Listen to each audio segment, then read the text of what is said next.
Article 17 calls for non-discriminatory treatment on the part of government enterprises. This article recalls the original U.S. proposal for the ITO, which urged that nations engaged in state trading should base their purchases from abroad solely on commercial considerations of price, quality, and marketability. The United States at that time requested that the centrally planned economies, with their state monopolies over foreign trade, agree to buy a stipulated amount of foreign goods each year. This was in striking contrast to the Buy American policies employed by the United States at the federal, state and local levels.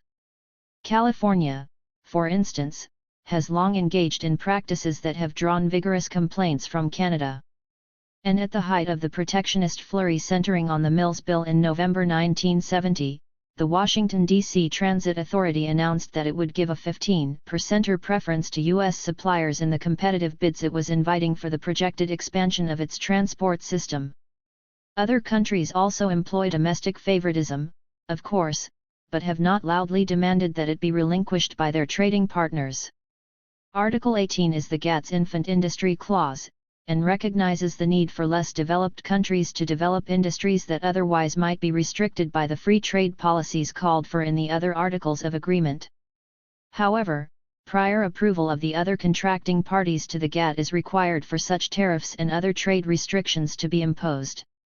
Article 19 is an import injury clause permitting countries to take emergency action on imports of particular products if injury to home producers results from unforeseen developments attributed to negotiated tariff concessions. Here again there must be consultation with the affected parties. This clause has considerably reduced the value of the tariff concessions the United States has offered its trading partners, especially under the broader interpretations given in the language of repeated congressional amendments of the U.S. Foreign Trade Act. Despite the fact that these escape clauses taken together have favored the United States in most areas, they have paved the way for such tariff reduction negotiations as the Dillon Round of 1960-62 and the Kennedy Round of 1964-67. All this ground was lost in 1971 when the U.S. government demanded of the world at large a guaranteed annual $13 billion improvement in the U.S. balance of payments. There was to be no more nonsense about free trade. The world was to accept, as though by natural law, that the United States be in a permanent state of balance of payments surplus, and that ipso facto the rest of the world must hold itself in perpetual dependency upon the United States. The first step was to embargo gold payments by the United States. The dollar was made unconvertible, which meant that more than $50 billion of short-term liabilities to foreigners owed by the United States on public and private account could not be used as claims on America's gold stock. They could be used to buy U.S. exports, to pay current obligations to U.S. public and private creditors, to invest in government and corporate securities, or even to buy control of American businesses in sectors where this was not proscribed by law. The cloudy legal status of America's huge foreign indebtedness had obvious Buy American implications. Excluding outright repudiation of its foreign debt, but including its possible amalgamation into a new world monetary base, there is an automatic creation of effective demand for U.S. goods abroad, circuitously or not. The alternative was to swap $1 obligation for another ad infinitum, an economically meaningless exercise. Taking the long view, the gold embargo created an export potential for the United States capable of overriding tariff barriers anywhere. The alternative was for foreigners to accept a total loss on their holdings of U.S. obligations, including their bank deposits held in the United States. The GATT's Articles of Agreement constrained it from ruling on such non-tariff hindrances to free trade and indeed on trade matters of broad conceptual importance. But America's actions were illegal under the IMF's rules. Even if they were not, they created effective trading preferences in favor of the United States as opposed to the commercial interests of other nations, at variance with the spirit and intent of the GATT and of the concepts inherent in the original EU.S proposed ITO. Even this was not the full extent of moves in 1971 to protect U.S. foreign trade. The United States insisted that foreign currencies be revalued upward, by 10% for the Deutschmark, 12 to 15% for Japan's yen, and varying rates for all other currencies significant in world trade and finance. Properly interpreted, this amounted to a 10% tariff on German imports to the United States, a 12 to 15% tariff on Japanese imports, and so on, while simultaneously granting an equivalent subsidy for U.S. exports. It had the additional effect, if not the outright intent, of bringing the trade of other nations into great confusion. Contracted sales prices among them, unless accompanied by fixed parity agreements, became largely incalculable as foreign exchange rates moved in unpredictable amounts and directions. Barter deals accordingly began to proliferate, such as initially had been developed for trade between the West and the Soviet Union and its satellites. In addition, a temporary 10% tariff surcharge was levied on all dutiable imports not already subject to agreed import quotas. Special tariff agreements, such as the pact between the United States and Canada over the importation of Canadian-built automobiles in exchange for Canada's permission for U.S. auto companies to expand their investments in Canada, were simply disregarded. The surcharge was applied to imports from Canada in spite of the agreements that had been reached by such intensive negotiation between the two governments. GATT did not die, it was smashed. The U.S. government extended wage and price controls over most of the economy, violating agreements between management and labor over wages, pensions, working conditions, cost of living clauses and other matters affecting employee compensation and product pricing.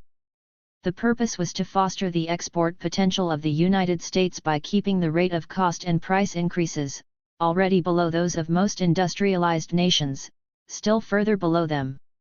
The United States declared that this set of policies would be maintained until such time as other countries collectively guaranteed a $13 billion improvement in the annual U.S. balance of payments. This was 2.5 times the annual excess of U.S. exports and re-exports over general imports in 1946-50, excluding capital movements. 16 On trade account, the United States in 1971 thus demanded not only that the surplus it had enjoyed in the early post-war years be restored, but that the rest of the world should give its exporters something approximating what this world trading power might have become by 1971 if other nations had not developed into powerful economies in their own right. Stated another way, the rest of the world was supposed to enable America to export enough of its food and manufactures to generate the foreign exchange needed by its industrialists and financiers to buy controlling shares in the major industries in Europe, Asia, and elsewhere. The clock was to be turned back. Other countries were once more to become, and to remain indefinitely, markets for U.S. products but not suppliers. They were to serve as hosts for U.S. private investors, but with no counterpart in the form of U.S. imports of the products of the foreign subsidiaries of American firms. To make matters worse, these foreign investments were to be given free of charge to America under its demand for a perpetually guaranteed balance of payments surplus. Economic imperialism has produced some weird and almost incomprehensible results in its history, but never before has a bankrupt nation dared insist that its bankruptcy become the foundation of world economic policy. But U.S. officials now insisted that because of their nation's bankruptcy on international account, all other nations must warp their economies toward transferring its bankruptcy to themselves, stultifying their industries and paying tribute to the beggar. Like the ITO before it, the GATT no longer served the interests of the United States. As ITO was aborted, so the GATT was destroyed, whatever the legal pretense of its status. The world body whose functions had coincided with political and economic realities in 1951 became a contradiction with the American reality of 1971. The United States did not hesitate to reject it and to reassert its right to act unilaterally at all times.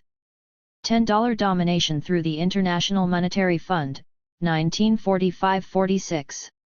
What occurred after World War II was nothing less than an inversion of the law of nations as it had been evolving for centuries, at least on the part of Europe if not that of the United States.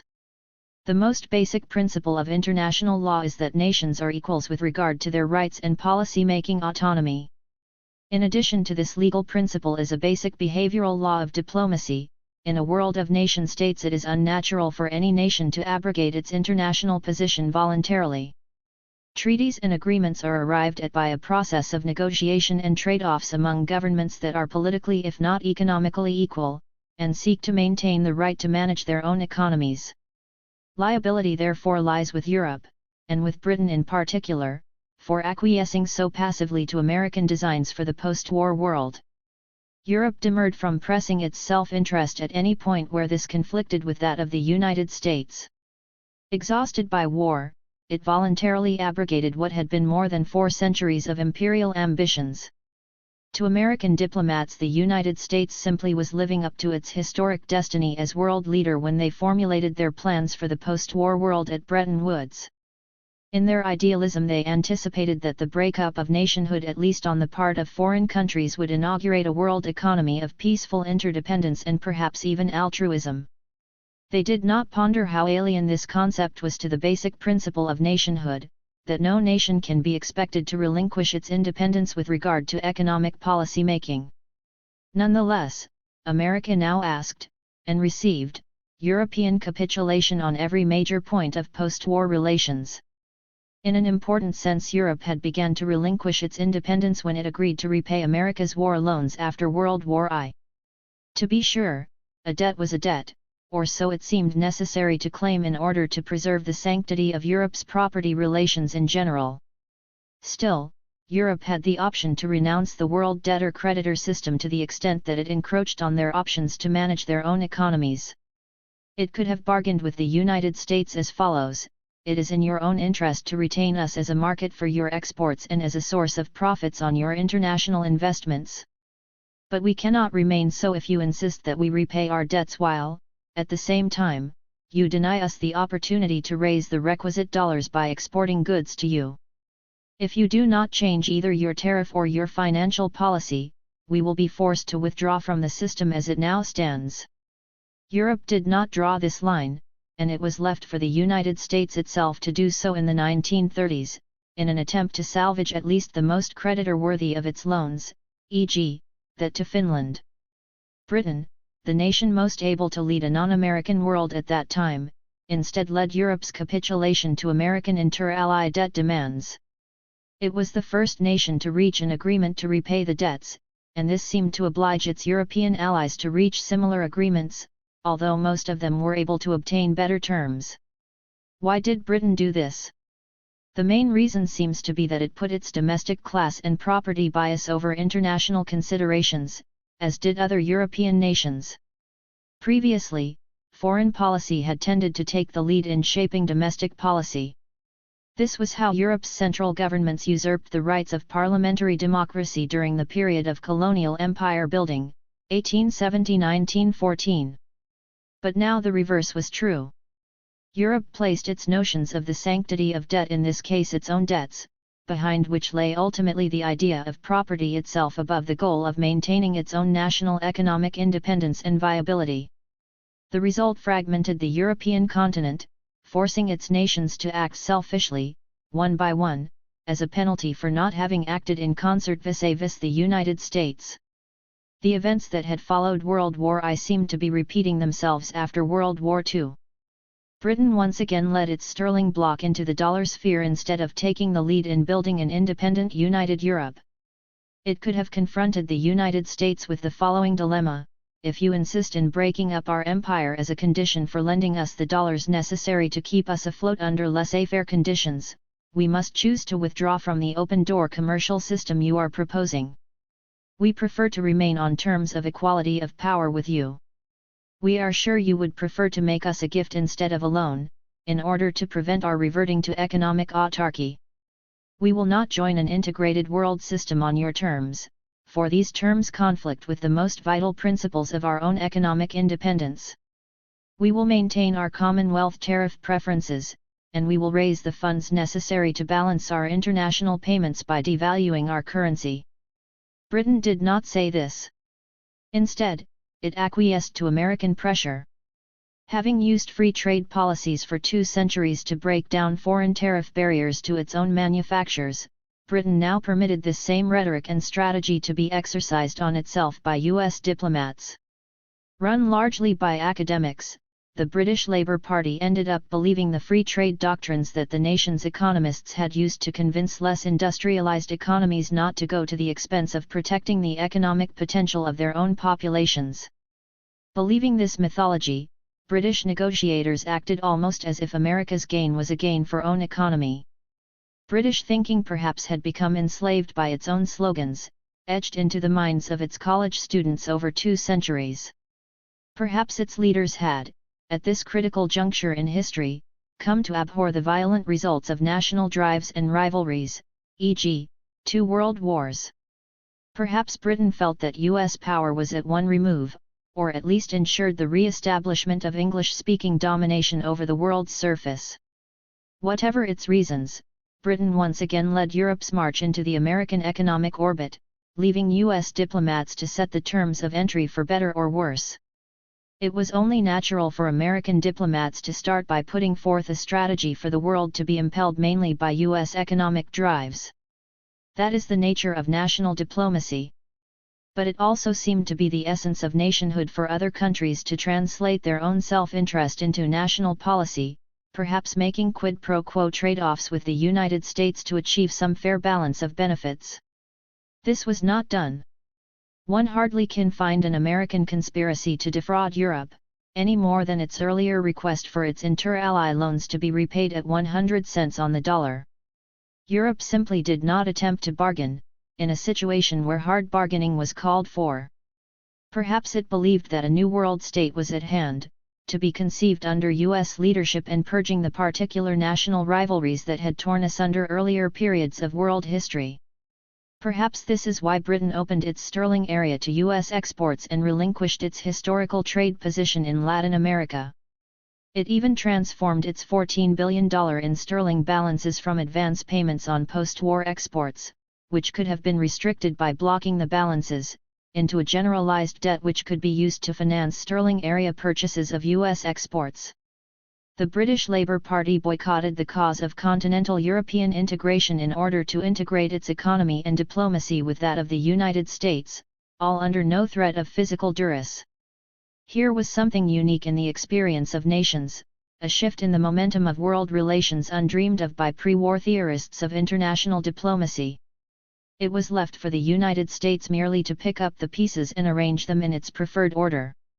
The U.S. government extended some $8.8 billion in new foreign loans during the 18 months ending December 31, 1946. Export-import bank loans and surplus property credits provided over $3.3 billion.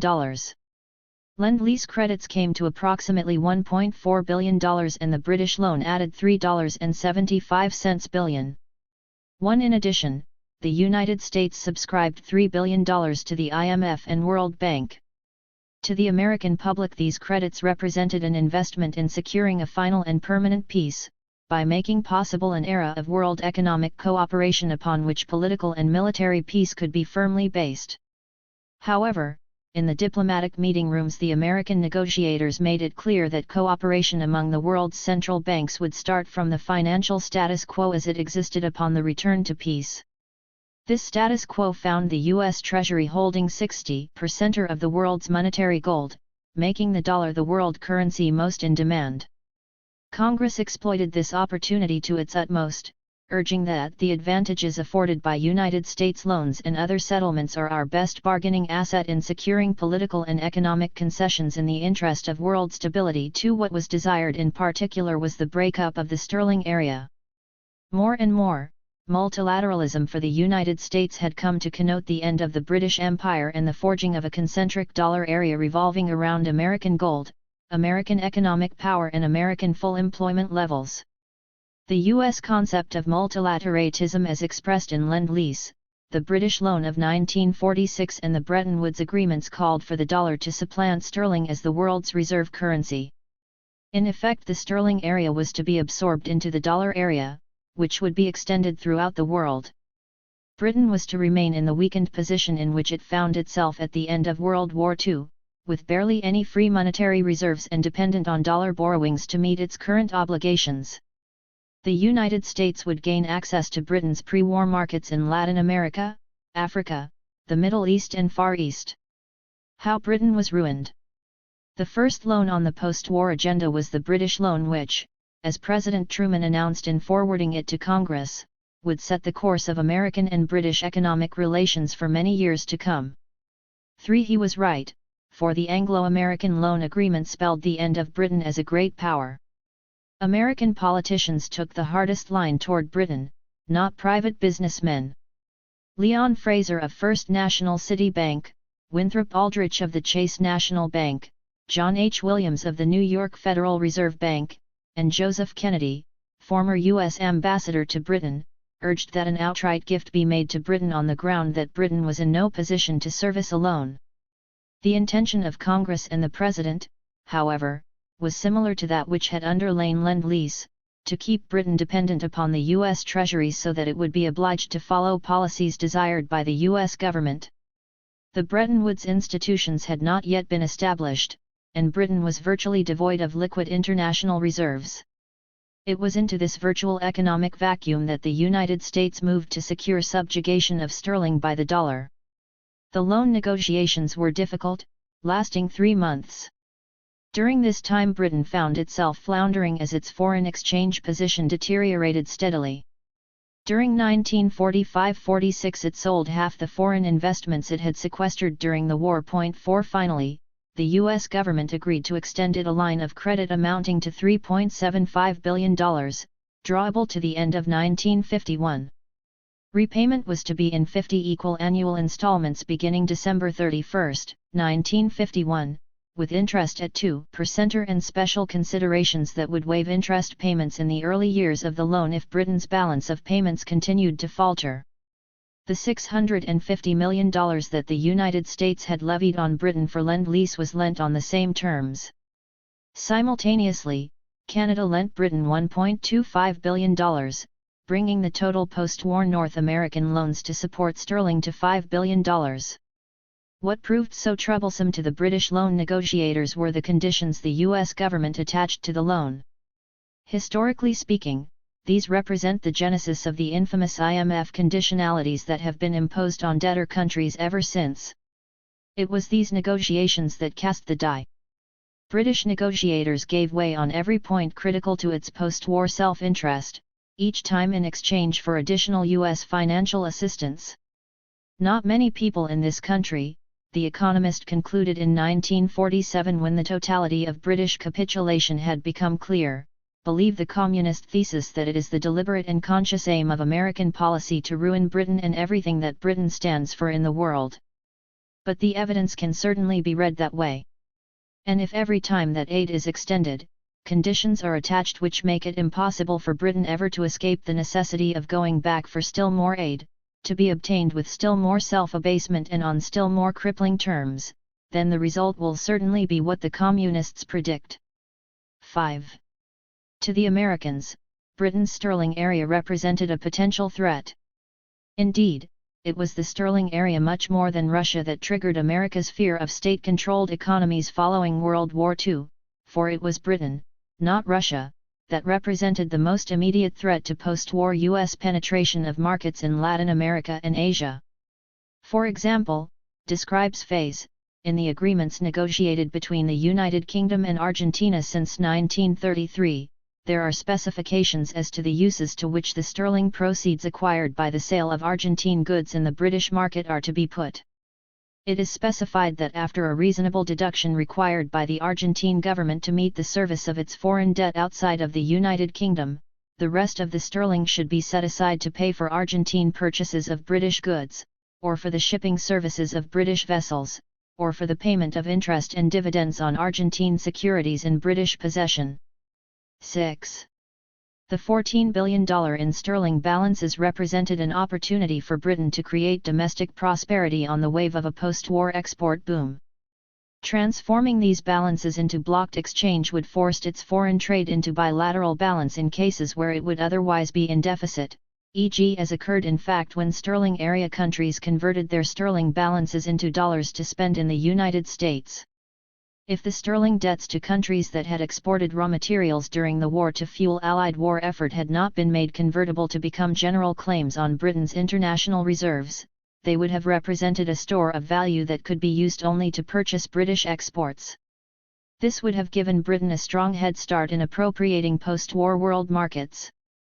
Britain's share of the world market for manufactured exports, amounting to 19% in 1937, far exceeded America's and certainly would not diminish if the sterling bloc remained intact after the war, reflected Joyce and Gabriel Calco on this period. Even the dollar earnings of bloc members were not convertible to other currencies, leaving India, Argentina, and other large creditors fully integrated in the British trade system. England's indebtedness, therefore, in its wartime form represented a very great threat to America's post-war plans and to the Bretton Woods Agreement, which England had yet to ratify. 7. Paramount among these policies was opening Britain's domestic and imperial markets to U.S. economic penetration. If we fail to make this loan, asserted Secretary of State James Burns, Britain will be forced to do business by barter with a bloc of nations. These nations will be forced to do business with Britain in preference to other nations, which means dividing the world into economic blocs, thereby endangering the peace of the world. 8. Without the loan, Britain would join neither the Bretton Woods institutions nor the proposed International Trade Organization. Devaluation of sterling would have been necessary, reducing the market price of English exports and displacing many U.S. exports in the process. A devalued sterling might well have continued to be the world's major trading currency. Even maintenance of bloc sterling represented a threat to dollar supremacy, because the sterling balances could be sold at a discount, achieving the equivalent of devaluation. This explains U.S. insistence that Britain make all sterling freely convertible into any currency starting 1 year from the date of the loan. 9. Yet the U.S. government was tying Ex-Im Bank lending to purchases in the United States at the same time that it objected strongly to the prospect of Britain putting Argentina in possession of pounds by purchase of goods and stipulating that these pounds shall be spent in Britain. 10. Britain also gave up its rather important right to impose exchange controls without the consent of the International Monetary Fund during the post-war transition period. The safety valve of devaluation to cure payments disequilibrium thus was closed to Britain.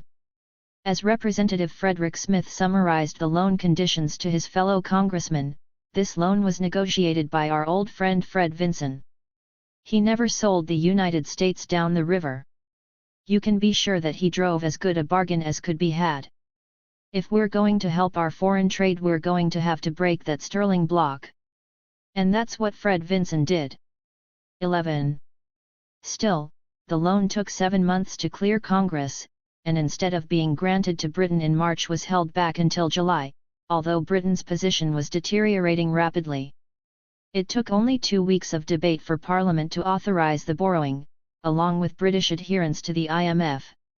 At Churchill's direction many Conservatives abstained from the voting, and the Labour left also opposed the loan conditions. There was widespread comparison between the loan and the debt that had followed World War I. Robert Boothby, MP, declared that Lord Baldwin has been much criticised for the 1923 debt settlement, but the terms he obtained then were princely by comparison with these terms. H. Norman Smith stated that Britain was now being treated like a defeated nation, in the way Germany was treated under the Dawes and Young loans. It is aggravating, wrote The Economist, to find that our reward for losing a quarter of our national wealth in the common cause is to pay tribute for half a century to those who have been enriched by the war. 12. The United States reverted to its interwar policy of aiding the defeated powers more than its wartime allies. The costs of occupying Germany continued to drain Britain's balance of payments, while Germany's internal debt was cancelled and its economy was free to start anew, unburdened by indebtedness, the basis for the German miracle of the next quarter century. Britain was permitted no such miracle. Its foreign exchange cost of occupying Germany totaled £363 million in 1946 and £230 million in 1947, pushing its balance of payments into deficit on current account to £344 million and £545 million in those 2 years. The whole of Britain's 1946 deficit resulted from its military expenditures in Germany. Britain asked that the United States bear some portion of these costs in view of their war-related nature and the equality of sacrifice principle. However, Burns reminisced later, I thought it unwise for Britain to be in the position of a poor relative or a junior partner by contributing less than 50%. They are a proud people. It would be apt to cause irritation. It seemed much better to aid Britain in some other way. 13. Equality for Britain on the spending side of the ledger sheet, second-rate status on the income side. This was to become the US strategy toward Britain, which now owed more than all the rest of Western Europe combined. British exports to Latin America fell from 40% of that region's imports in 1938 to only 8% in 1948.14. Similar declines occurred in Britain's trade with other countries. Throughout the Near East it had to yield some of its exclusive oil rights. America's strategy was threefold. First, Britain would bear the cost of paying sterling area countries for the material support they had given during the war. Second, these funds would be made generally available to buy U.S. exports. And third, Britain's currency, the pound sterling, would remain overvalued rather than set at the level to which it was allowed to decline only in 1949. This strategy succeeded only as a result of British war weariness and the special love of its political leaders for the United States, even at the cost of sacrificing Britain's own world position. In exchange, the United States provided loans, not gifts, or a clean slate. In retrospect, one can see that the loans did not serve to put Britain back on its feet. Rather, they subsidized Britain in a condition where its economic viability, that is, its ability to compete with the United States, was not restored. The first condition was that Britain would be obliged to join the International Monetary Fund, but to relinquish the right, given to all other IMF members, to avail itself of the 5-year transition period during which currencies could remain inconvertible. Within 1 year of the loan agreement's ratification, by July 1947, the pound sterling was to be made convertible, so that no sterling funds could trade below the $4.20 parity that Britain still retained from the pre-war period. This condition meant that despite Britain's exhausted economic conditions, it could not devalue sterling to rebuild its reserves. Nor could it resort to special sterling area trade agreements, but was obliged to endorse the free trade principles of the International Trade Organization. It was not to discriminate against dollar area imports in any way, and would have to abandon imperial preference, the very condition that Roosevelt had assured Churchill was not the purpose of the Lend-Lease Agreement signed by Britain on February 23, 1942. This was the economic setting for introducing the IMF and its program for stabilizing world currency parities. At the Bretton Woods meetings there had been general agreement on 2 points: competitive devaluations of national currencies must not occur in the post-war world, and all major trading currencies must be tied to gold. In a sense these two principles were almost identical. To prevent competitive devaluations, the value of each leading currency must be defined by international agreement as to the quantity of gold it represented.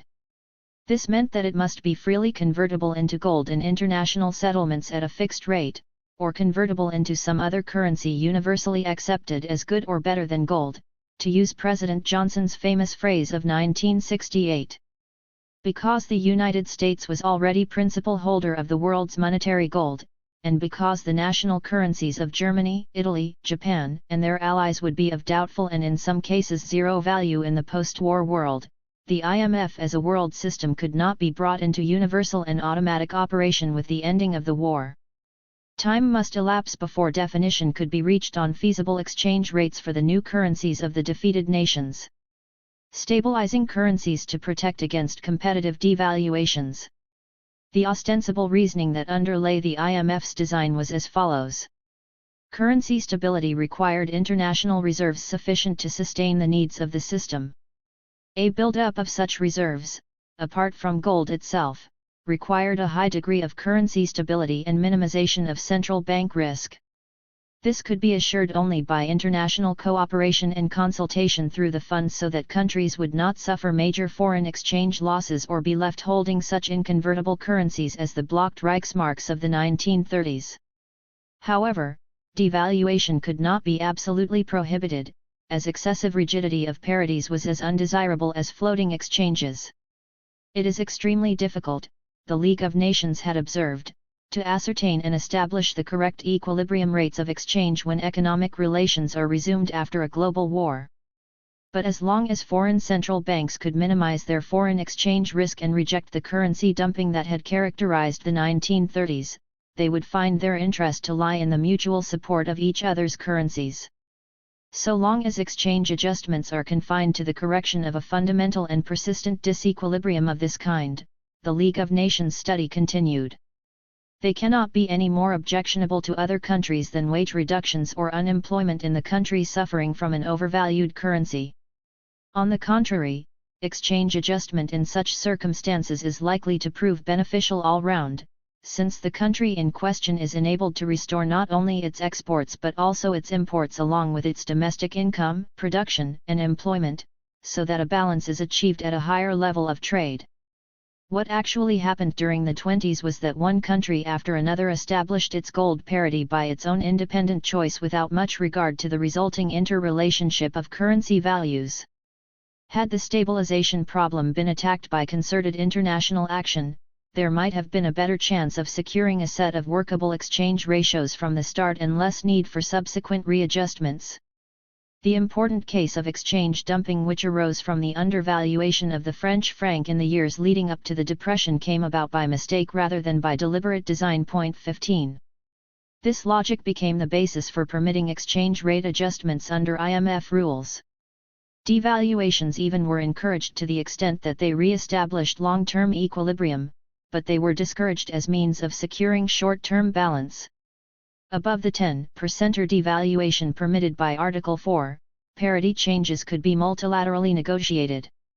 A margin of 1% on each side of parity was permitted as leeway for day-to-day fluctuations.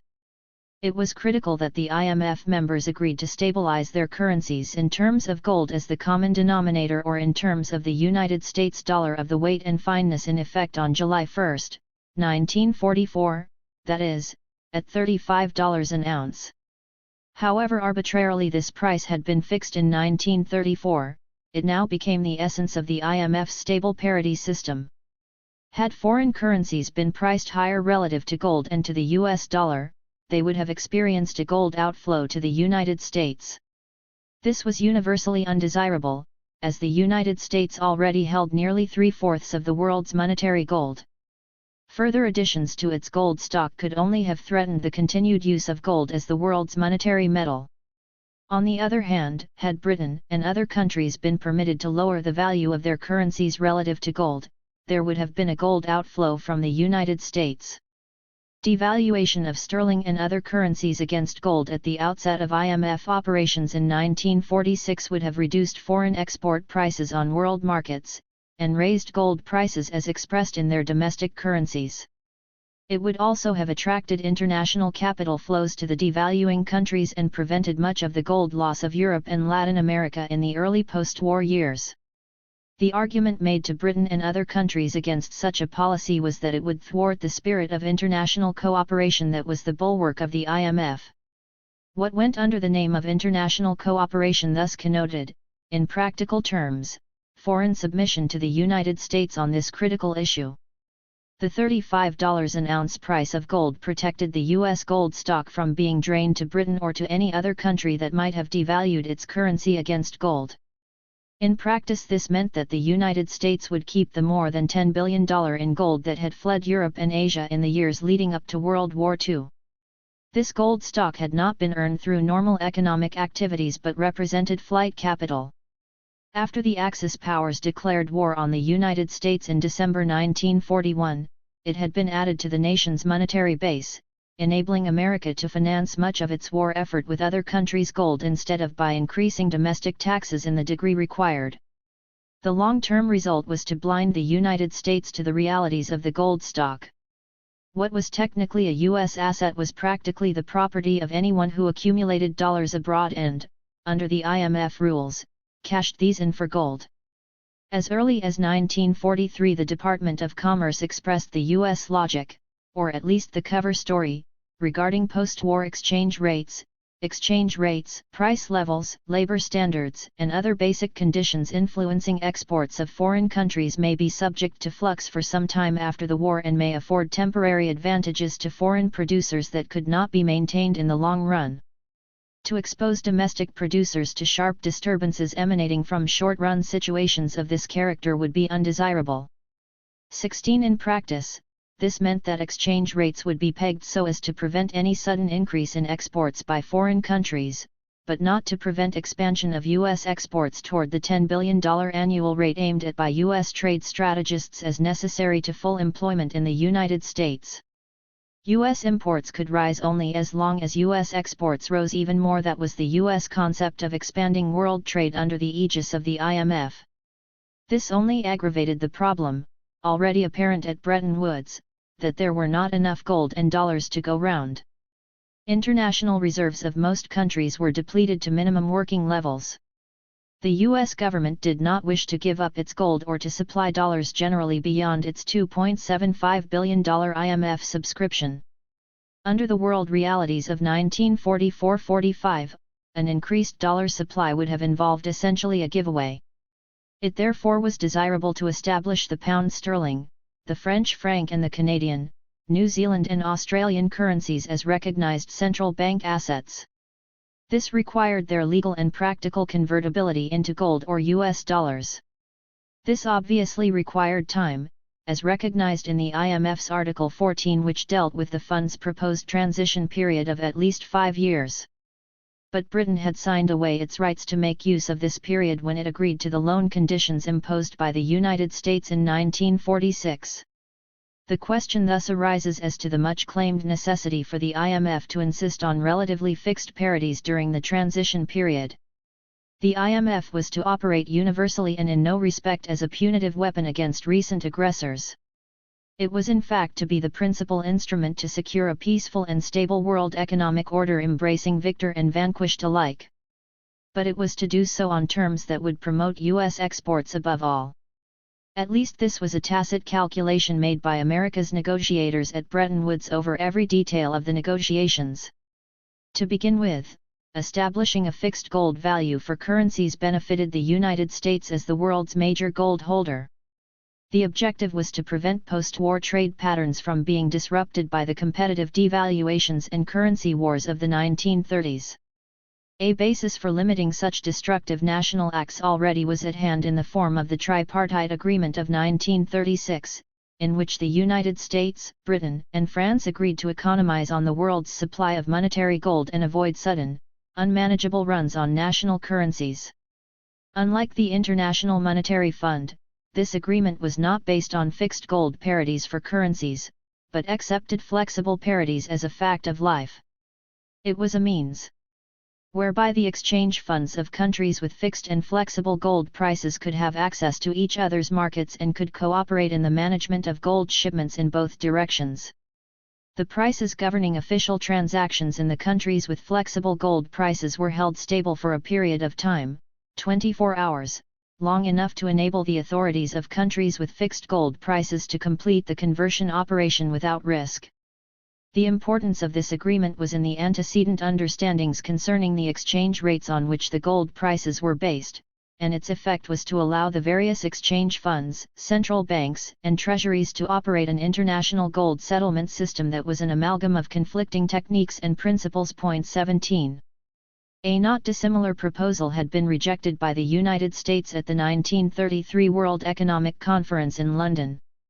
The U.S. motive at that time was to permit the dollar to be devalued relative to all other currencies.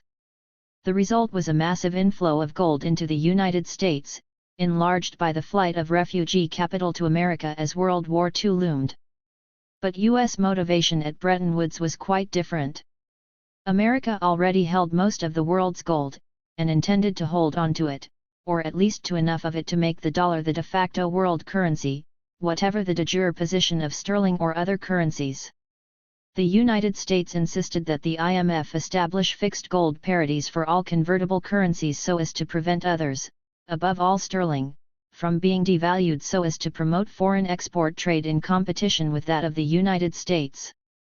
The corollary was that Britain's export trade would have to be sacrificed. This was the unstated theme of the 1945-46 negotiations between America and Britain.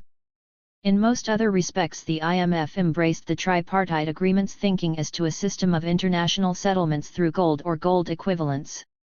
To assure that central banks and the IMF itself would not be left holding depreciating foreign exchange assets, a 3-day warning period was chosen, Article 4, S5, to enable the world's central banks to move out of currencies about to be devalued. This was 3 times the period called for in the 1936 agreements. The IMF rule explains why devaluations almost always are announced over the weekend. An alternative would have been simply to give a gold guarantee on official currency holdings, such as was provided to the IMF itself by Article 4, S8. Rather than endorsing IMF policy, the key currency approach endorsed by Williams, Aldrich, and Fraser took this line, based on the tripartite agreement. The post-war system was seen as an extension of the 1936 agreements that had left room for flexible limits within which currencies could vary marginally as normalcy was restored. Williams in particular warned of the imminent weakness of sterling under the IMF rules, for Article 4 of the IMF Charter forbidding member nations from devaluing their currencies by more than 10% or without express permission by the IMF. Britain signed the IMF agreement without insisting upon special exemption from this article for a period of 2 years or so. How fixed currency parities led to sterling's overvaluation. It was obvious to many economists that the post-war dollar price of sterling was an overvaluation.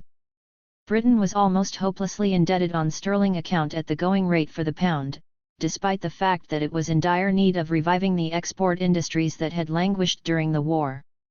Devaluation no later than the end of 1946 was the obvious answer to this problem, a solution long noted by international trade theory.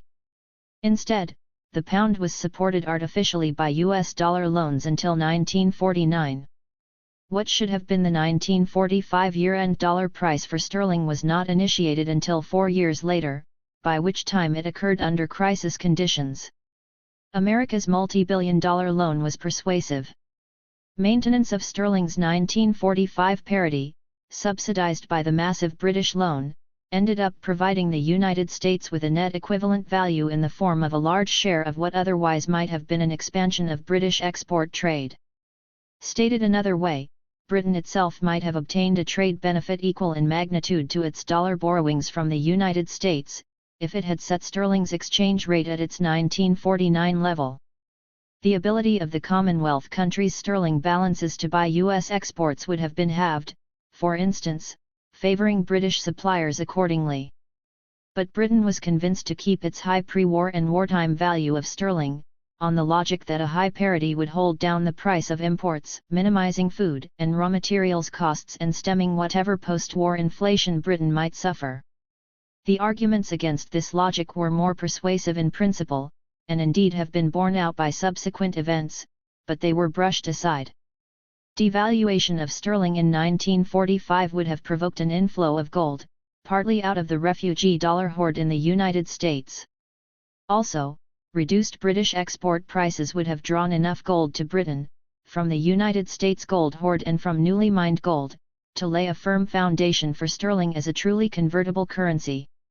The argument that import prices would have risen can be given no great weight because, even without devaluation, Britain continued a system of rationing for years following the war, i.e., there was no effectively free market price for staples even with an artificially high parity for sterling. In the negotiations with Washington over the British loan that paved the way for Britain's acquiescence in the IMF system, Britain's Board of Trade recognized that its sterling obligations might be treated as blocked balances to induce foreign countries to use for the purchase of British exports. To be sure, this would have reduced domestic living standards, as goods produced by British labour were shipped and consumed abroad rather than retained within Britain. But as matters turned out, rationing was worse after the war than during the war. In 1947 bread was rationed for the first time. The meat ration was reduced and many Britons learned to eat whale. And despite the enormous effort made during the war to raise the self-sufficiency in food above the pre-war 30%, British agriculture still fell short of what was needed. The nation's diet and cuisine had become adapted to North American hard wheat and Virginia tobacco, as well as Argentine beef and linseed oil. Britain could have retained the right to devalue through more skillful negotiation.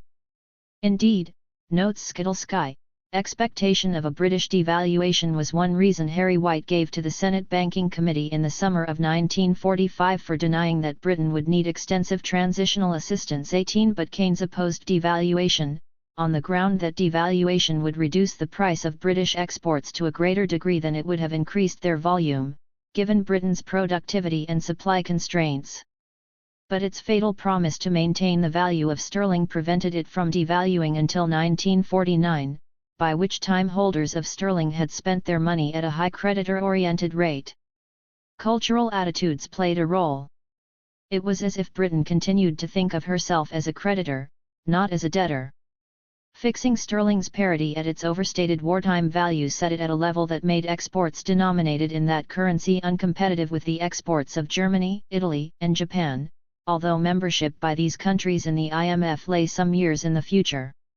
Italy was admitted to the IMF in 1947, and Germany and Japan in 1952. As with Britain, these three countries were committed under Article 4 to maintain fixed parities for their currencies in relation to the dollar. However, these parities represented the realities of events at the time, 2 years and 7 years after World War II respectively. In this sense, the IMF favored the defeated countries at the expense of Britain as the United States returned to its interwar stance of veiled aggression against Britain and open support of the erstwhile aggressors. Sterling, with its parity fixed at the wartime rate, was disadvantaged when the defeated powers were admitted to the IMF with their parities reflecting the new realities. Britain's loss proved to be America's gain as world trade expanded rapidly, especially of U.S. merchandise exports, helped by a monetary system that counted world reserves as consisting mainly of the U.S. gold stock plus dollar equivalents located abroad based on this gold stock. Use of the dollar as the preferred means of settlement followed from its status as a proxy for gold. The IMF's rules encouraged an accelerated velocity of the dollar in the world economy, but no corresponding acceleration in the velocity of sterling. The latter's overvaluation, written into the IMF Articles of Agreement and confirmed by America's British loan, had the effect of dislodging sterling and enthroning the dollar. No other result could have ensued from establishing the IMF on the basis of fixed parities. Exchange rates were set beyond the point of tolerability for individual currencies. Sterling, devalued in 1949, 4 years too late for Britain to catch up in the race for expansion into world markets, had to be devalued again in 1967, once more too late to undo the damage that the IMF, reflecting its domination by the United States, had inflicted upon Britain. America's main objective was attained by reducing Britain to the status of a second-rate industrial power and the penetration by the United States into markets once specifically British. How the United States set the quotas. American dominance over the IMF lay directly in its veto power over IMF decision-making, based on the subscribed quotas that each member nation was required to contribute to the fund. Of the $7.3 billion in subscribed quotas as of year-end 1945, the 5 largest IMF member nations controlled $5.5 billion. The $2.75 billion United States quota was more than twice that of Britain, $1.3 billion, followed by China, $550 million, France, $450 million, and India, $400 million. One reason for India's rather large quota was the intention to provide the British Empire as a unit with voting power approximating that of the United States. Britain's $1,300 million quota and India's $400 million quota were to be supplemented by quotas for Canada, New Zealand, and Australia of $300 million, $275 million and $200 million, respectively, for an empire total of $2,475 million. This would have been enough to provide the British Empire collectively with veto power, that is, with more than 20% of IMF voting rights. However, Australia and New Zealand did not join the fund until 1947 and 1961, respectively, while Canada was more a member of the dollar area than the sterling area. As a result, Britain could not mobilize veto power in the IMF without raising the most serious of political questions between the Commonwealth countries and the United States. Bilateral exercise of veto power by Britain and, say, India, with joint voting power of over 23% in the fund, would have been interpreted as political aggression against the United States, unless it should occur at hidden U.S. initiative. The United States already had veto power and of course, gold. The original IMF quotas were based on a composite index representing national income as of 1940, foreign trade volume during 1934-38, gold and foreign exchange reserves as of 1943, and some factor for political weighting. Professor Moss of the French delegation to Bretton Woods reflected that in the end, quotas were established more or less arbitrarily by the United States in a series of deals. 19 Skidelsky notes that India wanted equality with China. France would accept a smaller quota than China for political reasons, but insisted on a larger quota than India. The Americans, with an eye on voting strength in the fund, took up the demand for larger quotas for the Latin Americans. 20 countries wanted as large quotas as possible so as to maximize their borrowing power in the fund, as well as to reflect national prestige. France's request for a larger quota was granted in 1947. Other countries, and particularly Britain, acquiesced to U.S. wishes, although the United States could not have revalued in retaliation against foreign devaluations, as this would have prompted recurrence of the beggar-my-neighbor devaluations of the 1930s. The United States' only alternative to seeing some of its gold return to Europe would have been to embargo official gold sales, which would have undercut the IMF's currency convertibility provision and broken the world then and there into national currency and trading blocs. This in turn would have thwarted the recovery and expansion of U.S. exports. As matters worked out, it was other countries' gold that flowed into the United States. Latin America lost more than one-third, more than $1 billion, of its gold during 1945-46, most of it from Argentina and Mexico, the two most developed Latin American economies. Europe also found its international reserves draining to the United States, forcing France to devalue by 44% in 1948 and Britain by 30% in 1949.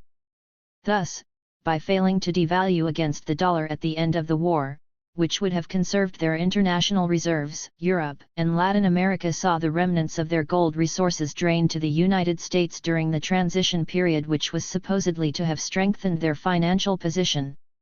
Let us pause a moment to contrast Britain's response to its insolvent but potentially strong position in 1945 with U.S. actions as it moved into a similar position a quarter-century later. Britain, although having fallen to the status of world debtor, continued to abide by a strategy much more suited to its pre-war creditor status.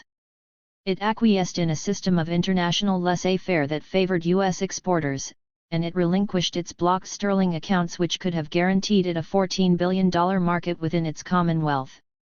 25 years later the United States was to make a virtue out of just such a status, by discovering the inherent advantage of being a world debtor. Foreign holders of any nation's promissory notes are obliged to become a market for its exports as the means of obtaining satisfaction of their debts. This fact is what enabled the United States to ask Europe to let it amortize its $75 billion in official intergovernmental debt by improving its balance of payments by an annual $13 billion, to be achieved largely by growth in exports. Britain could have taken a similar position in 1945. It could have said that the degree to which foreign holders of sterling balances accepted British exports represented the degree to which they wished to be repaid. It could have refused to free these balances for conversion into dollars, could have turned down the Anglo-American loan, could have devalued its currency, and thereby would have moved to regain its position in Latin American and other world markets, much as the United States did in the 1970s. Instead, Britain adhered to an overvalued sterling and dissipated the leverage inherent in its debtor status. At a meeting on February 12, 1946 at the U.S. Treasury, reports Skidelsky, Keynes claimed that with their overvalued exchange rates India, Egypt, and some colonies would be a sink for imports and would be able to export little or nothing, thus causing a drain of their balances from London. He wanted to bring these countries brutally up against the need for them either to devalue or to restrict imports by simply blocking a large part of their balances. These were tough words, but in the end even Keynes's resolve failed before the complexity of the problem. 21. It was of course not the complexity that was the problem, but U.S. intransigence wearing down Keynes and his fellow negotiators. Britain also dissipated its scarce international reserves by financing the cost of an obsolete world empire. It was rearmament, reviews Kalko, that caused the most serious structural shift in the British economy, dealing the final blow from which it never fully recovered. The industries that the English most relied on for export were those that were diverted to arms.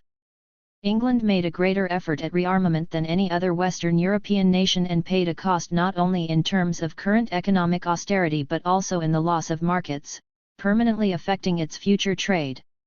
22. It had hoped that rearmament might stabilize its economy. Instead, it diverted resources from Britain's export sector. Yet Britain was obliged by force of circumstances to put balance of payments objectives above that of promoting domestic economic growth. This was the beginning of the so-called stop-go policy that would lead its government to stifle every business upswing, as recovery generally is accompanied by a worsening international payments position. Currency stability thus ended up being enshrined above the goal of national prosperity. Britain's problems were not made easier by the fact that the United States demanded that 25% of its quota be paid in dollars and/or gold, a sum amounting to about $300 million. That Britain could not afford this was evidenced by her withdrawal of this sum, her maximum drawing privilege for any 1 year in 1947.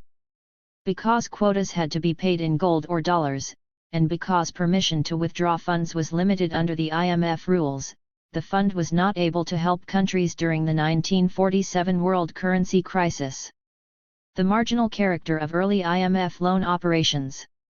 The International Monetary Fund had been created merely as a pool of national currencies and gold, not as a bank that could create generalized credits.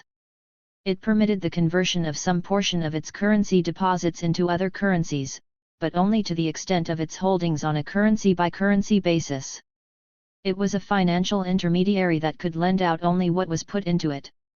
Its stated purpose was not to provide a solution to the major long-term problems as they existed in 1945, not to provide the liquidity required to finance the growth of world trade, and not to act as an aid-lending institution, but only marginally to supplement the exchange stabilization funds of its member countries and, specifically, to stabilize foreign currencies vis-a-vis the dollar at existing parities.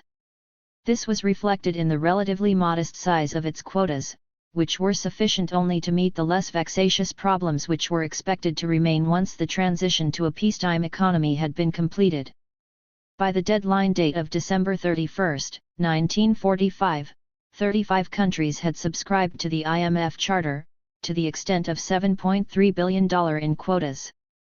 This was $1.5 billion less than the originally scheduled $8.8 billion, the difference mainly representing Russia's scheduled $1.2 billion quota.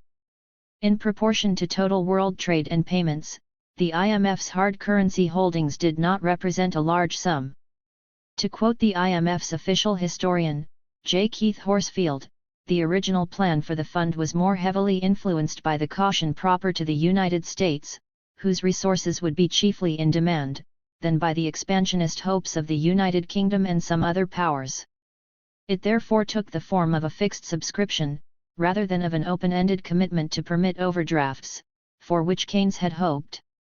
And the total of quotas, $8.8 billion, while appreciably larger than the $5 billion originally mentioned by White, was only about one-third the size of the resources which Keynes wished to make available. 23. Keynes' plan for a $33 billion clearing union had been for generalized credit to be made available, not limited on any currency-by-currency basis to the original national currency subscriptions, but only by the borrowing members' quotas. Under the U.S. plan ultimately adopted, the maximum amount of dollars that could be drawn from the IMF was little more than $2 billion.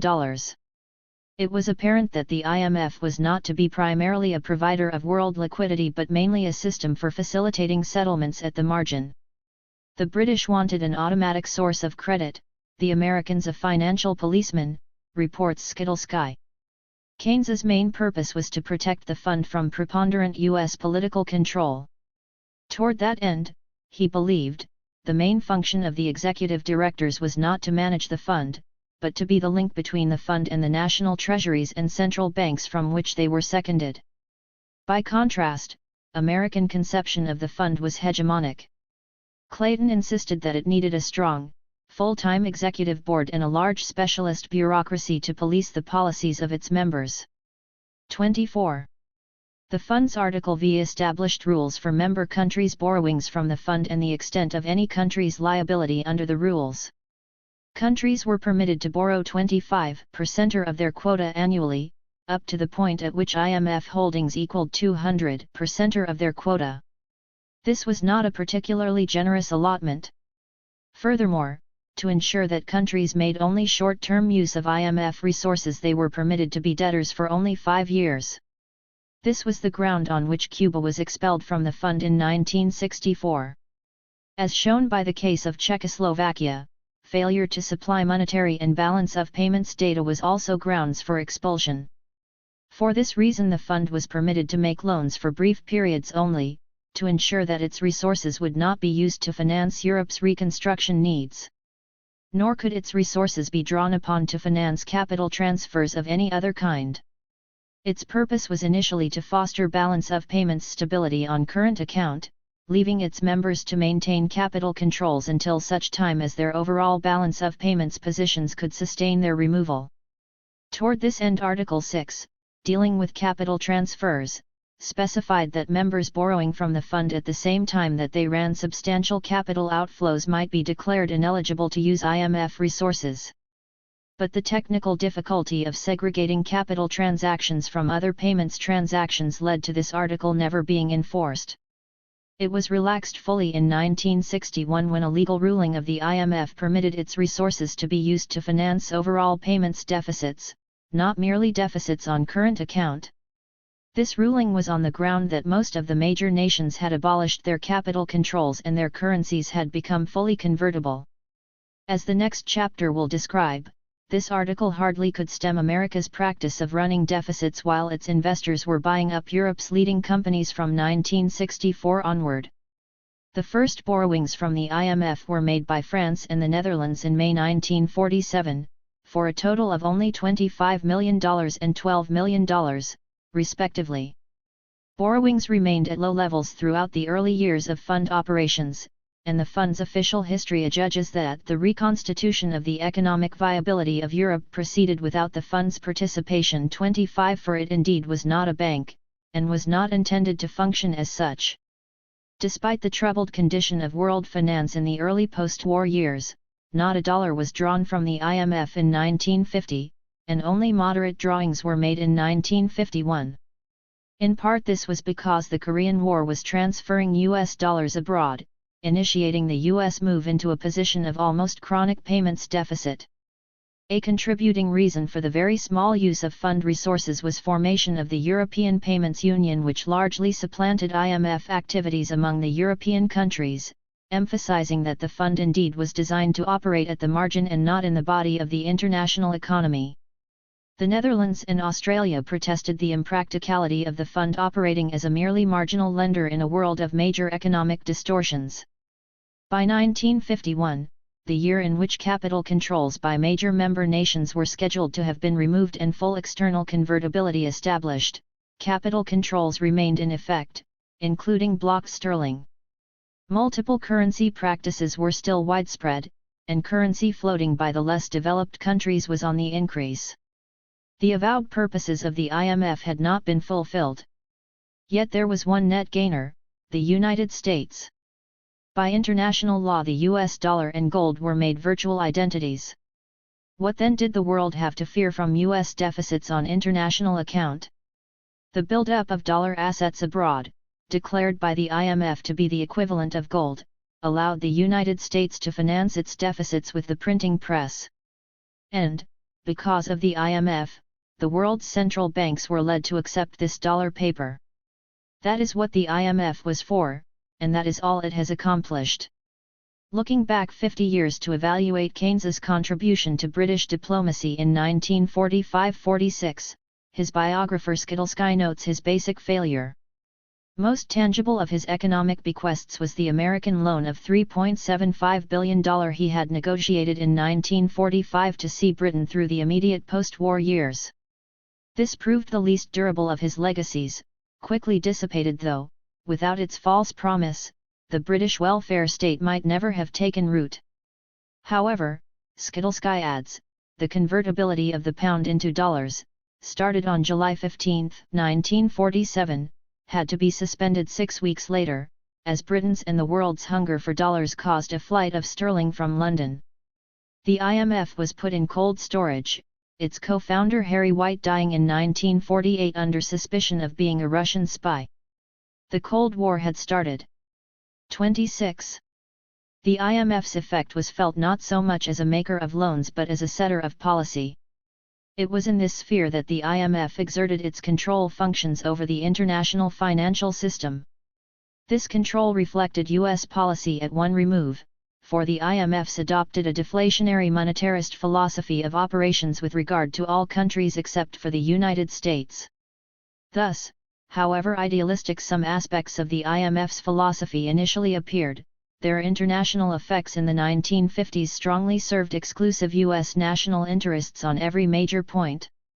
Only the United States then possessed sufficient gold reserves to persist for any length of time in deficit status, so that it alone could place the goal of rising incomes, full employment, and growth of productive powers above the goal of international payments stability. Moreover, the dollar meant gold in IMF law. Other countries at that time could accelerate their growth only to the extent permitted by their modest and shrinking stock of foreign exchange reserves, IMF drawings, World Bank borrowings and bilateral loans from the U.S. government. Both Europe's growth and the growth of the less developed countries were thus constrained by the need for payments equilibrium, second by World Bank lending policies which reinforced the IMF's emphasis on investment in export-oriented sectors, and finally by U.S. government aid strategy toward this same end. The turning point, however, was at hand. Events began to move away from U.S. dominance and toward new power relations antithetical to the monolith which the United States had created. But in response to these events the United States was to pursue just the opposite policy after 1964 to that which Britain pursued after World War II. It gave priority to domestic expansion, treating its balance of payments problem and the dollar's value with a policy of benign neglect, refusing to act responsibly on international account, and benefited from the ensuing devaluation of its currency and its spur to domestic exports.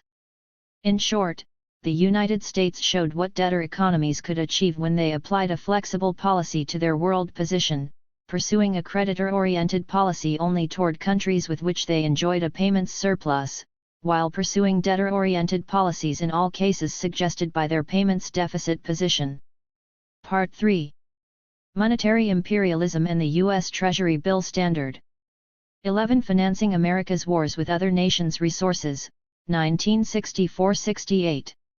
As the case stands, as it would ruin England to lose her empire in India, it is stretching our own finances with ruin, to be obliged to keep it. J. Dickinson, The Government of India Under a Bureaucracy, London, 1853, p. 50. Since 1914 the world has been no stranger to the financing of one nation's war with other nations' funds. War debts among the allies of World War I were of this character. There is therefore nothing basically surprising in U.S. military actions in Korea, South Vietnam, Cambodia, and Laos having been financed by borrowings from other foreign countries. Nonetheless, there are novel aspects to this transfer of the costs of U.S. aggression to other peoples. The fundamental difference between the American method of financing its wars out of other nations' treasuries and the ways in which other countries financed their wars in earlier years lay in the structure of the world monetary system. The United States did not run into debt in the conventional sense of the term. It did not borrow abroad under the kind of contractual conditions it had imposed upon the Allied powers in World War I, except in very limited instances. What it did primarily was to inject paper dollars into the world economy, creating debts that it did everything it could to avoid repaying. As early as 1963, what Robert McNamara termed the Columbia University Group cautioned that U.S. overseas military spending, even in the absence of overt aggressive action, had become so massive as to threaten the gold cover of the US dollar. 1. This group perceived that overseas military spending by the United States and maintenance of the gold cover were incompatible. The gold stock itself was threatened as the legal limits upon money creation under the gold cover clause of U.S. domestic law raised fears abroad that America might sooner or later embargo gold payments. This apprehension caused drawdowns by foreign central banks on the U.S. gold stock. The possibility of an embargo almost universally was denied in the United States, but lurked among the fears of Europeans. Foreign governments, particularly those of common market members, began to re-emphasize the role of gold as the soundest of international monetary assets.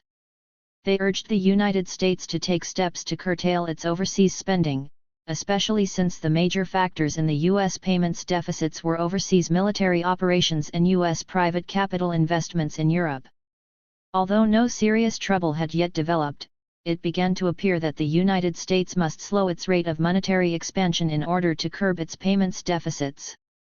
American planners themselves were beginning to grow concerned about the deficits, and when IMF quotas were increased by 50% in 1959, the U.S. Treasury was not above arranging a window dressing stratagem that called for the IMF to redeposit some $300 million of its gold in the United States. This IMF gold became double-counted, appearing as an IMF asset even while it continued to be included in U.S. gold reserves.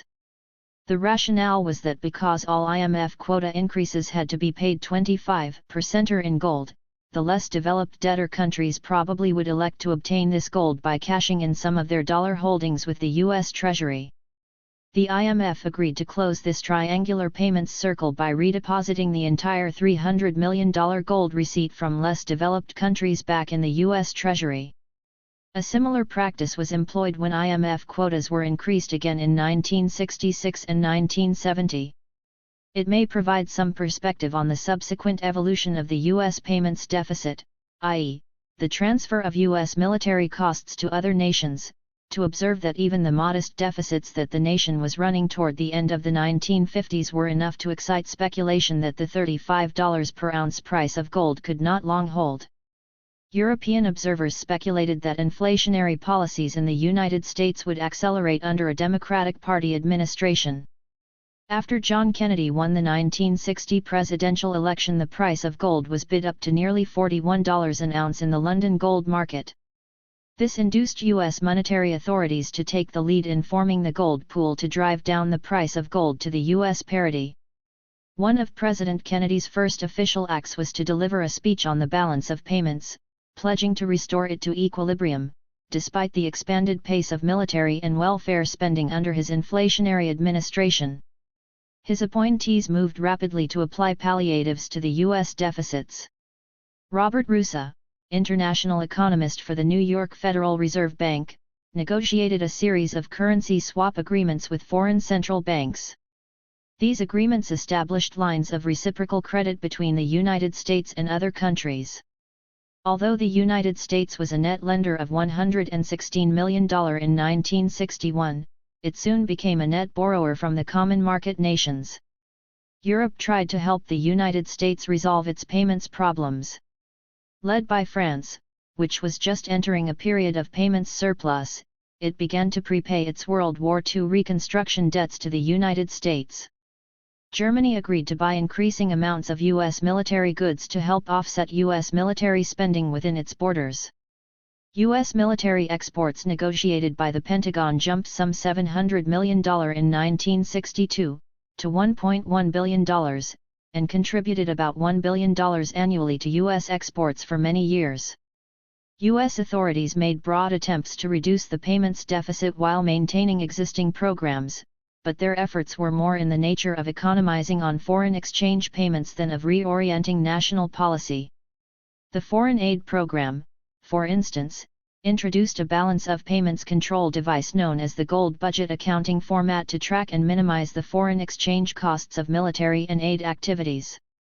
Foreign aid was tied to purchases of U.S. goods and services, as were the Pentagon's military support programs. Window dressing policies were devised to create the impression that the government was reducing the nation's payments deficit. Among these devices was issuance of ostensibly non-marketable, non-convertible, medium-term U.S. Treasury securities to foreign central banks in lieu of gold. Because the nominal maturity date of these securities was over 1 year, their purchase by foreign banks was recorded in the U.S. payments statistics as a long-term capital inflow rather than as a means of financing the deficit. In reality, these non-marketable and non-convertible treasury securities were potentially liquid debt instruments, their nominal illiquidity being a mere disguise. They required only from 2 to 9 days to be exchanged for fully marketable liquid securities that could, in turn, be converted into gold upon demand. A 3-day advance warning period was required for them to be converted into a convertible security, another 3-day period for them to be converted into a marketable security, and finally another 3 days for them to be marketed or exchanged for gold or short-term capital assets. Thus, foreign central banks were offered an interest-bearing instrument in place of gold, while the Treasury reduced the apparent, publicly reported size of the U.S. payments deficit by the euphemism of calling these instruments a capital inflow. It was widely recognized that such accounting techniques were mere deceptions, but American officials balked at taking more meaningful steps.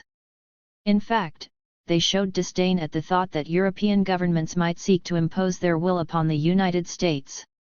It was soon recognized that in order for net military spending abroad to continue running at about $3 billion annually, the private sector would have to bear the brunt of financing it. Either the trade surplus or the investment and income balance would have to grow sufficiently to cover the payments deficit on military account, but military expenditures must not be reduced.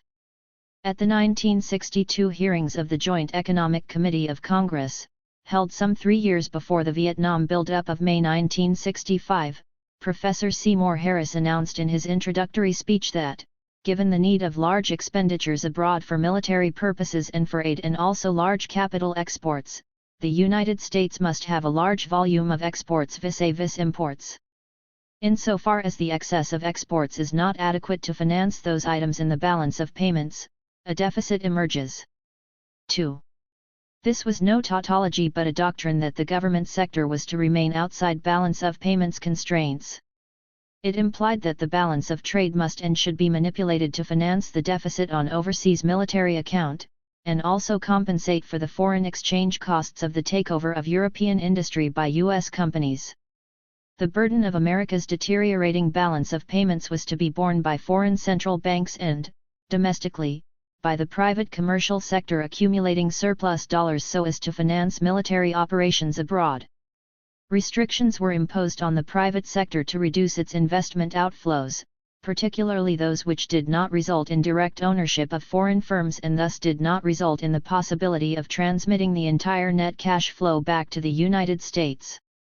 In 1962, the Kennedy administration levied an interest equalization tax on foreign bonds, offsetting higher interest rates abroad by imposing a 15% tax on net interest receipts by U.S. residents. In February 1965, voluntary guidelines were announced to limit private overseas direct investment and commercial bank lending to foreigners, made retroactive to December 1964. These restrictions became compulsory in 1968. In addition, new quotas were announced on imports of oil, steel, textiles, and other commodities. The result was that while U.S. diplomats preached laissez-faire to the rest of the world, U.S. government foreign operations obliged the United States to practice increasingly restrictive policies at home. Yet the private sector's balance on basic long-term transactions, foreign trade, services, and direct investment continued to deteriorate.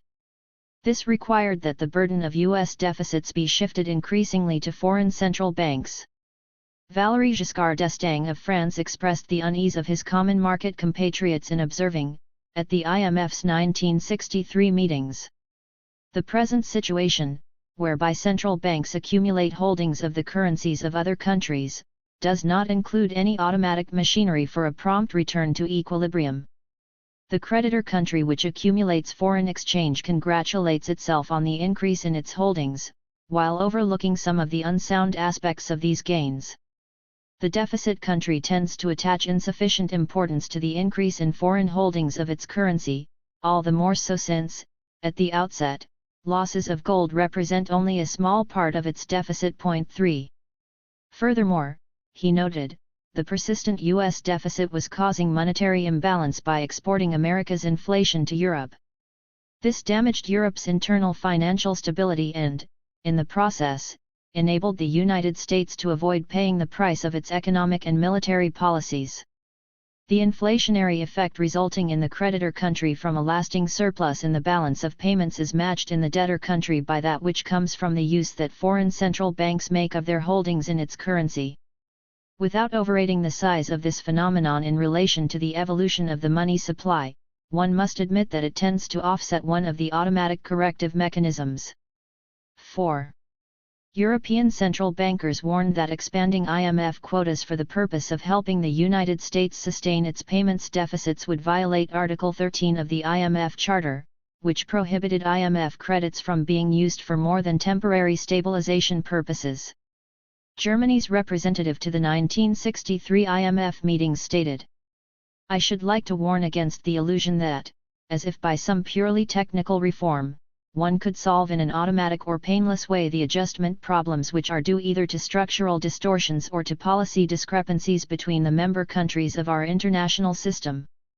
I want to stress that any improvements that might be thought out for our international monetary system should not be concentrated only on the question how best to finance balance of payments deficits, but also on the even more important question of how to provide sufficient incentives for curing them." 5.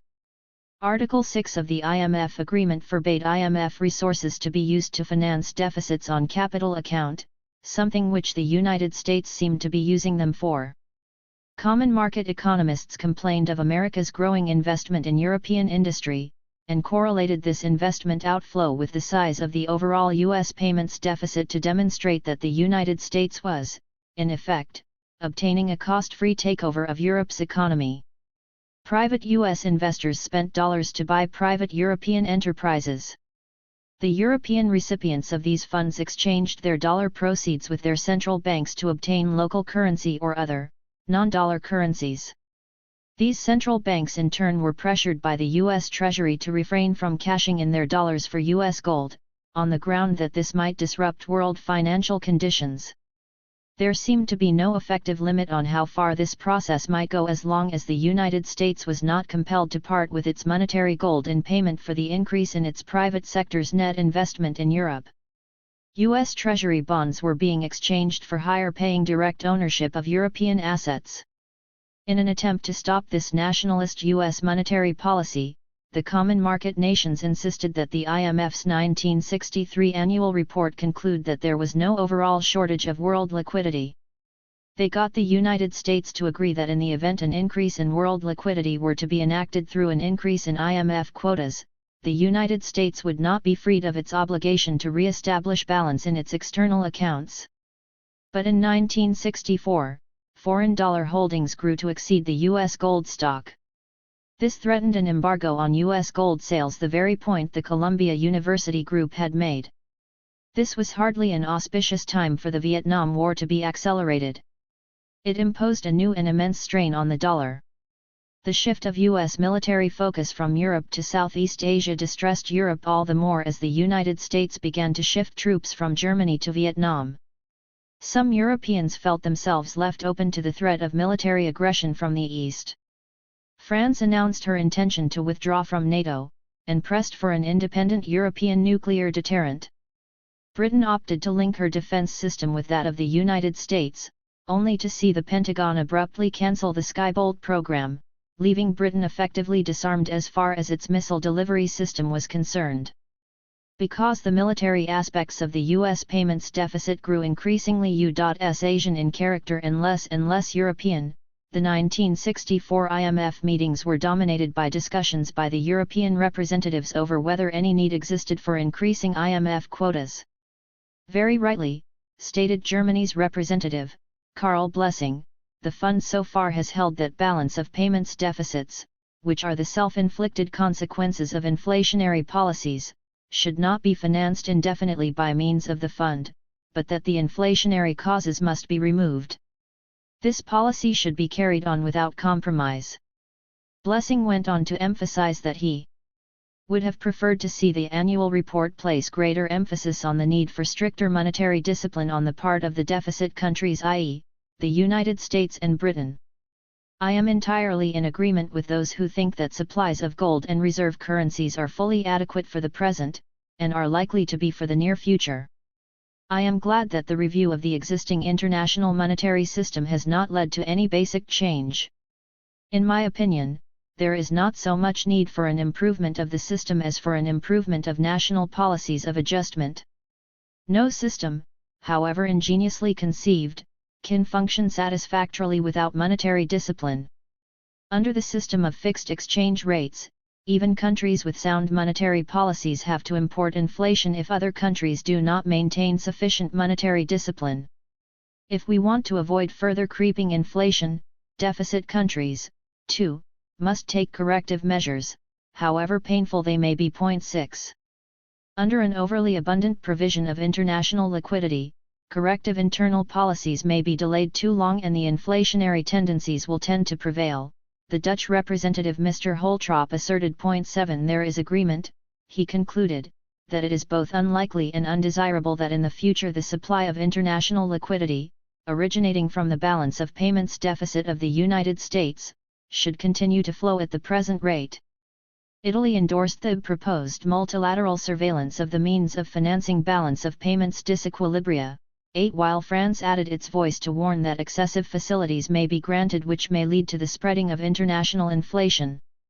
It may even lead to the strange paradox that, since the system in practice permits the deficits of the reserve currency countries to be financed without limit, the creditor countries are somehow invited to create a deficit in order to compensate for the outflow of reserve currencies, which is a phenomenon for which they have no responsibility. However, 9. France spoke for all 6 common market countries in urging that reference will have to be made in gold in financing future balance of payments deficits, as the only monetary element outside the scope of government action.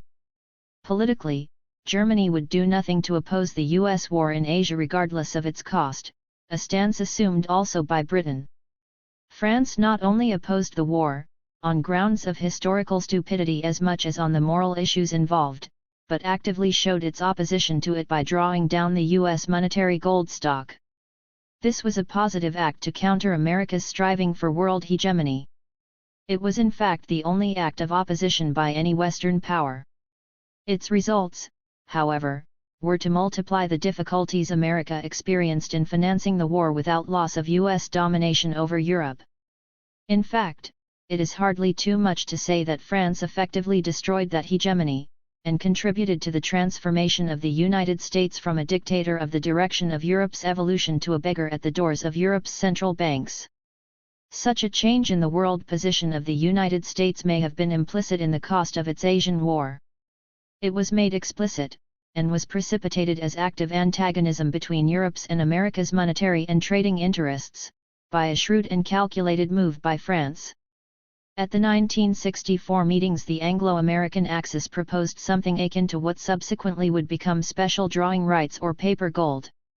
The suggestion was that IMF quotas be increased and paid for entirely out of paper as a bookkeeping entry, not in gold.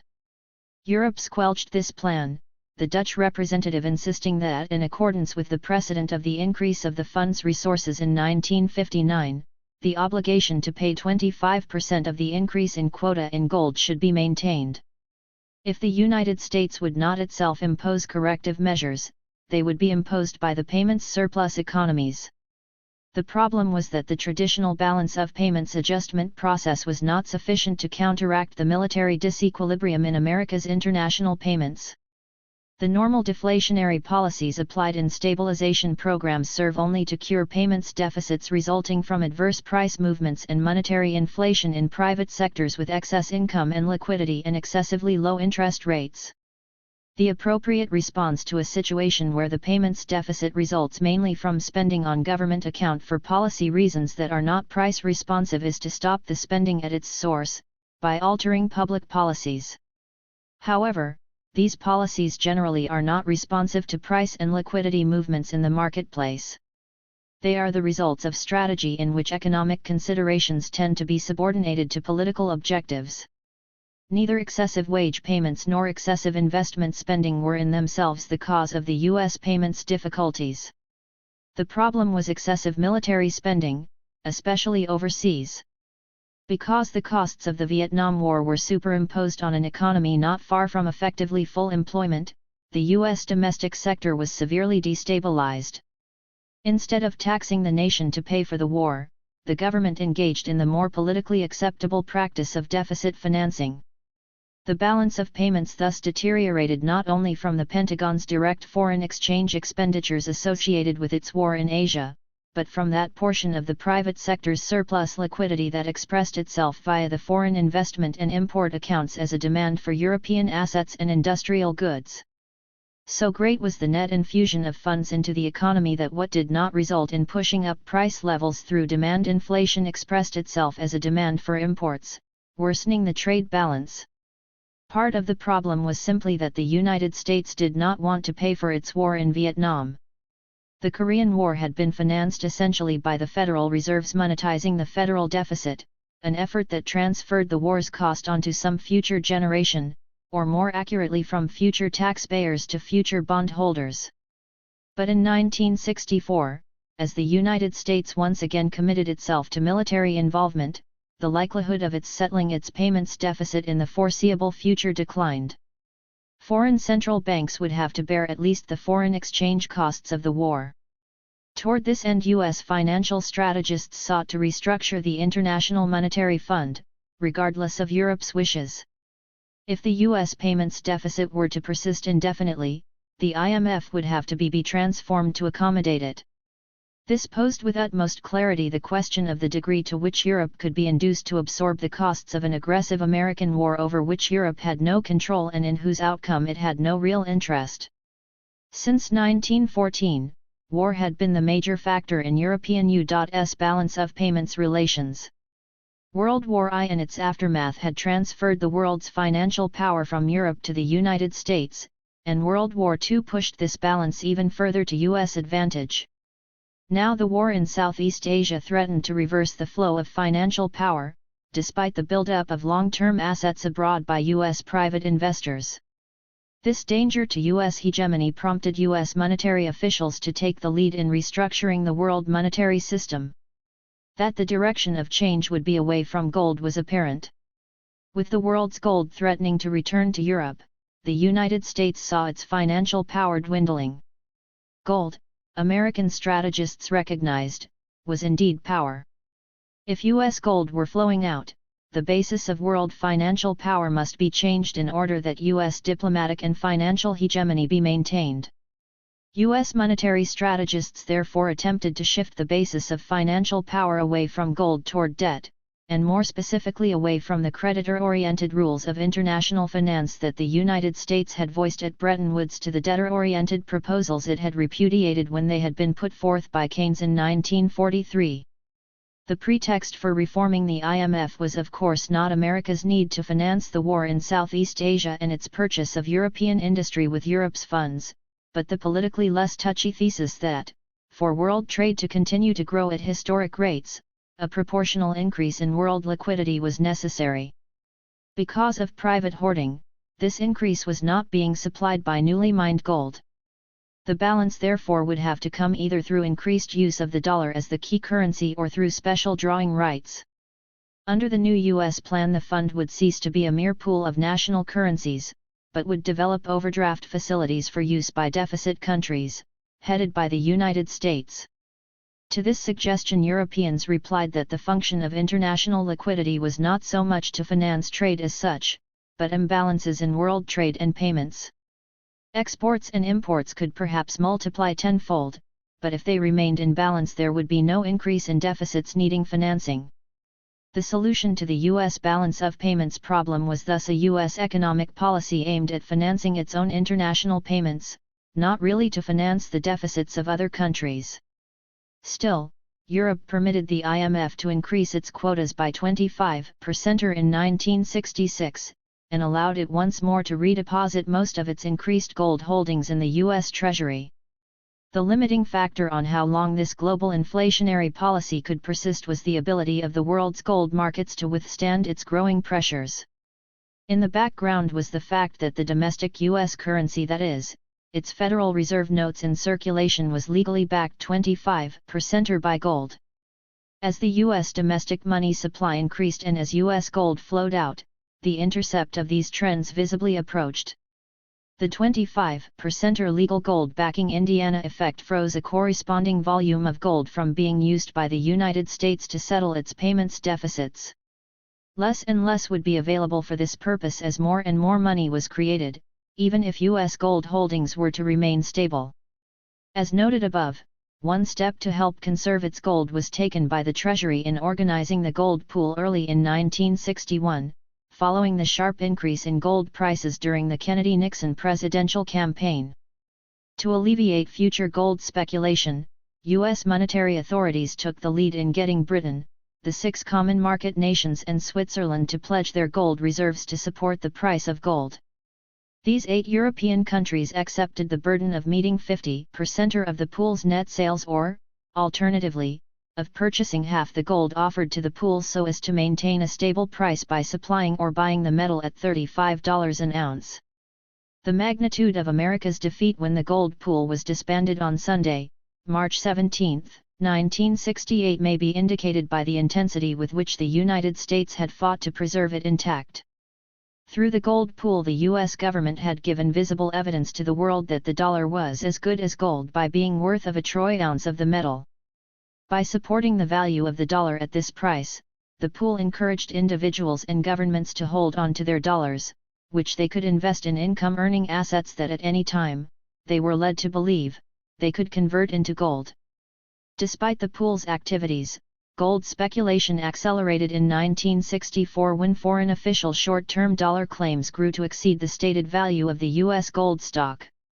Nor were fears mitigated as the United States exerted conspicuous pressure on Europe's governments not to cash in their dollars for gold. It became clear that some political solution to the disparity between the value of foreign dollar holdings and the U.S. gold stock would have to be found.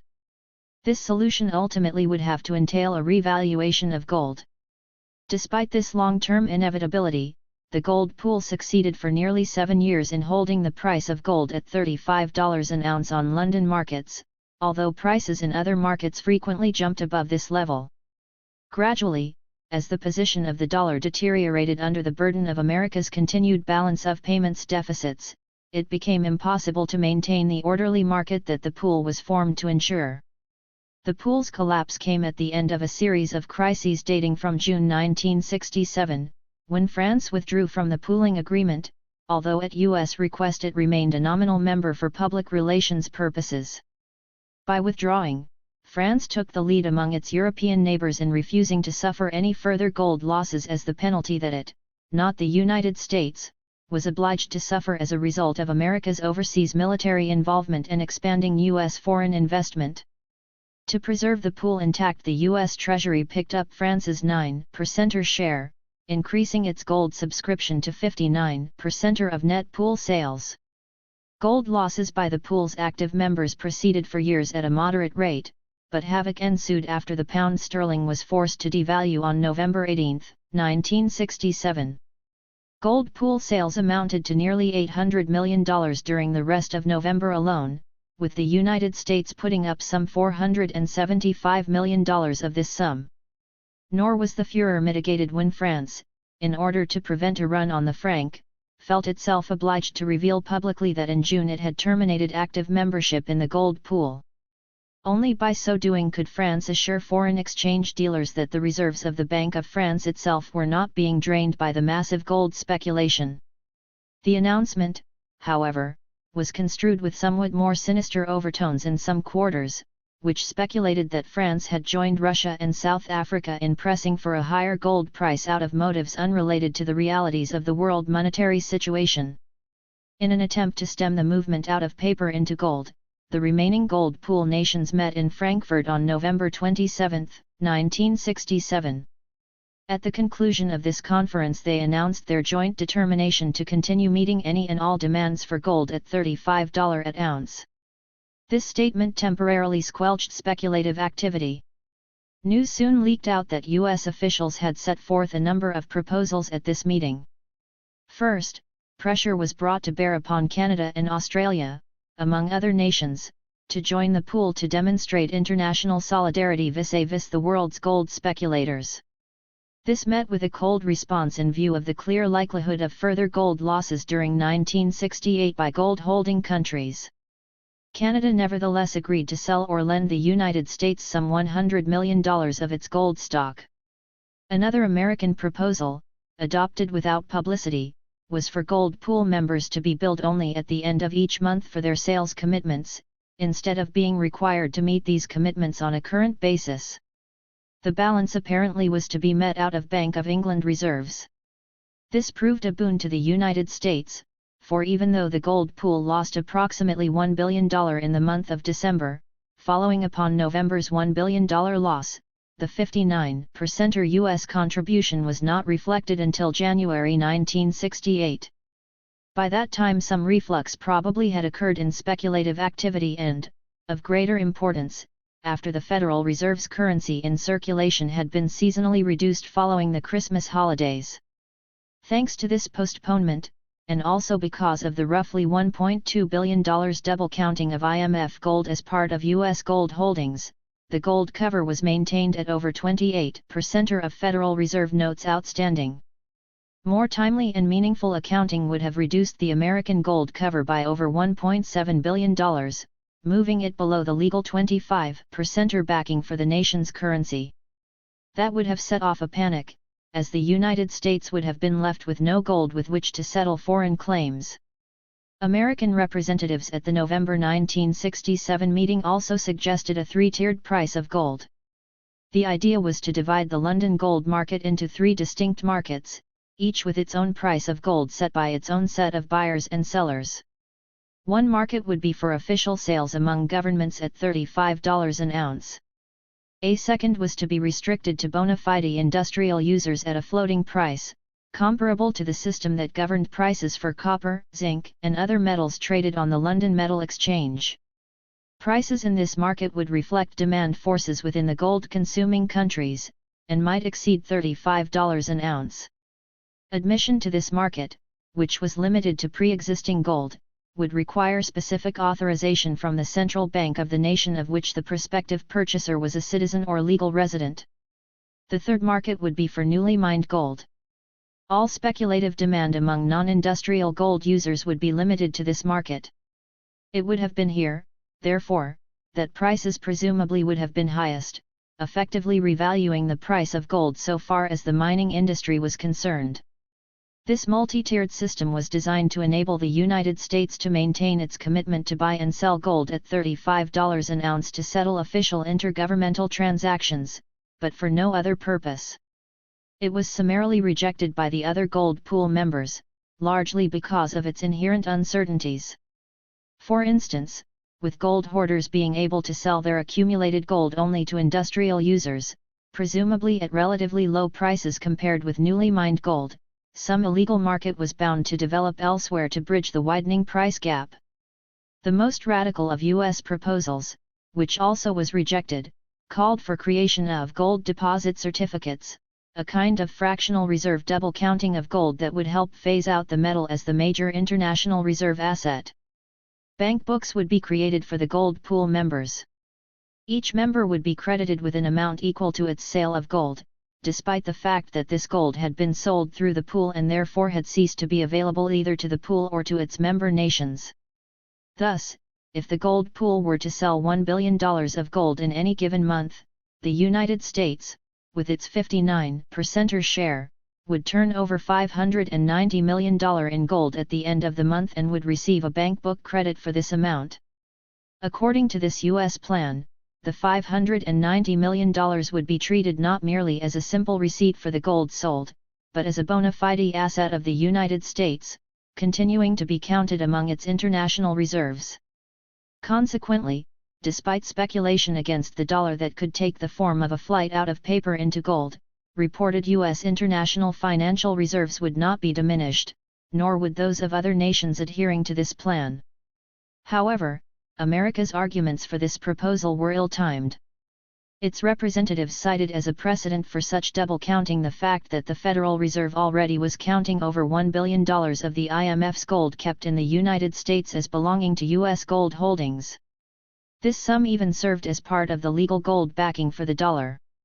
It was treated not only as part of the IMF's total $3.8 billion net gold subscriptions, but at the time of removal of the 25% gold cover for Federal Reserve currency in circulation, on March 18, 1968, was contributing some 2.7 percentage points to the currency's legal gold backing.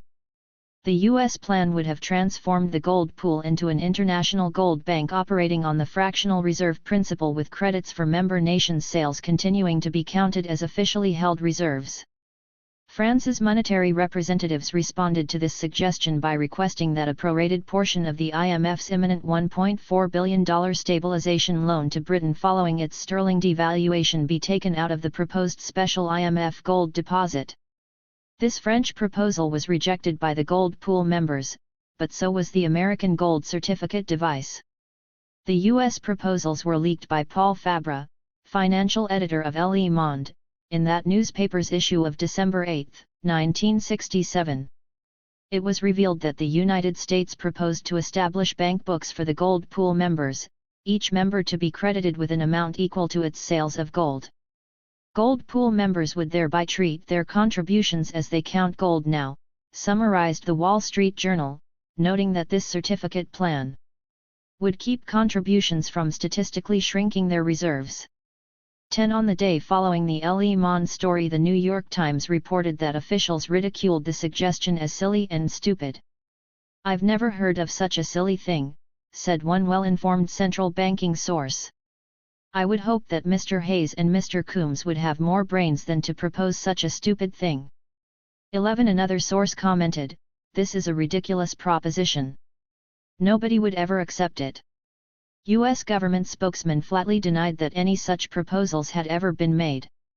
It must have been with some twinge of embarrassment, therefore, that 2 days later the U.S. government made public the fact that it had indeed made these proposals.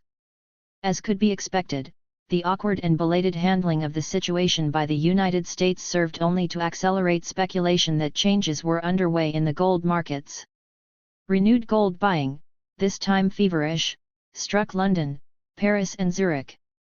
This was met by near panic in Congress.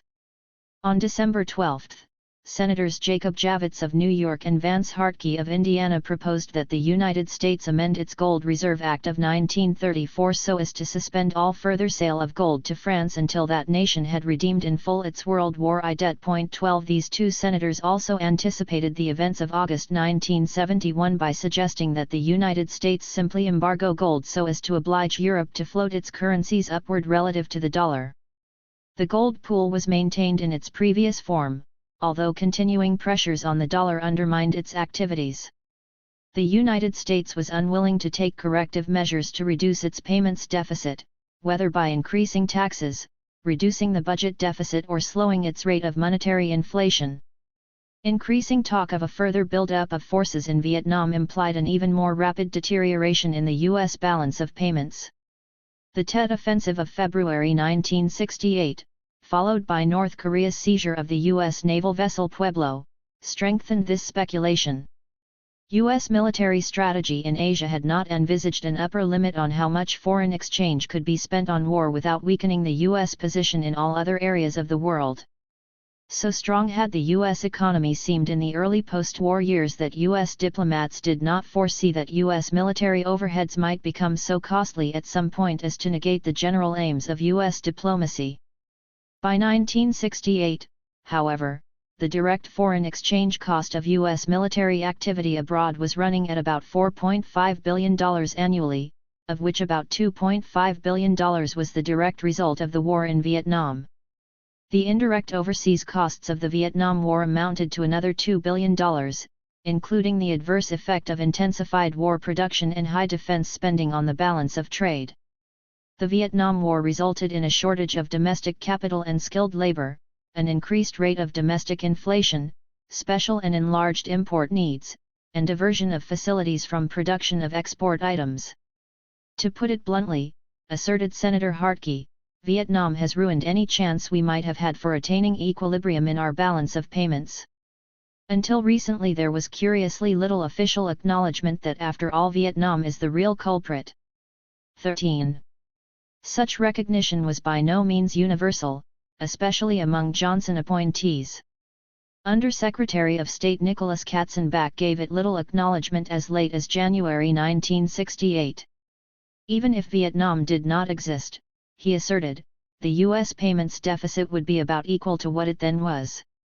Regardless of official blindness on the part of U.S. spokesmen, however, Europeans insisted on relating the question of further extension of credits to the United States to that of the Vietnam War. The Italian foreign minister's reply to Mr. Katzenbach, for example, was that a prompt end to the Vietnam War would help solve the U.S. balance of payments problem. 14. Italy in fact took the lead among Europe's central banks in balking at further financing of the U.S. deficit. In January 1968 the Bank of Italy proposed that all future swap transactions between the U.S. and European central banks be channeled through the IMF, obliging the United States to assure Europe of serious policies being taken to end U.S. payments deficit. In other words, the United States would have to subject its domestic policies to the scrutiny of foreign creditors as the price for maintaining its financial solvency. IMF surveillance mechanisms, it was proposed, would be brought to bear. However, the United States had it in its power to provoke a world monetary breakdown by repudiating its overseas obligations. Recognizing this fact, Europe capitulated.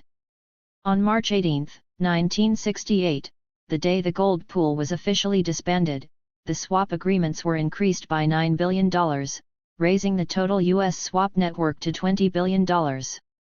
Of this sum, foreign central banks agreed to accept $10.5 billion of U.S. currency without cashing it in for gold. 15.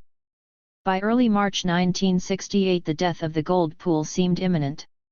In effect its members were quietly withdrawing. The Bank of Italy, for example, was using the currencies it received for the gold it provided to the pool to go out and buy more gold elsewhere so as to replenish its gold stock. Belgium, seeing Italy's gold holdings rise rather than decline, was balking at future contributions. The Bank of England's ability to meet further gold sales out of its own reserves was virtually exhausted. On March 12, 1968, a bare 2 days before all the U.S. gold not tied up in the 25% legal backing for Federal Reserve currency was depleted, the connection between war and the gold drain was clearly made in Congress. Senate doves joined to oppose a waiver of the 25% gold cover on the dollar, recognizing that if they could effectively prevent the release of any more gold to settle the U.S. payments deficits, the Johnson administration would be forced to ask Congress for an official declaration of war in order to continue financing military activity in Southeast Asia. The Senate narrowly voted, by 39 to 37, to remove the gold cover, with Senators Aiken, Church, Gruening, Hatfield, McGovern, and Young in dissent, joined by numerous hawks who had their own reasons for wanting to exert congressional restraint over President Johnson.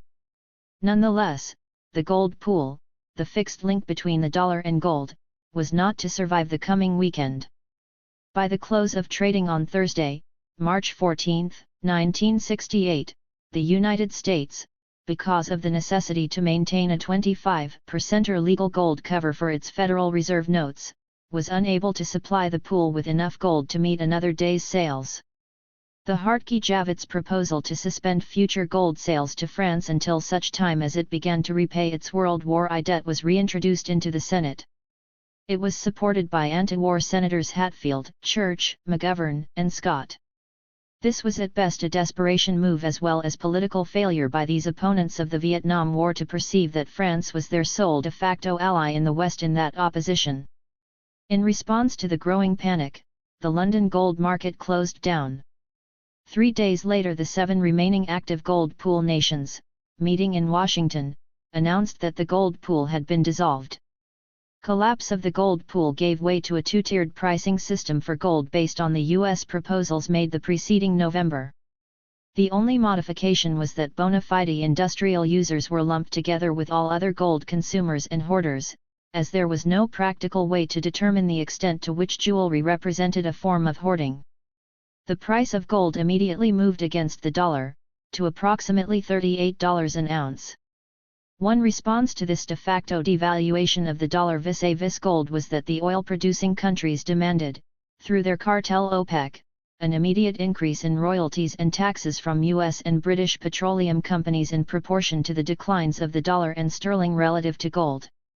If the price of gold were to remain at, say, $38 an ounce, the existing contractual dollar or sterling royalty and tax payments would have to be increased by to maintain a constant gold value of these payments as measured on the open market. Through this policy, the OPEC nations tried to conserve the purchasing power of their income flows in terms of gold. They later backed down, pressing their attack in more direct areas by simply demanding higher royalty payments outright. On March 31, 1968, millions of Americans heard Lyndon Johnson announce on television that he would not run again for the presidency, and that he would not substantially escalate the Vietnam War despite the Tet Offensive. Unperceived by the public at large, the point finally had been reached at which depletion of U.S. gold holdings abruptly altered the country's military policy. As one expert noted, the European financiers are forcing peace on us. For the first time in American history, our European creditors have forced the resignation of an American president. 16. The tide, it seemed, had turned against the United States. Its position of preeminence in the world had required total success in the functioning of the world monetary system it had created. That system was now basically jeopardized. Oddly, this was not because gold had drained from the system, but because it had become translocated within the system. The international monetary order had not really been an international order, but a national system that managed to extend itself over the entire globe. As it grew more international in character with the redistribution of gold reserves, it grew more fragile, for the US dollar and gold had become synonymous, in law as well as in fact.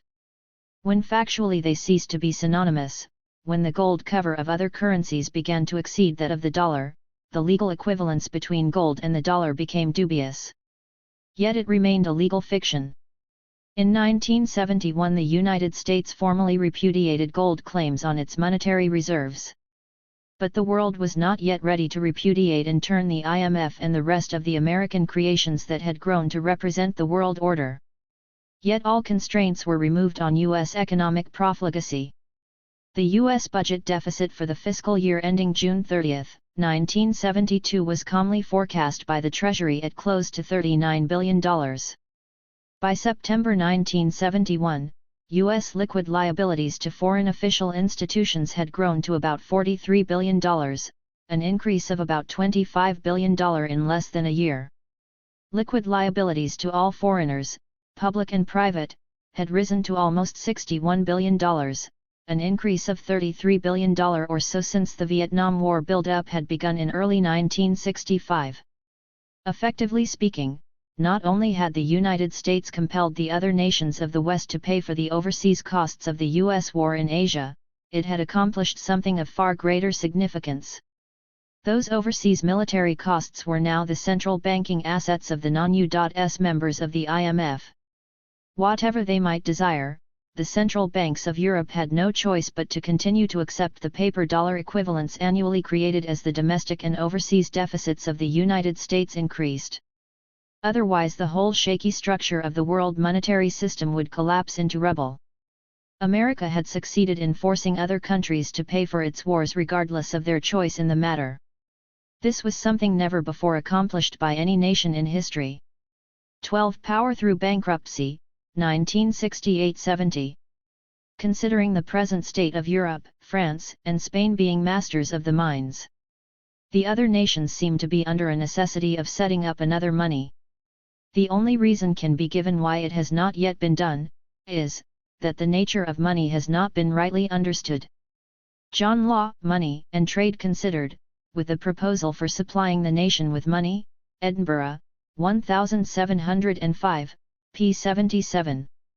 3 courses were open to the U.S. government upon the collapse of the gold pool in 1968, immediately to pull out of the war in Southeast Asia and cut back overseas and domestic military expenditures to allow the dollar to firm again on world markets, to continue the war, paying for its foreign exchange costs with further losses of gold, or to induce Europe and other payments surplus areas to continue to accumulate dollars and dollar equivalents exchangeable only for other dollar equivalents, not convertible into gold. The first option would have involved acceptance of defeat of the world's superpower by a handful of half-armed peasants, and hence an impertinent destruction of the American myth of world military supremacy. 1968 was an election year, and the Democratic Party dared not approach the electorate with military defeat as the outcome of its policies. Political fear thus foreclosed the first option. The second option open to the administration in 1968 was highly limited, for the gold cover had shrunk while the nation's money supply was expanding rapidly in the Johnson administration's guns and butter economy. The U.S. gold stock had fallen to $10 billion by year-end 1968, a decline of $6.9 billion since 1960 and $2.9 billion since 1965. Meanwhile, the narrowly defined money supply in December 1968 had grown to $195 billion, about 18 times the gold reserve. This ratio compared to $166.7 billion in 1965, 12 times that year's gold stock.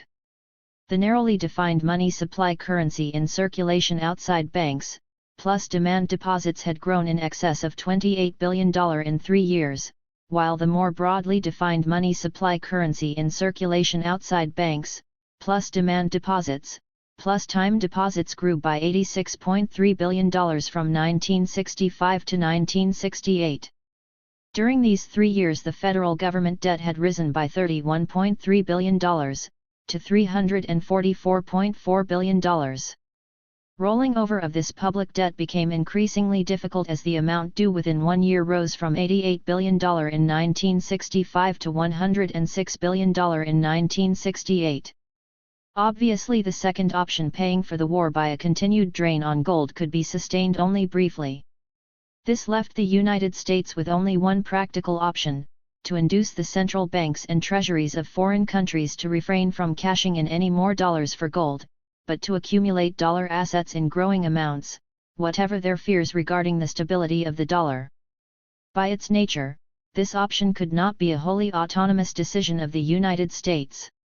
In the last analysis the decision had to be made by the IMF, the Group of 10 and political leaders in the payments surplus nations of Europe and Asia. It had to be secured by at least a token reflux of gold to America, i.e., a halt to the hemorrhage of gold, at least temporarily. It was to achieve this objective that U.S. monetary officials developed plans for international financial reform immediately following dissolution of the gold pool. The pool had been designed to tap other nations' gold reserves to support the U.S. balance of payments.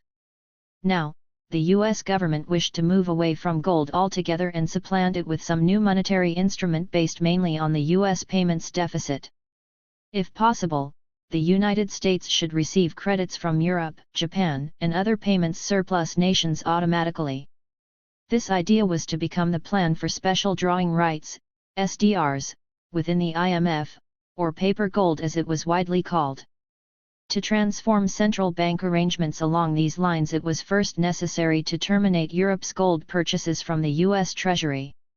In the aftermath of the collapse of the gold pool, the major industrial nations, with the notable exception of France, agreed not to cash in their gold holdings of U.S. Treasury instruments for gold.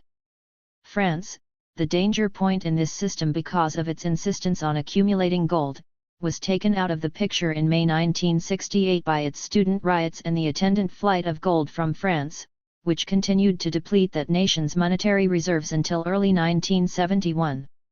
Various arrangements were made by U.S. Treasury officials to ensure that foreign countries would relend their dollar accumulations to the U.S. Treasury. Not only would this not drain away the nation's remaining gold supply, it would help finance the federal debt, which by 1968 was exerting major pressures on the New York capital market. Also, foreign private hoarders of gold found it increasingly difficult to secure U.S. gold via their national central banks. American political pressures along these lines produced an increase in U.S. gold reserves of $967 million in 1969. One country that was accumulating surplus dollars was Canada, in part because of the average $1 billion annual borrowings by her municipalities and corporations in U.S. markets during the late 1960s. The interest equalization tax had closed off this market, producing financial stringency in Canada. The U.S. Treasury agreed to exempt Canadian borrowers from this tax only if its Treasury took steps to offset the adverse balance of payments effect of this borrowing on the United States. Since July 21, 1963, Canada had been investing its foreign exchange reserves, over and above the usual operating levels, in special U.S. Treasury securities instead of cashing them in for U.S. gold or holding them in negotiable or marketable claims on the United States. In particular, wrote Canada's Minister of Finance E.J. Benson to U.S. Secretary of the Treasury Henry Fowler on December 16, 1968. We have taken steps to prevent Canada from becoming a pass-through channel for the flow of funds from the United States. We have also found various appropriate means of supporting the payments position of the United States. Thus the Canadian government has invested its United States dollar reserves, in excess of working balances, in special non-marketable issues of the United States Treasury. It also turned to the expanding capital markets of Europe to find funds with which to rebuild Canada's foreign exchange reserves. In the course of this year, substantial sums have been added to our reserves as a result of borrowings of the Government of Canada and other Canadians outside the United States, and the investment of these sums has provided support to the payments position of the United States. In the light of all these considerations, I can reiterate to you that it is not an objective of Canadian policy to achieve permanent increases in our exchange reserves through unnecessary borrowing in the United States. The U.S. Canadian Agreement was a model for subsequent agreements, both formal and informal. Much as Britain had asked the United States in 1945 to reinvest the proceeds of its foreign investments abroad so as to help stabilize the economies of dollar-deficit countries, the United States now asked Europe, Japan, and Canada to reinvest their central bank dollar holdings in the U.S. economy, specifically in U.S. Treasury securities, in order to recycle the funds thrown off by the U.S. deficit. America thus joined the ranks of the world's dollar deficit economies. In one respect, Europe and Japan had little choice. Europe's official dollar balances were in effect frozen, as sterling balances had been in 1945. These balances could not be cashed in for American gold because of their very size, $12.5 billion by the end of 1968, a sum that exceeded total U.S. gold holdings. Most of these dollars therefore were invested in illiquid U.S. Treasury securities. A dollar block financed by blocked dollar deposits had been created. The central banks of major powers that did wish to add to their gold holdings did so from sources other than the U.S. Treasury. Japan's $366 million in gold holdings in 1966, for instance, rose only to $737 million in 1971, a modest increase achieved by way of the International Monetary Fund. Most nations that ended up with the dollars being thrown off by America's payments deficits continued to recycle their funds back to the United States. Thus, the more the U.S. deficit persisted, the larger became the volume of intergovernmental claims on the U.S. government.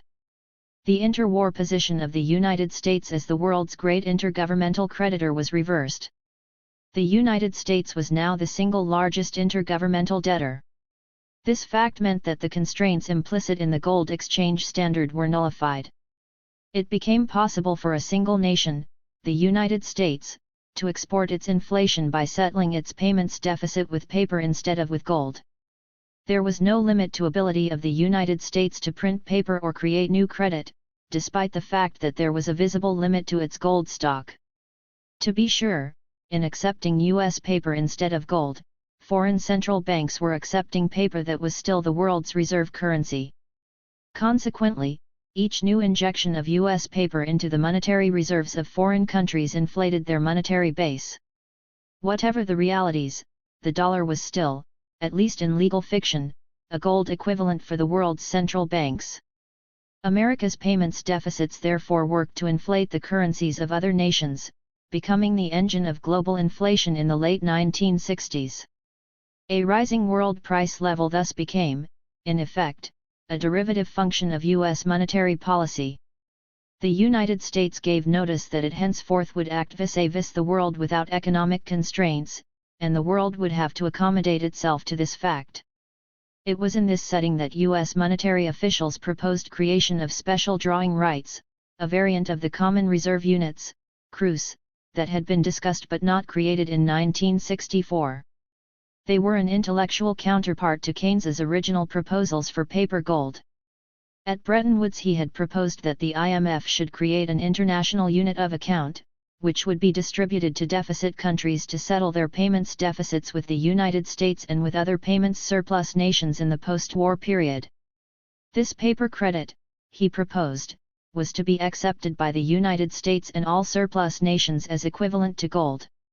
At the end of the reconstruction process, according to Keynes's plan, the United States would be left with international reserves comprising paper credits and gold.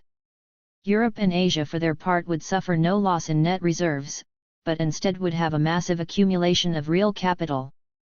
This stratagem would have enabled Europe to retain what meager gold stocks it still possessed. The continent would have been able to finance its reconstruction with imported capital goods from the United States, and to pay in time out of the real net proceeds of future production rather than in gold, which was needed to back the growth in credit that would fuel the required new direct investment. U.S. representatives to Bretton Woods dismissed this proposal. One reason was that if this paper credit were to count among U.S. international reserves, it would be equivalent in inflationary potential to a vast inflow of gold itself. The United States would wind up importing Europe's inflation. On the other hand, not to count this paper gold as bona fide monetary reserves would mean that America would have to make outright gifts of its output. U.S. diplomats did not foresee that someday it would be the United States that would beg for such credit. They therefore demanded that the IMF be created as a literal fund of gold and foreign currencies. Their ideas ultimately became the fund's Articles of Agreement. IMF resources would be lent to deficit countries to help them tide over temporary balance of payments deficits, but would neither create international credit nor finance payments deficits. By 1968 all this had changed. Acting in concert, the United States and Britain urged a new debt instrument to be accepted by payments surplus nations, to be given free of charge to payments deficit countries in proportion to their IMF quotas. Instead of accumulating more gold, dollars, or pounds, which would represent potential claims on US and British gold stocks, payments surplus nations would be offered special drawing rights on the IMF. These credits eventually would be repaid by the deficit countries, but they would be permitted automatically to draw on the resources of payments surplus nations without drawing down their existing international reserves. These special drawing rights would be created and distributed by the IMF in keeping with its members' gold tranches, that is, in proportion to their original subscriptions to the IMF, which also determined their voting power in the fund.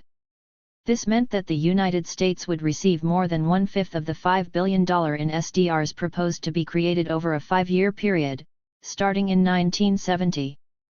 Britain and the United States would be given a painless means by which to incur more deficits, avoiding the adjustment process and loss of gold they otherwise would suffer. Creation of special drawing rights was a fundamental departure from the fund's creditor-oriented philosophy. The use of SDRs to sustain long-term payments imbalance made it necessary to drop Article I.S. of the IMF Charter, which stated the fund's purpose as being to shorten the duration and lessen the degree of disequilibrium in the international balances of payments of members. The idea indeed was to permit the United States, Britain, and other payments deficit countries to afford a higher and longer degree of disequilibrium without having to submit to the classical financial adjustment process. The SDR proposal also was in violation of Article 13, which stated that IMF credit must not be used to serve to compensate large or protracted outflows of capital on the part of member states. Europeans were quick to point out that acceleration of American capital investment in Europe was a major factor in the U.S. payments deficit, and that SDRs would accelerate this outflow. The SDR proposal also contradicted Europe's insistence that there was no need to supplement existing international reserve assets, and that what was required was rather some means of imposing constraints on the payments deficits and inflationary policies of the United States and Britain. The common market nations were emphatic about this, but they controlled only 17% of the IMF's voting power, 3% or less than the votes required to veto IMF proposals. The United States, with its 22% of the voting power, was alone in its unilateral ability to veto any proposal that it found to run counter to its national interests. To the EEC's objections, U.S. negotiators retorted that the common market could increase its proportional voting power in the IMF by raising its gold tranche subscription to the IMF, i.e., by surrendering gold to the IMF. This would have swelled the fund's loanable resources further, aggravating the liquidity plethora to which the central banks of common market countries were objecting. Ultimately, the common market won the concession that although a 20% vote would remain necessary to veto the establishment of SDRs, a 15% veto would suffice to block the SDRs from being activated. This meant that the common market nations could use their 17% vote to postpone activation of SDRs until such time as they deemed them necessary and desirable. The remaining problem to be settled was when and indeed, even whether the SDRs would have to be repaid. U.S. representatives were obliged to relinquish their early stance for non-repayment of the SDRs with foreign exchange or gold, and for the IMF simply to liquidate them at some point, as Keynes had wished to do with his Bancor credits in his 1943 draft for the IMF. A 5-year repayment period was settled upon, so that the SDR credits would represent medium-term rather than short or long-term financing. But just what was to happen at the end of the 5 years if the SDR credits were not repaid was not spelled out. There was a provision specifying that a member's average use of SDRs over a basic period is not to exceed 70% of its average allocation. However, the reconstitution provision does not prevent a country from using all its SDRs when its balance of payments difficulties are temporary in nature. One IMF members subscribing to the SDR plan were obliged to accept SDRs up to an amount equal to twice their own original allocation, in addition to this initial allocation itself. Although the New York Federal Reserve Bank claimed that this new facility to some extent represents a logical extension of the fund's current operations, its economists proceeded to demonstrate how the SDR proposal in fact reversed the IMF's operating philosophy. First, SDRs will be more readily available than the credit that the IMF now provides through drawings in the credit tranches. At the time, a country was able to draw on its credit tranche, that is, sums in excess of its gold subscription, only after it has agreed to take measures to correct its balance of payments. But there were no such constraints on a country's use of automatic SDR credits. That was the essence of their being automatic. Its exercise of this right will not be subject to consultation or prior challenge nor contingent on the adoption of prescribed policies designed to restore balance of payments equilibrium, the New York Fed continued. Second, the SDRs are intended to provide a permanent addition to international reserves, whereas most current IMF transactions give rise to only a temporary increase. Third, the SDRs will be distributed to all participants in proportion to their IMF quotas. On the other hand, reserves that arise as a byproduct of the fund's credit operations normally add, in the first instance, to the total reserves of the borrowing country alone and only indirectly to the reserves of other countries. Finally, the use of SDRs does not entail repayment according to a fixed schedule, as does the use of the fund's ordinary resources, although SDR balances must be partially reconstituted following large and prolonged use. Automatic paper credit without the famous IMF conditionalities thus was to replace gold and hard money as the new basis of world liquidity. If the United States were to lose its gold to other nations, no such nation could use that gold as the basis for autonomous economic power. The United States would draw on other nations' funds to continue financing its payments deficit, institutionalizing not only this deficit itself but also the disequilibrating government spending policies, particularly in the military sector, which were the major cause of this deficit. The spirit of the U.S. proposals for special drawing rights had been anticipated as long ago as 1682 by an anonymous British advocate of paper money who perceived that whatsoever quantity of credit shall be raised in this office, will be as good, and of as much use, as if there were so much money in specie added to the present stock of the nation. 'Tis more prudent and advantageous to a nation, to have the common standard or medium of their trade within their power, and to arise from their native product, than to be at the mercy of a foreign prince for his gold and silver, which he may at pleasure behold. Credit can neither be hoarded up, nor transported to the nation's disadvantage, which consequently frees us from the care and necessity of making laws to prevent exportation of bullion or coin, being always able to command a credit of our own. As useful, and as much as shall be necessary. Point 2. Under such conditions in the modern world, the proposed structural reform of the IMF was akin to a tax levied upon payments surplus nations by the United States to pay the foreign exchange costs of the American departure from classical economic drives to a drive toward classical military imperialism. It was a tax because it represented a transfer of goods and resources from the civilian and government sectors of payments surplus nations to payments deficit countries, a transfer for which no tangible quid pro quo was to be received by the nations who had refrained from embarking upon the extravagance of war. In September 1969, the IMF nations voted to activate $825 million of SDRs on January 1, 1970, to be followed by equivalent distribution every 3 months for the next 3 years.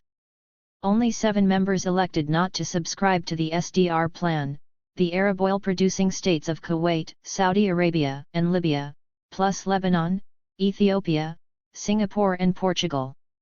These nations therefore did not have to accept SDRs in lieu of gold, dollars, or other more tangible assets. The new arrangements enabled the U.S. payments deficit to widen still further. In the first quarter of 1970 it amounted to $3.1 billion as measured on the official transactions basis, followed by $2 billion in the second quarter, another $2 billion in the third, and $3.5 billion in the final quarter. This prompted Europeans publicly to express regret that the SDRs had ever been issued in the first place.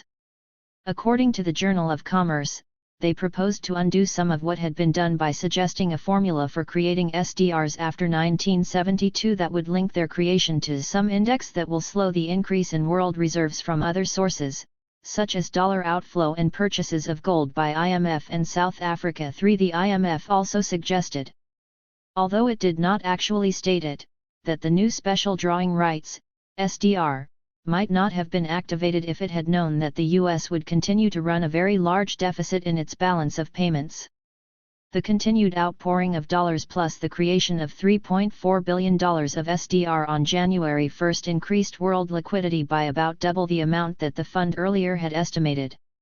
The SDR allocation proposal made an allowance for a possible rise in official holdings of U.S. dollars over the ensuing 3 to 5 years of some $0.5 billion to $1 billion on average, IMF noted. The fund stated that it regards the need to rectify the U.S. payments position as the most urgent task remaining in the field of international payments. Pierre-Paul Schweitzer, the fund's managing director, went so far as to suggest that foreign central banks cash in all new dollar accumulations for U.S. gold so as to begin laying down the law to U.S. authorities. Until the payments position of the United States is brought into balance, he stated, it is important that the deficit should be financed by the use of United States reserve assets to the extent necessary to avoid an excessive expansion of official holdings of dollars by other countries. A policy of this kind is indeed necessary if control over the issuance of special drawing rights is also to provide the means of regulating the aggregate volume of world reserves. 4. This statement gave the lie to the New York Federal Reserve Bank's assertion, popularly accepted in the United States, that France's position within the common market toward the U.S. payments deficit was unique.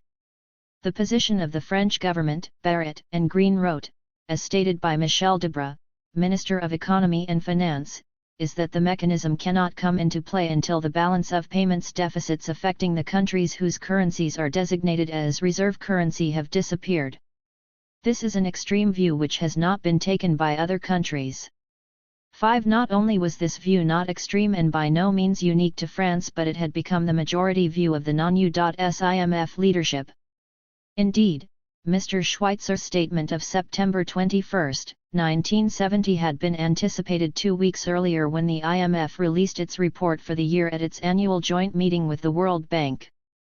If the United States payments deficit on the official settlements basis continues, the New York Times summarized the IMF's position, it might be better to finance a substantial portion of it by running down United States monetary reserves and thus avoid an excessive expansion of official holdings of dollars of other countries and of international reserves in general. 6. The IMF itself set the pace by cashing in some $400 million of its dollar-denominated Treasury securities for U.S. gold, withdrawing part of the deposit that had been double-counted in world liquidity as belonging separately to the IMF and to the U.S. Treasury. The fund and its member countries also turned SDRs over to the U.S. government. It thus turned out to be the United States that was receiving paper gold, although most of it was coming from the less developed countries that could not have paid in gold anyway. Foreign central banks were holding their gold purchases in abeyance, pending the outcome of the protectionist Mills tariff bill and a political assessment of just how their governments might best respond politically and economically. U.S. monetary officials and economists embarked on a campaign to rationalize the U.S. payments deficit, hoping to deter Europe from calling the U.S. government to account and to persuade foreign central banks to acquiesce in further expanding world liquidity through continued U.S. deficits.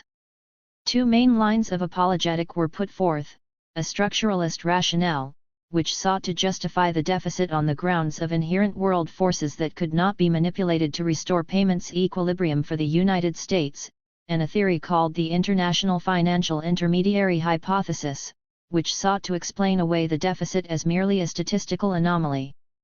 The structuralist rationale held that the United States occupied a unique position in the world economy because, as Robert Russa said, the United States had undertaken external commitments, both military and economic. Given America's assertion of its position as Cold War leader, and the consequent requirements for payments outflows on military account and for related government transactions, how can the balance of payments of such a country be expected to conform to the same pattern, and correct its aberrations by resort to the same means, as those indicated by the traditional norms? 7. In other words, deflationary monetary policies at home would not affect the government's foreign policy, which was acknowledged to lie at the root of the deficit. The price non-communist countries had to pay in exchange for the U.S. protective umbrella was to absorb this deficit. America's foreign programs, Mr. Russa continued, by their nature and because of their critical importance for other prime objectives, cannot be left to very purely as balancing residuals of trade accounts of leading countries. It followed that the U.S. government and its military agencies could not be expected or required to spend funds only in accordance with what the private sector might generate through its foreign transactions. The government deficit must be accepted as an unchallengeable category of expenditures, whose magnitude must not be constrained by balance of payments considerations. Foreign nations must either provide the U.S. Treasury with the requisite funds directly, by holding their international reserves in U.S. Treasury securities or Russa loans negotiated with the Federal Reserve System, or, by expanding their imports from the United States and limiting their exports, must permit the U.S. private sector to run a surplus of whatever magnitude was needed to balance the government outflow. In either case, the traditional adjustment process would not be appropriate for the United States. It was up to foreign countries to adjust their economies to the payments needs of the United States.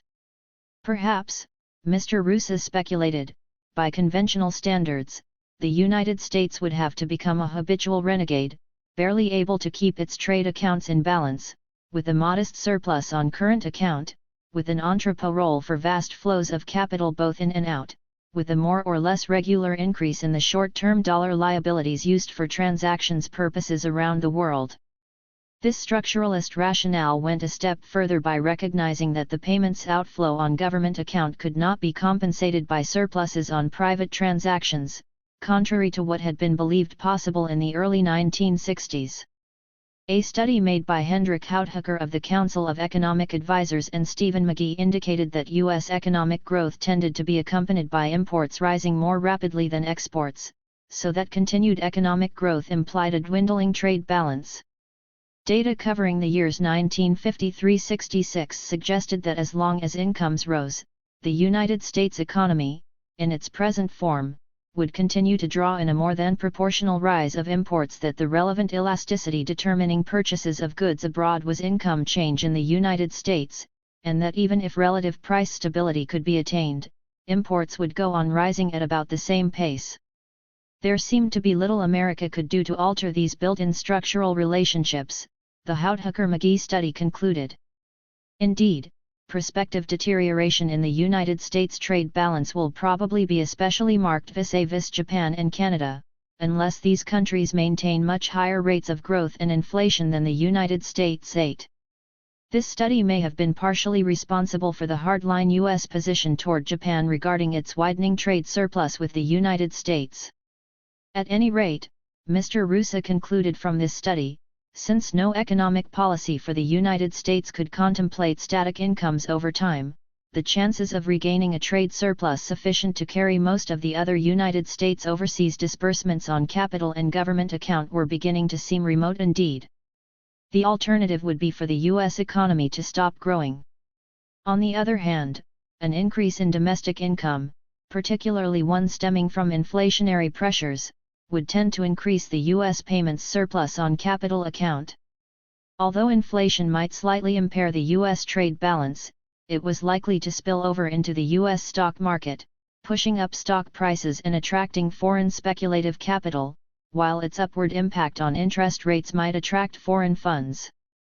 This was after all what had happened during 1928-29. The resulting capital inflow might not have been desirable then, but it was desired now. Allied to this structuralist argument was the assertion that if the United States actually were to begin putting its house in order, Europe would protest just as vigorously as it did about the U.S. deficits. Our deficits have been continually criticized, argued Mr. Rusa, our efforts to correct them, particularly when the traditional formulae of deflation were being applied, have brought anguished complaints. U.S. deficits, it was implied, were the byproduct of America remaining a thriving market for foreign output, and hence were necessary for continued smooth functioning of the world economy and its credit system. The deficits seemed to be enriching all nations in their effects. However bad world inflation might be, it was more desirable than world deflation. Such reasoning led to what was termed the International Financial Intermediary (IFI) hypothesis, which asserted that the U.S. payments deficit was just a statistical illusion. 9 The U.S. economy, it was argued, functioned much like a savings bank or a savings and loan association, which are called financial intermediaries because they borrow short-term savings and reinvest them in long-term assets, mainly mortgages. Much like a savings bank, the United States borrowed, i.e., received short-term deposits from foreign dollar holders, and reinvested these funds long, e.g. in buying out European companies. Foreign investors elected to lend their dollar balances to foreign branches of U.S. banks instead of exchanging them for local currencies, partly in search for security against foreign currency devaluations, partly because Europe's credit markets were not as sophisticated as those in the United States and European stock markets likewise were not as open and active. Also, foreign central banks chose to invest their dollar surpluses in interest-bearing U.S. Treasury securities instead of in gold, as the latter earned no interest. U.S. international banks turned around and lent their eurodollars to U.S. international corporations wishing to finance their foreign investment activities, including the buyout of foreign companies. The U.S. Treasury used its inflow of foreign funds to finance U.S. government operations abroad. Everything was a matter of choice, which is how economists tended to define every kind of transaction. The implication was that foreign holders of liquid funds, including central banks, just happened to have an exactly matching reciprocity of investment preferences with U.S. long-term investors and spenders, including the U.S. government. In such a situation one could not measure U.S. international financial imbalance simply by the liquidity deficit, defined as gold sales to foreign countries plus net U.S. short-term borrowings from foreigners. Just as a savings bank was not really in deficit when it invested its deposits in long-term mortgages, neither was the U.S. economy in deficit in borrowing short and lending long. Its short-term borrowing simply indicated that foreigners had, and have, a positive demand for liquid dollar assets. 10 By definition, the theory stated, assets and liabilities must be willingly held. Willingness to purchase and sell the existing flow of goods and services and to hold the existing stock of assets at existing prices is the definition of equilibrium in other parts of economic theory. It should be in explanations of the balance of payments, too. The existence of a positive foreign net demand for liquid dollar assets and gold combined implies, in the absence of an increase in world monetary gold stocks, that a U.S. deficit on the liquidity definition is not only consistent with equilibrium in the foreign exchange market but is a necessary condition of it. This purported to explain the dollar's strength in foreign exchange markets at times when its payment deficits were widening. In such cases, the theory claimed, there was no real movement out of the dollar, no dissatisfaction abroad with the U.S. payments deficit, no monetary disequilibrium stemming from this deficit, but merely a preference by foreign residents and central banks to hold their balance of payments surpluses in short-term dollar assets. This preference found its complement in the equal but opposite preference of Americans to make the much higher returns available from buying out the commanding heights of foreign economies, seeking Cold War military supremacy, and going into debt to sustain rising living standards in excess of more prudent and less debt-happy foreign consumers. This theory was promulgated by semi-governmental economic research organizations in the United States such as Mr. Salance Brookings Institution, which sponsored a university's conference meeting of the National Bureau of Economic Research to discuss the new doctrine. But its depiction of the lines of causality at work was wholly imaginary. Throughout the 1960s it had been U.S. entities, both private and governmental, that had initiated the build-up of international liquid assets, or hot money as it was termed by the popular press. U.S. companies bought up foreign firms while the U.S. government spent funds abroad to finance military and related operations.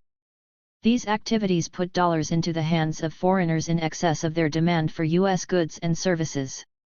It was then up to foreigners to respond, headed by the central banks in which the surplus dollars built up. At this point, what the Americans represented as a matter of economic choice became a product of political and diplomatic coercion. Foreign dollar holders either could turn these dollars over to their central banks in exchange for local currencies, or they could deposit or otherwise relend them directly to other U.S. borrowers via the eurodollar market. As long as interest rates in the United States were higher than in foreign countries, partly as a result of the U.S. inflation, or as long as U.S. banks were prevented by the Federal Reserve's Regulation Q from borrowing via certificates of deposit from U.S. residents, these banks would find it in their interest to borrow back the dollars thrown off by the U.S. payments deficit by offering attractive interest rates to foreign dollar holders, including foreign affiliates of U.S. firms. The circle could continue unbroken. However, when interest rates began to fall in the United States, and when Regulation Q was relaxed following the Penn Central bankruptcy in May 1970, U.S. commercial banks stopped borrowing funds abroad and focused their attention on attracting deposits at a lower cost from U.S. residents. Between June 1970 and June 1971, foreign eurodollar deposits with U.S. banks, held mainly by foreign private sector residents, fell by more than $10 billion. These dollars, the accumulated proceeds of years of U.S. payment deficits during the late 1960s, ended up in foreign central banks. These central banks had little choice but to hold on to them, short of asking for U.S. gold. They were compelled to hold U.S. Treasury promissory notes, faute de mieux. This certainly was not quid pro quo lending, and in fact was the reverse of how financial intermediaries operate. A savings institution first receives funds from depositors, and then relends them long in the form of real estate mortgages. Matters would be different if it were to begin financing mortgages by printing its own banknotes and afterwards obliging the person to whom it lent this mortgage money or to whom that borrower in turn paid the money to redeposit the private savings bank's notes in the same institution that had issued them. Professor Triffin was one leading economist who criticized the analogy between savings bank operations and U.S. behavior during the 1960s, on the ground that the initiative certainly lies far more with the American investor than with the autonomous desire of Europeans to raise long-term funds in the United States, as assumed by R3 Anthers 11. Mr. Salant replied that it makes no difference to the validity of the analysis whether buyers or sellers take the initiative. 12 But it certainly does. Private dollar holders abroad, the foreign companies that are bought out, did indeed wish to divest themselves of these funds by turning them over to their central banks, and these banks wished to obtain something better than U.S. Treasury promissory notes, which was precisely why they complained about U.S. financial policy and did what they could to exchange their surplus dollars for U.S. gold. But the Washington economists pretended not to understand any of this. In a sense, the IFI hypothesis was an extension into the realm of international finance capital of Say's law of markets. All surplus funds thrown off by U.S. direct investment abroad and war-related spending created their own demand, which expressed itself in the form of increased foreign holdings of U.S. Treasury securities. This, however, was a forced demand, not exactly a voluntary one. It was irrelevant to assert that Europe wanted or chose to hold short-term claims on the U.S. Treasury, simply on the ground that it did in fact hold such claims. A more realistic interpretation would have been that Europe and Japan accepted this option reluctantly, partly out of sympathy with U.S. war aims to be sure, and partly to avert a world political showdown and monetary collapse. The important point was that foreign central banks held their liquid claims on the U.S. Treasury not because that was their first preference, but simply because they feared to do otherwise, because they feared bringing about a breakdown in international finance and trade. As Arthur Laffer summarized the issue, in their now classic article, Dupree, Kindleberger, and Salant set forth an altogether novel framework for analyzing the U.S. balance of payments. If correct, their analysis points out, that U.S. deficits, within some limits, do not represent a disequilibrium position, but, in fact, are necessary for a healthy world economy. 2. Any lack of confidence in the dollar is brought about by a failure to understand the role of the dollar, and 3. Unless there are a myriad of controls, the normal macroeconomic tools are likely to fail in controlling the deficit. 13. The three authors are quoted to the effect that banks and other financial intermediaries, unlike traders, are paid to give up liquidity. The United States is no more in deficit when it lends long and borrows short than is a bank when it makes a loan and enters a deposit on its books. 14. Thus, Laffer concluded, the unique role of the United States is as the major supplier of liquidity to the rest of the world. 15. Translated into political terms, this meant that, the Vietnam War and its associated payments deficits were necessary to provide international reserves to ensure a healthy world economy. 2. People who do not understand this fail to understand both the ineffable benefits of slaughter and the financial mechanisms at work, and 3. There is nothing to be done about the U.S. deficit short of transforming the nature of American and foreign political society, which is precisely what the American strategy was designed to prevent. Logically speaking, the IFI hypothesis applied only to the private sector's investment and payments transactions. It maintained the fictions that government finance capital played no role in the world economy, and that some investment alternative was always available to foreign dollar holders. However, because the parameters of international transactions in real life are manipulated by political policy and not by free market forces, any general equilibrium theory is inapplicable to modern balance of payments analysis. The hypothesized voluntariness of most private transactions therefore must be replaced by an analysis of economic behavior taking government diplomacy into account. The international financial intermediary hypothesis would have merit only if there were no official transactions deficit, that is, no build-up of U.S. official liabilities to foreign governments, but merely an offsetting exchange of private liabilities of differing maturities. Such an approach might, for example, help explain the U.S. payments surplus on capital account during the 1950s, when the dollar was much more secure than it later became in relation to European currencies. But the approach was inapplicable to the international financial transactions of the 1960s and 1970s, for in light of the substantial role played by government transactions and hence, of diplomatic arm-twisting, the critical assumption of mutuality became unrealistic. In the final analysis, the United States remained liquid only by imposing a de facto embargo on its gold sales, and in August 1971 an outright embargo. Foreign desires to purchase U.S. gold with their surplus dollars were denied, pending some resolution of the U.S. monetary dilemma. The most serious defect of the IFI hypothesis was its attempt to divert attention from analysis of how the world inflation actually was being transmitted and where its origins lay. It interpreted the politically inspired U.S. payments deficit, which stemmed from government actions and transactions designed to maintain U.S. hegemony, as an interest rate responsive exercise in liquidity preference between long and short-term investments. It did not ask what was responsible for creating the capital funds that comprised the reserve assets of the world's central banks. It was almost inevitable that the attempts by Sallant and his colleagues to explain away the U.S. payment deficits would inspire self-ing official statistical attempts to minimize these deficits.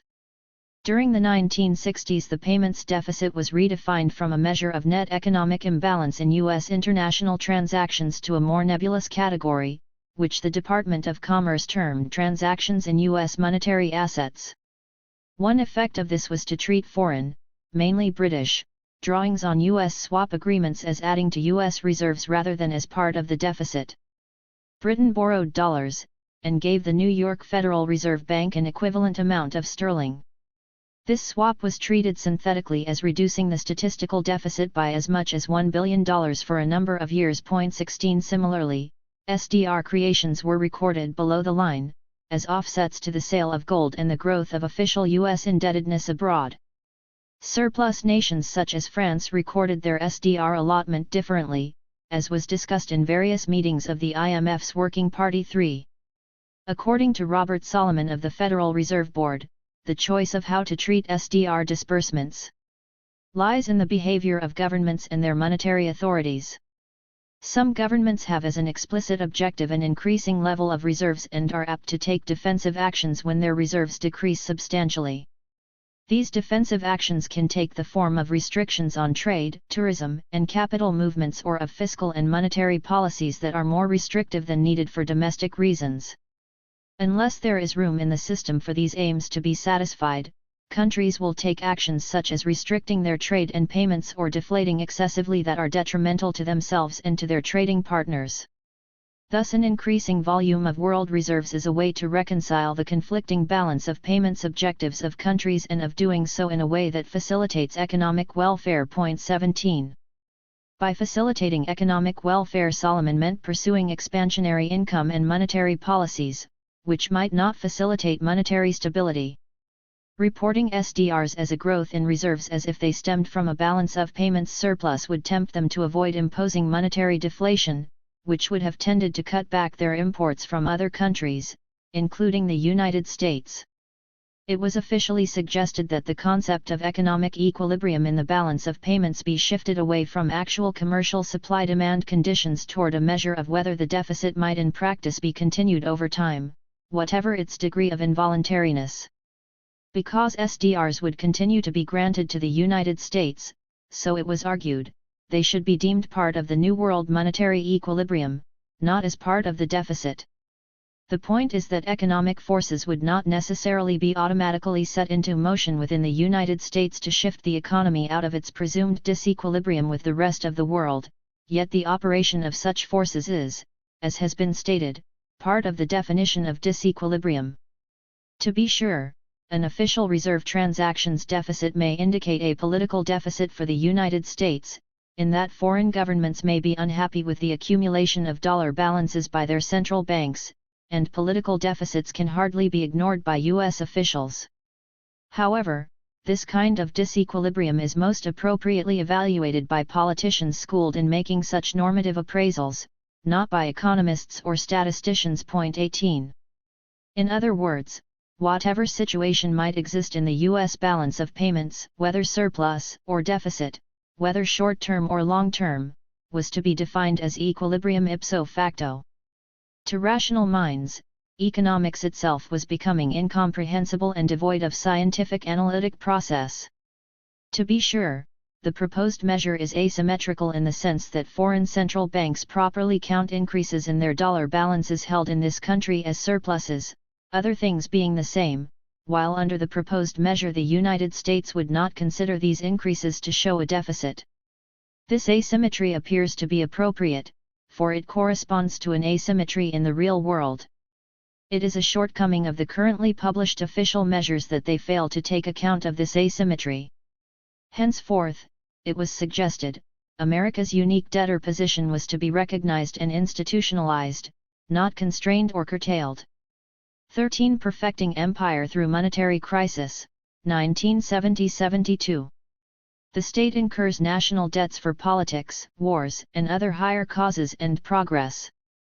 The assumption is that the future will honor this relationship in perpetuity. The state has learned from the merchants and industrialists how to exploit credit. It defies the nation ever to let it go into bankruptcy. Alongside all swindlers, the state now stands there as swindler-in-chief. Jacob Burckhardt, Judgments on History and Historians, T.R. Boston, 1958, p. 171. In May 1970, Secretary of the U.S. Treasury David Kennedy warned that if foreign countries did not make it feasible for the United States to increase its exports, Congress might restrict imports into the United States. Is it not the surplus countries, he asked, that have a special responsibility to take positive action towards their elimination? What Kennedy was asking was something wholly new in relations among peoples. In essence, he was stating that as U.S. private capital continued to take over the industries and companies of Europe and Asia, establishing a U.S. deficit in its balance of payments on capital account, the nations that were forced into a surplus position by receiving these dollars should increase their imports from the United States in amounts equivalent to the U.S. cost of seizing control of their industries and enterprises. If, in addition, the United States should continue to unbalance its payments position by military acts in any part of the globe, the nations forced into a surplus position must expose their domestic industries to artificially sponsored competition from the export sector of the U.S. economy. Stated succinctly, the monetary, investment and trading policies of the rest of the world were to be determined by whatever was happening in the domestic and international economic and political affairs of the United States. Shifting responsibility for the U.S. payments deficit from U.S. domestic and overseas policies onto Europe and Japan, Kennedy asserted that it was inconsistent for foreign countries to urge the United States to run a balance of payments surplus and then adopt policies that tend to thwart achievement of that very objective. 1. Just how this was to be brought about was not spelled out. Nor, for that matter, was it made absolutely plain to the peoples of the world at that time that the United States was in earnest. Kennedy's statement was not so much a plea for international cooperation as a direct threat that America would take whatever measures it thought necessary to compel Europe and Asia to accept the instructions that he imperiously had given to them. America's illegal textile quotas spur foreign retaliation. At the time this hardly was sensed abroad, much less at home. Affairs in fact seemed to be going in the opposite direction.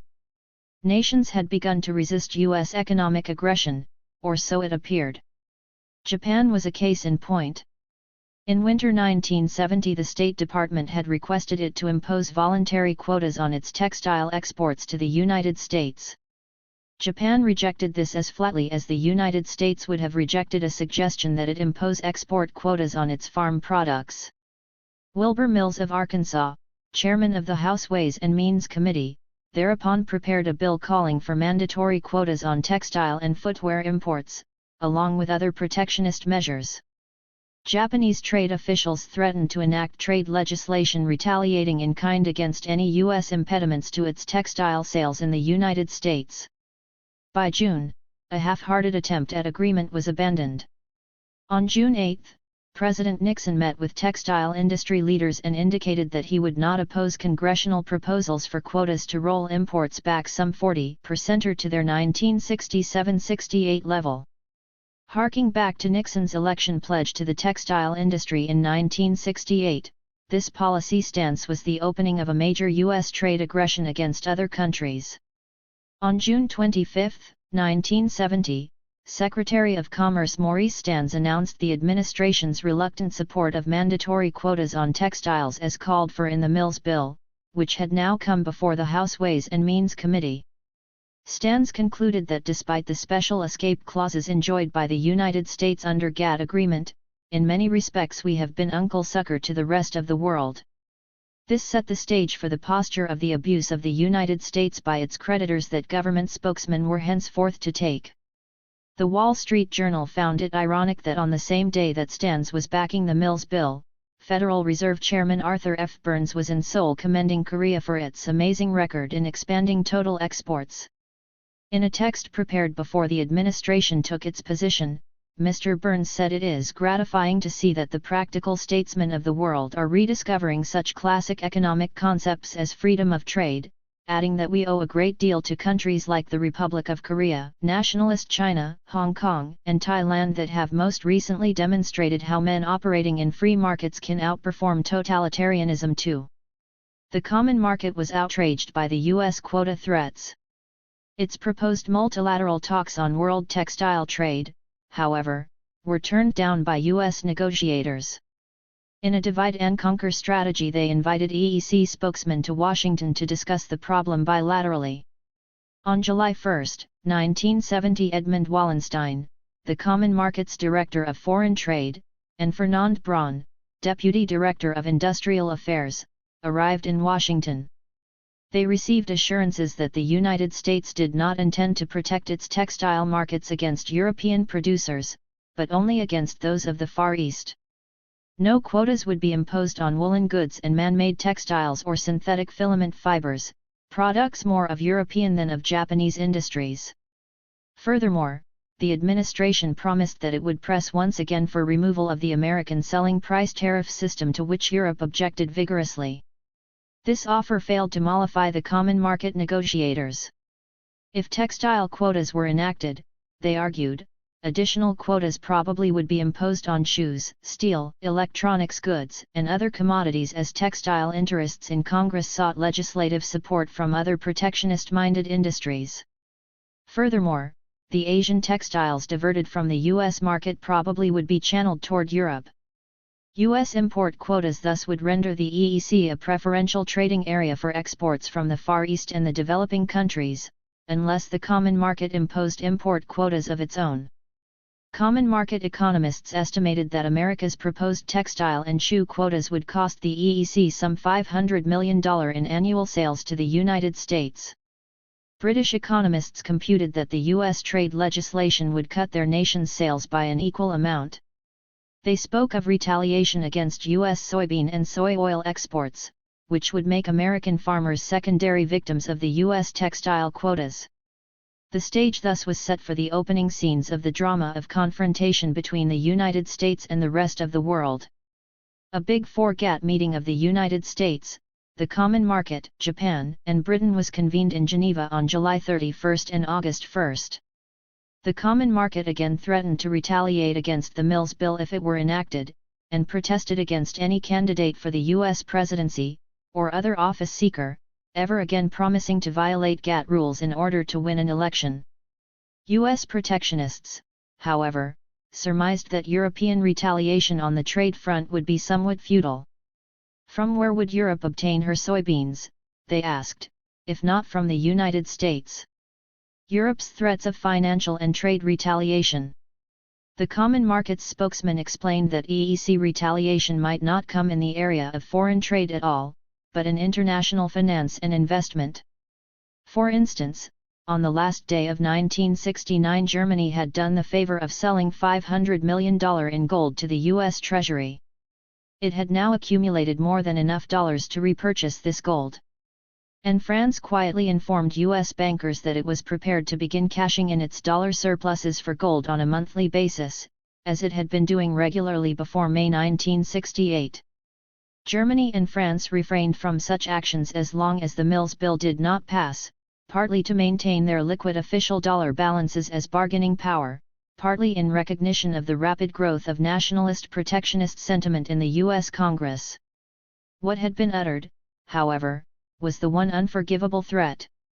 Europe, no matter how gently and indirectly, had in fact, for the first time since World War II, threatened to use its unquestioned financial strength against the United States. This could not be tolerated.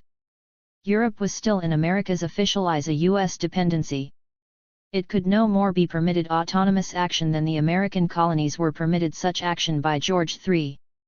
The United States would not back down, and indeed its assertion of imperial power did not permit it to do so. The issue had expanded from pragmatic one of trade to the principled question of power and its exercise. On August 13, 1970, after 5 weeks of hearings, the House Ways and Means Committee approved the Mills Bill by a vote of 17 to 7. This was the first step toward its passage by the full House, but not a word of protest was heard from President Nixon or his cabinet. In addition to imposing quotas on textile and shoe imports, the bill proposed modification of the escape clause so as to facilitate additional import quotas, and also a special tax deferment for exporters in the form of DISCs, domestic international sales corporations. Industries seeking special tariff protection no longer would have to establish that imports were a major factor in their economic difficulties, but need only show that certain conditions were fulfilled. Imports must be rising rapidly, unit labor costs of the imported commodities must be below those in the United States, and imports either must represent 15% or more of U.S. consumption or else the domestic industry must be suffering from declining employment, hours worked and earnings. Under these conditions, the President would be obliged to impose import quotas, unless he gave Congress a detailed report on why it was not in the national interest to do so. The new legislation would put U.S. tariff policy in the hands of the nation's Protectionist Tariff Commission, and would permit quotas to be imposed on autos, radios, and electronic products, bicycles and other sports goods, as well as on many other commodities. It was thus the equivalent of a declaration of trade war. The United States had thrown down the gauntlet to Europe and Asia, either submit, or retaliate under conditions where the appropriate tactical maxim is don't hit the leader unless you can kill him. In effect, America was asking the rest of the world just what it was going to do in response. On November 6 the French political leader, Michel Poniatowski, Secretary-General of the Independent Republican Party and close associate of Finance Minister Valéry Giscard d'Estaing, suggested that common market retaliation be focused on European subsidiaries of American multinational firms. He believed that a monetary and tariff war is foreseeable, even probable, between now and 1973. First, the United States would impose quotas on textiles. Then the European Economic Community would retaliate by limiting American sales of soybeans in Europe. Next, Congress would be outraged by such insolence from Europe and in turn would retaliate by restricting European sales in the United States of shoes and carpets. The EEC would respond by hitting American aircraft and electronics exports to Europe. Then the United States would attack European glass and steel. Finally, the Europeans would be provoked into imposing curbs on American industrial activities in Europe, which he suggested as the ultimate weapon in the economic arsenal. This war is foreseeable, Mr. Poniatowski declared. We must therefore do everything to avoid it. But, if it breaks out, it will frankly not be the fault of Europe. 3. On November 19, 1970 the House of Representatives passed the Mills Bill by a vote of 215 to 165. President Nixon still said nothing, and his press secretary stated that he was keeping an open mind on matters.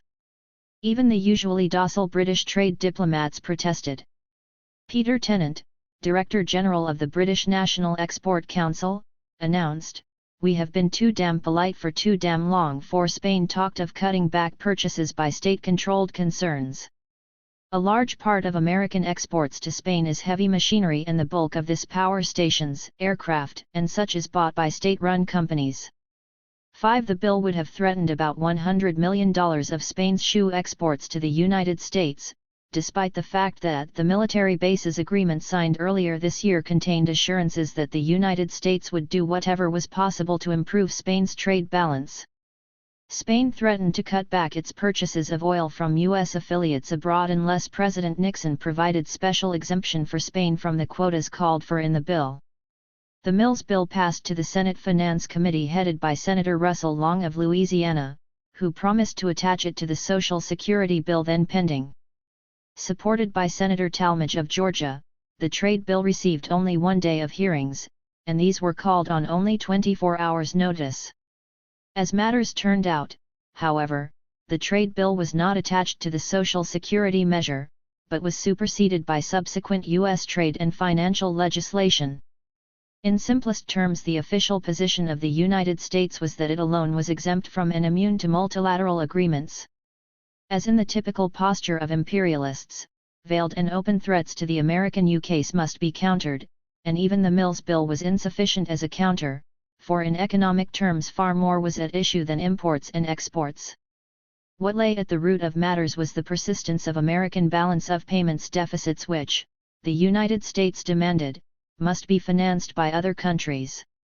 At stake was the very question of power in the world. If other countries could perpetually be bound by U.S. decisions, of whatever character and for whatever purpose, their autonomy would be negligible and their threats meaningless. What was needed therefore was a showdown between the United States and non-communist Europe and Asia, a confrontation that would make clear the location of power once and for all. The world was by no means certain where power actually lay. In terms of military capabilities vis-a-vis the United States, Europe counted for little and Japan for naught. Ultimate power therefore rested with the United States. It was not ultimate power that was at issue, however, but the more subtle and less definable relative strengths of national and regional economies. The widening disparity between European and American economic strength only recently had begun to command general attention. Europe had kept quiet about the matter for understandable reasons. The United States had blinded itself by its assumption that national economic health and size of gross national product were identities, not measures of distinct and separate dimensions. Even the overseas deficits of the United States had alarmed few observers. That blindness was passing, however, along with the blind spot of economic theory that had produced it. Within the United States, slowly at first but with increasing acceleration, the most serious disquiet began to be felt. It expressed itself in what was to grow into a concerted private speculation by U.S. citizens and companies against the dollar. Funds fled the country, led by speculative ventures of U.S. corporate treasurers against maintenance of the dollar's de facto parity. The summer 1971 dollar crisis forces up Europe's exchange rates. This currency and gold speculation reflected the growing doubts that the United States could continue to dictate fundamental economic decisions to the rest of the world. If it could not, its foreign debts might overwhelm it. These debts were euphemized throughout Europe and Asia by the expression surplus dollars. In March 1971 the Organization for Economic Cooperation and Development, OECD, published a study warning that surplus dollars would continue to plague Europe's monetary system at least throughout the year. A $6 billion U.S. payments deficit was projected for 1971, second only to 1970's all-time high of $11 billion. This quasi-official and inaccurately optimistic projection, issued with U.S. blessing, was a complement to President Nixon's simultaneous announcement that a tax reduction might be necessary to stimulate the economy if unemployment remained over 6% by June of that year. Europeans adamantly opposed this plan, recognizing that a tax reduction would spill even more dollars into their markets. And as matters turned out, the U.S. payments deficit amounted to $6 billion in the first quarter alone, followed by another $6 billion in the second quarter. In April the U.S. trade balance moved into deficit for the first month since 1969, and remained in deficit thereafter. Movement out of the dollar accelerated into gold held abroad and into other currencies, with the Swiss franc and German mark being favored havens. Germany's international reserves rose to $16.7 billion, a gain of $3 billion from year-end 1970 and $9.6 billion from year-end 1969. U.S. strategists did nothing to stem this flight out of the dollar. The central banks of the Netherlands, Belgium, and France retaliated by cashing in $422 million of dollars for U.S. gold. Of this sum France accounted for $282 million, which it paid to the IMF to liquidate the balance of its borrowings made during the May 1968 crisis. Still, the Nixon administration did not tighten controls over U.S. capital movements. On Tuesday, May 4, $1.2 billion in dollars flowed into Germany to be converted into marks, followed by another $1 billion in the first hour of trading on Wednesday, May 5. This brought German reserves to more than $19 billion, at which point the central bank closed its foreign exchange markets pending a decision on how to resolve its dilemma. Discussions were opened with the other common market countries and with the United States on how the situation might be handled without bringing about a total breakdown of the international financial system. On Friday, May 7, however, John Connally, newly appointed U.S. Secretary of the Treasury, indicated that the nation would emphatically not cooperate with Europeans by slowing the flow of dollars into foreign countries. He suggested, instead, that foreign countries step up their purchases of special U.S. Treasury securities and buy U.S. common stocks as a means of recycling their dollars to the United States. 6 The New York Times reported a few days later that Washington concedes that its balance of payments priorities are pretty low. Europeans term the policy one of benign neglect, and in the corridors of the international meetings that have been taking place in Paris and Brussels they say that President Nixon is guided by only one thing: to get re-elected in 1972. An editorial in the London Financial Times said that if the policy continues to be benign neglect, it will be up to the nations of Europe to take matters into their own hands. 7. A group of prominent U.S. economists including Paul Samuelson, Milton Friedman, and two former heads of the Council of Economic Advisers, Walter Heller and Arthur Okun, asked that Germany float the mark and that other countries follow suit. This was the exact opposite of the policy recommended by the Werner Commission, and would have impaired common market plans to align the currencies of the Inner Six more closely with each other. West Germany's economic minister Karl Schiller proposed a plan whereby all common market central banks would stop acquiring dollars for an interim period.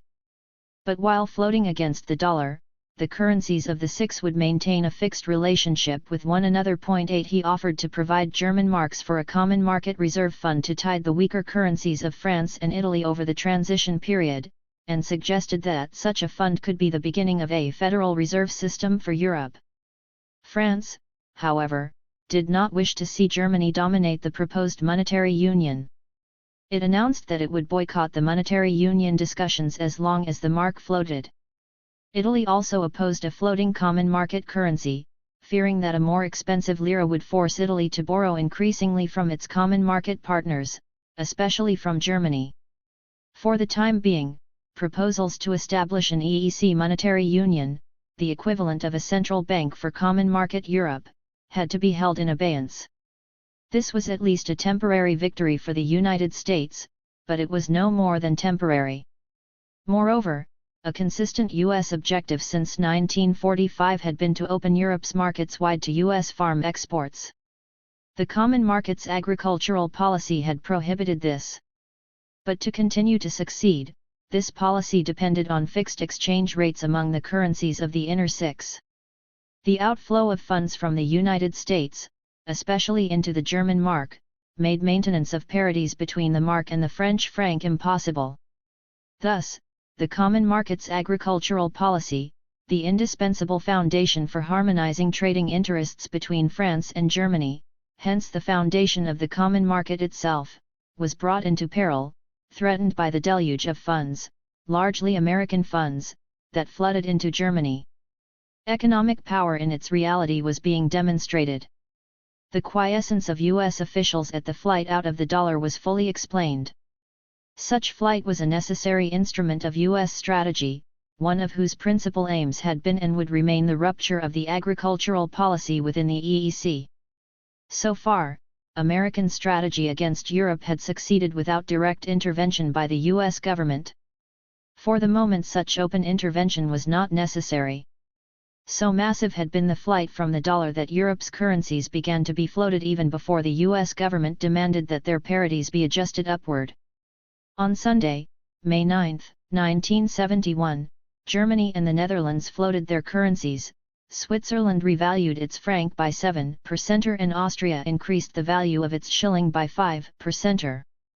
These moves were accompanied by plans for special capital controls to limit eurodollar borrowings by Americans as well as by European firms. On June 1, the Bundesbank increased reserve requirements on foreign bank deposits to twice those required for domestic deposits. On July 2, German firms were obliged to make cash deposits with the Bundesbank to compensate for foreign currency borrowings made by them in the eurodollar market. Thus it was not the United States that imposed capital controls to stop the flight from the dollar, but Germany, to stop the flight into the mark. These European revaluations were the quintessence of U.S. strategy. Their effect was to increase the prices of German, Dutch, Swiss, and Austrian goods in the U.S. and world markets, making U.S. exports correspondingly more competitive. The president's economists have privately hailed the floating of the mark as a victory for United States policy, which they dislike calling benign neglect because it upsets foreigners. If the mark finally settles at a higher exchange rate, this would help America's trade position by making our exports cheaper and imports dearer. 9. The fragmenting of parities was treated as Europe's problem, not that of the United States.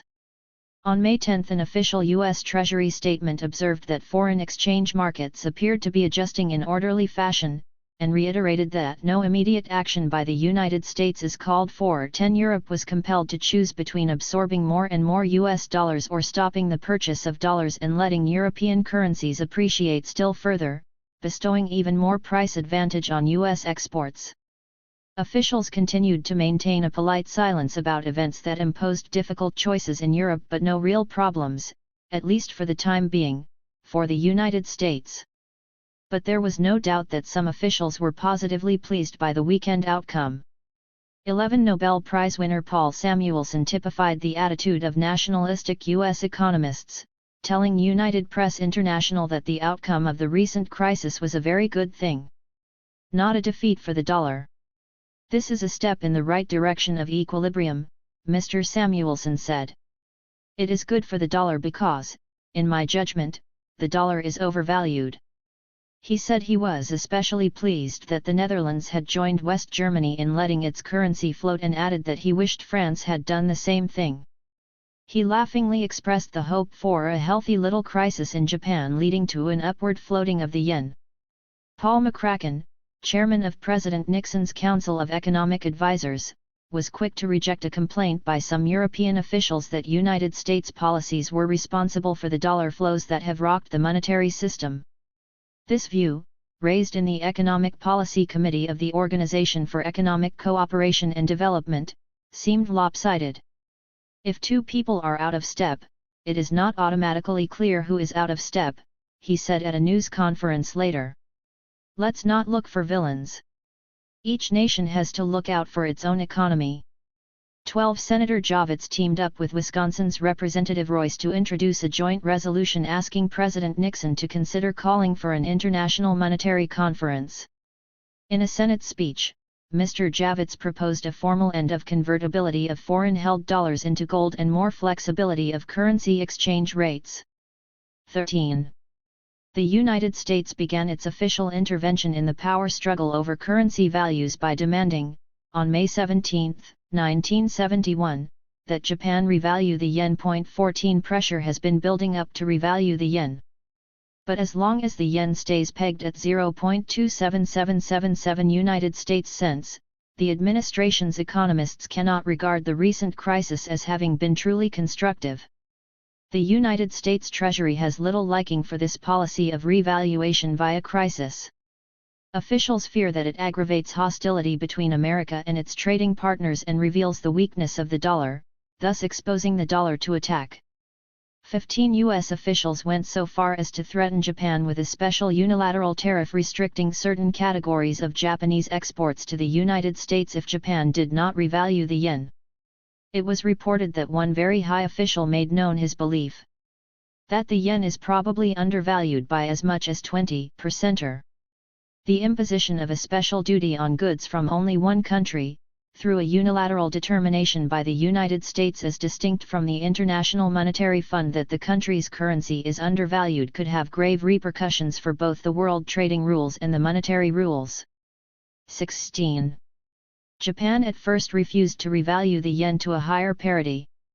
Its officials pointed out that their country's trade surplus with the United States was not simply a problem of relative prices but of differing production structures that would be cured partially by a renewed upswing in the domestic Japanese economy. 17 In place of revaluation, it began to dismantle the capital controls that had been in effect since World War II, and undertook an 8-point program, including import liberalization, preferential tariffs to the developing nations, tariff cuts, capital liberalization, removal of non-tariff barriers, promotion of economic cooperation, normalization of exports and flexible manipulation of fiscal and monetary policies. Beginning July 1, 1971, Japanese citizens were permitted to buy foreign securities, and further capital liberalization moves were scheduled for August. In addition, Japan capitulated to U.S. interests by unilaterally restraining textile exports to the United States for a period of 3 years beginning July 1. Other Asian countries followed suit by reducing own textile sales, starting with Taiwan and South Korea announcing that voluntary export quotas were being imposed on their producers. The result was that although the Kennedy round seemed to be cutting tariff rates, a new protectionist device has been invented, which gets around all international prohibitions and domestic inhibitions and which is compatible with an official posture of unalterable opposition to quotas, e.g. the so-called voluntary quota, ostensibly imposed by the exporting nation itself on its domestic producers. Thus liberal consciences are assuaged while a particularly harmful form of restriction is spreading. That the exporter's restrictions are imposed under the threat that the exporter will otherwise use compulsion and that the voluntary character is a myth does not seem to matter. 18.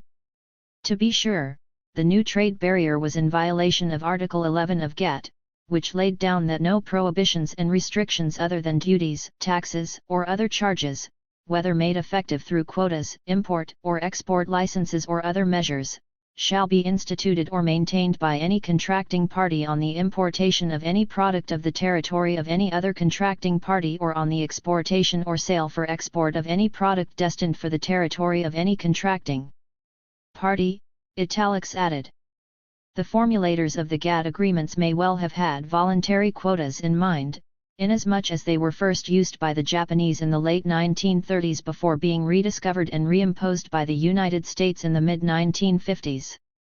As early as 1963 they covered about 27% of Japan's exports to the United States. 19 An added feature was the fact that foreign governments could not claim ground for tariff retaliation against voluntary quotas, inasmuch as the reduction of exports to the United States was, after all, voluntary. These upheavals highlighted the link between financial and military power. It had come to light that the United States threatened implicitly to withdraw its troops from West Germany 3 years ago if the German central bank did not renounce its rights to convert surplus dollars into American gold. The link between the troops and gold has always been assumed in international monetary circles. An interview published in Der Spiegel, the West German magazine, has now provided some of the details and the specific circumstances. The interview, with Dr. Karl Blessing, president of the Bundesbank, he died April 25, takes on particular significance because of the crisis over surplus dollars in Europe, most of them in West Germany, and the new moves in the Senate to pull the American forces out of that country. 20. In the wake of the currency crisis, Senator Mike Mansfield proposed, on May 11, 1971, that the United States cut its European troop commitments more than half, from 310,000 to 150,000 men in order to conserve the dollar outflow. 21 This suggestion was in direct opposition to the military strategy outlined by President Nixon in his State of the World message delivered the preceding February. By May 13 the Nixon administration ruled out any compromise in its fight to defeat the Mansfield move. Senator Scott of Pennsylvania told reporters that the administration would not accept any alternative that would have the effect of Congress determining the foreign policy of the United States toward NATO. 22. The Nixon administration was firm in its decision, for affairs were going exactly as it wished. Apparent weakness of the dollar, with corresponding firming of other currencies, was one of its objectives. The Mansfield Amendment, designed to slow the outflow of dollars, was in contradiction of official policy to accelerate the outflow and force the central banks of other countries to pick up the short-term debt of the United States, by including this debt among their reserve banking assets. If this did not occur, the world could not be forced to adopt the US dollar as its central banking currency without regard for the inadequacy of a gold cover. If they did accept the dollar in this role as the world's monetary reserve currency, the $61 billion in overseas debt of the United States would cease to exist for all practical purposes, at least as a debt that was expected to be paid. The Nixon administration was playing one of the most ambitious games in the economic history of mankind, but it was beyond the comprehension of the liberal senators of the United States, and it did not appear in the world's economic textbooks. The simple device of not hindering the outflow of dollar assets had the effect wiping out America's foreign debt even while seeming to increase it. At the same time, the simple utilization of the printing press, that is, new credit creation, widened the opportunities for penetrating foreign markets by taking over foreign companies. August 15 and its aftermath. The policy was formalized on August 15, 1971. Upward adjustment of foreign exchange rates had not gone far enough to suit the administration. Foreign countries had submitted to the U.S. aegis, but their submission needed to be made more absolute. President Nixon therefore suspended all further sale of U.S. gold to foreign central banks. Henceforth, the $61 billion of liquid debt owed to foreigners would be paid only in the form of other paper evidences of debt. Not only were gold payments suspended, the foreign overseas debt of the United States was, in effect, repudiated. There was a devious legal aspect to this maneuver. The articles of the IMF that defined convertibility of currencies did not require their convertibility into gold, but into gold or US dollars at their gold parity of 1944, i.e., $35 an ounce. There was no requirement in the IMF articles that the United States in fact and forever must continue to buy and sell gold at $35 an ounce. Such was obviously understood when the IMF was founded, but it had not been spelled out. Therefore, the convertibility of other currencies could be construed as convertible into paper dollars, and this was how the Nixon administration construed the rule. Inclusion of the U.S. short-term debt among the monetary reserves of foreign central banks thus satisfied all international legal requirements pertaining to gold reserves and the settlement of international payments imbalances. One subtlety of this situation was that speculators could earn a profit by buying foreign currencies for dollars in the firm belief that the U.S. government would force up the value of foreign currencies. This profit was guaranteed because the government of the United States required a massive outpouring of dollars into other currencies in order to further its foreign investment and export policies by forcing upward the exchange rates of other currencies vis-a-vis the dollar. To the U.S. government this was a cost-free exercise, the only effort involved being that of creating dollars faster. Speculation against the dollar in fact had become the official international policy of the United States. It no longer involved an economic risk once gold payments were suspended. Phase 1 of America's imperial monetary design was thus completed. Foreign currencies had been forced upward against the dollar, effectively supporting U.S. exports and minimizing U.S. imports to the extent that relative domestic and import prices were affected. Limitations were imposed on the export policies of certain nations and their official controls over capital movements weakened. Most important, the foreign debt of the United States was effectively repudiated. Even this was not deemed sufficient, however. The revaluations of foreign currencies had not gone as far as the administration desired. That is to say, the competitive ability of foreign countries in U.S. and world markets, on the basis of product prices, still was too high for American comfort. To force these currencies up still further, President Nixon imposed a 10% surcharge on imports to the United States not already limited by trade quotas. This unilateral surcharge, the government announced, would remain in effect until foreign countries, on a selective basis, revalued their currencies to the extent desired by the United States. Other limitations on their ability to export to the United States were spelled out as part of the price they would have to pay for removal of the surcharge. Export bounties in the form of tax rebates were granted to U.S. exporters, while wage and price controls were imposed on the domestic economy. Faced with these aggressive economic policies, the nations of the world capitulated, France again being the sole significant exception.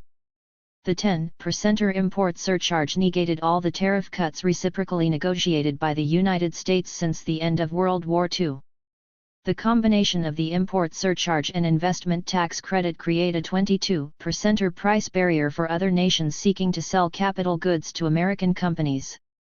In addition, prices of foreign-made capital goods have been further increased in some cases by the upward revaluation of national currencies.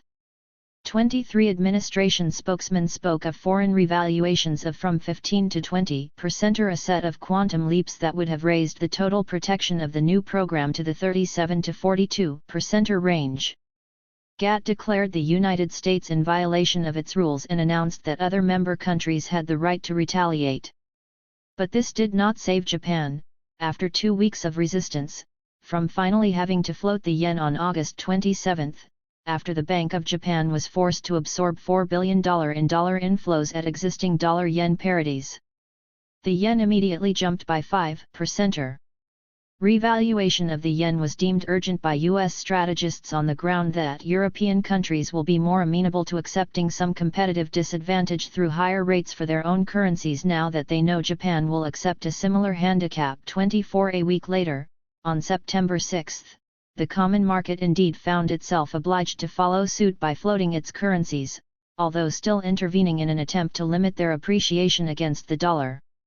At a meeting of the Group of 10 on September 15, Treasury Secretary Connolly said blandly for the television cameras as he left the afternoon meeting, "We had a problem and we are sharing it with the world just like we shared our prosperity. That's what friends are for." 25 He demanded that the rest of the world guarantee an annual $13 billion improvement in the U.S. balance of payments. At this point the dollar had fallen by 2.9% against the pound sterling, 6.4% against the yen, 6% against the Canadian dollar and 5.7% against the Dutch guilder. This was not enough, U.S. monetary representatives insisted. If the United States were to relax its import controls, foreign countries would have to increase their currency values by some 10 to 20%. To help encourage such shifts, U.S. officials leaked an IMF study estimating that, on the average, foreign currencies should appreciate by about 10% relative to the dollar, with the yen rising 15% and the German mark 12%, the Canadian dollar 11% and the pound sterling 7%. 26 The IMF study was based on the assumption that the exchange rate changes would have to be large enough to restore equilibrium to the United States balance of payments at full employment. 27 In other words, foreign countries must accept increased unemployment at home resulting from loss of their export markets to U.S. producers, in order that full employment could be fostered in the United States.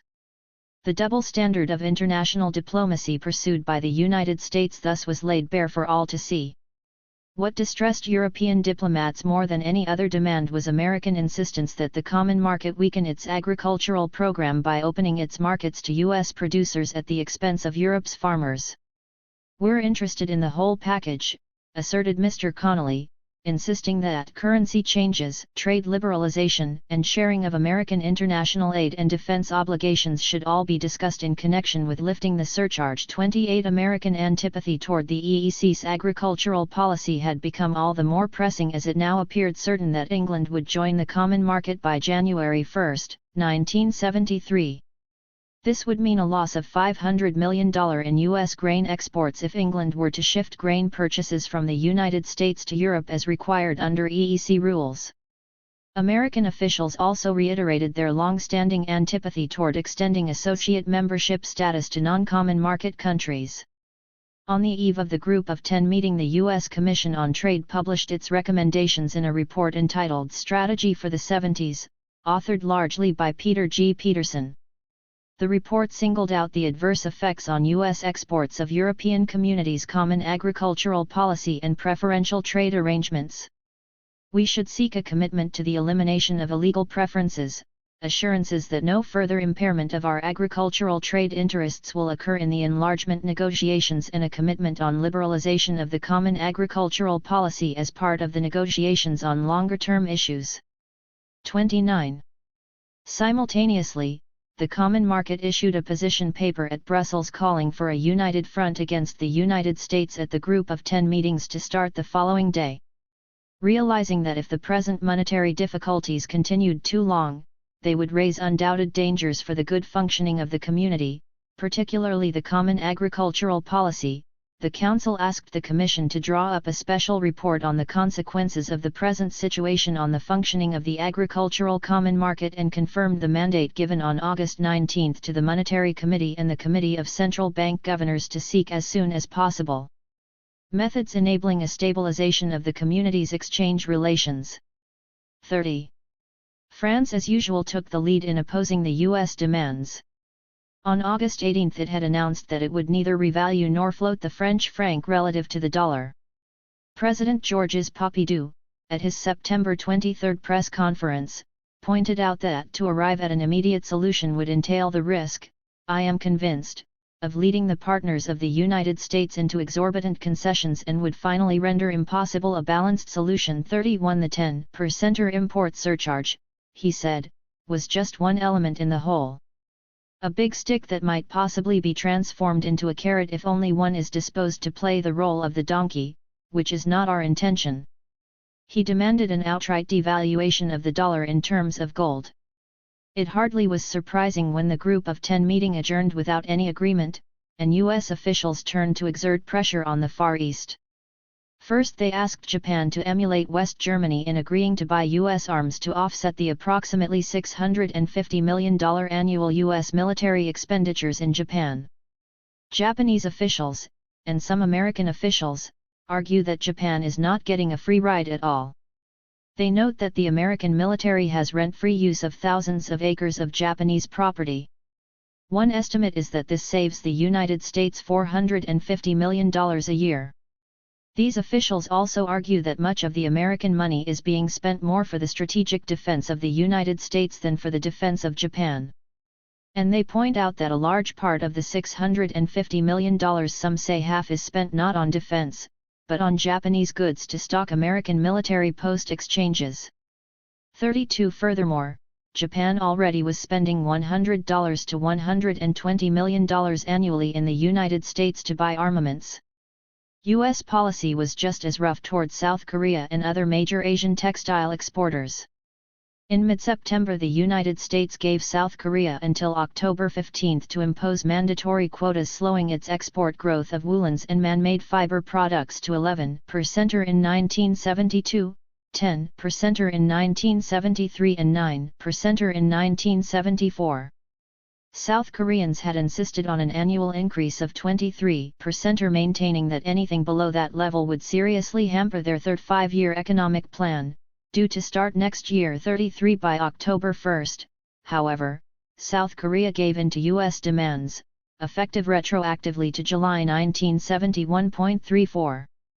Also on October 15, U.S. trade negotiators threatened Japan with even more restrictive textile curbs if it did not impose controls of its own. 35 The Sato government was accused by the Japan Textile Foundation of suffering a humiliating agreement with the United States, threatening Japan's 2 million textile workers with unemployment. 36. But Japan capitulated, agreeing to limit growth in textile sales to the United States to only 5% annually. Indiana exchange for the United States lifting its import surcharge on wool and synthetics. 37 Taiwan and Hong Kong signed similar agreements. Industrial leaders predicted that the agreement would mean the loss of some 300,000 jobs in Japan. All four opposition parties issued statements attacking the government for initialing the agreement.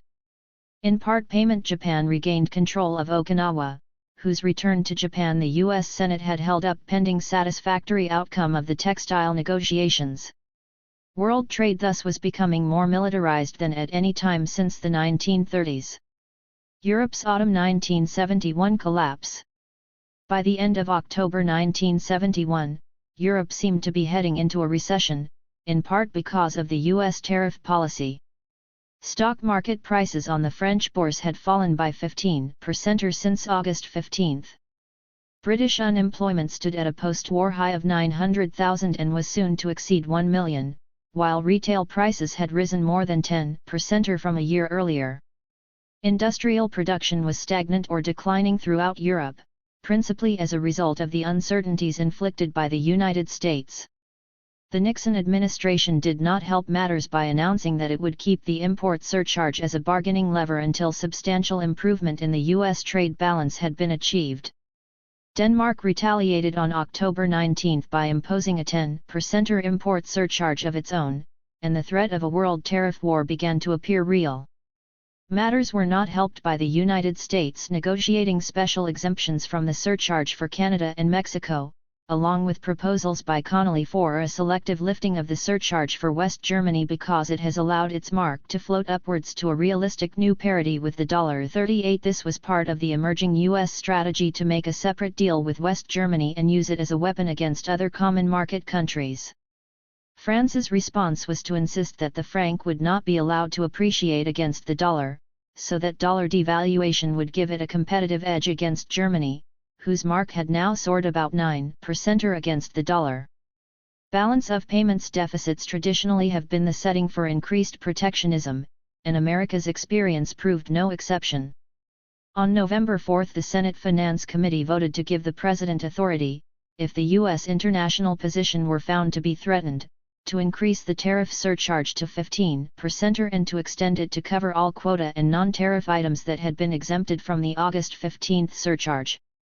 The President was empowered to impose import quotas. 39. At this point the dollar had declined by only 4% on a weighted average basis. At the GATT meetings in late November, U.S. negotiators used this fact to press for special trade favors quite apart from further devaluation. They were turned down by the common market countries, joined by Britain and Ireland. The United States also pressed once again for increased access to Europe's food markets, and the Common Market Executive Commission once again pointed out that the 10% import surcharge had the effect of doubling effective U.S. tariff rates, to 19.3%, affecting some $5.8 billion worth of common market exports. U.S. delegates to a Group of 10 meeting in Rome on November 29 announced that the United States would rescind the import surcharge and its allied Buy American tax credits if foreign countries appreciated their currencies by an average of 11%. The U.S. monetary negotiator, Paul Volcker of the Treasury Department, brought agricultural and trade specialists to the meeting to press for what he called a big package approach, but met solid European resistance. Finally, President Nixon and U.S. economic strategists met with a French mission headed by President Pompidou in the Azores on December 13–14, and reached a monetary agreement that was announced in Washington at the end of the week at a Group of 10 meeting. First of all, as of Monday, December 20, foreign currencies were appreciated by the 11% figure demanded by the U.S. Treasury. The Japanese yen increased by 14.4%, the German mark 11.9%, the Belgian franc and Dutch guilder by 10.4% each, the British pound and French franc 7.9% each, and the Italian lira by 7%. The Canadian dollar continued to float, and was up 8%. In addition, the IMF rules were changed to permit wider parity banks of 2.25% on either side of parity. This meant that the US dollar could decline by an additional 2.25% and other currencies could appreciate by a similar amount, so that a further 4.5% shift in exchange rates could take place without consultation with the IMF.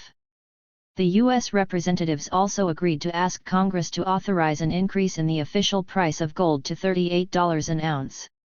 Getting congressional approval for this agreement, the Wall Street Journal observed, might prove difficult inasmuch as some congressman is just bound to come up with a silly amendment, like for instance requiring everybody to pay off all their World War I debts first.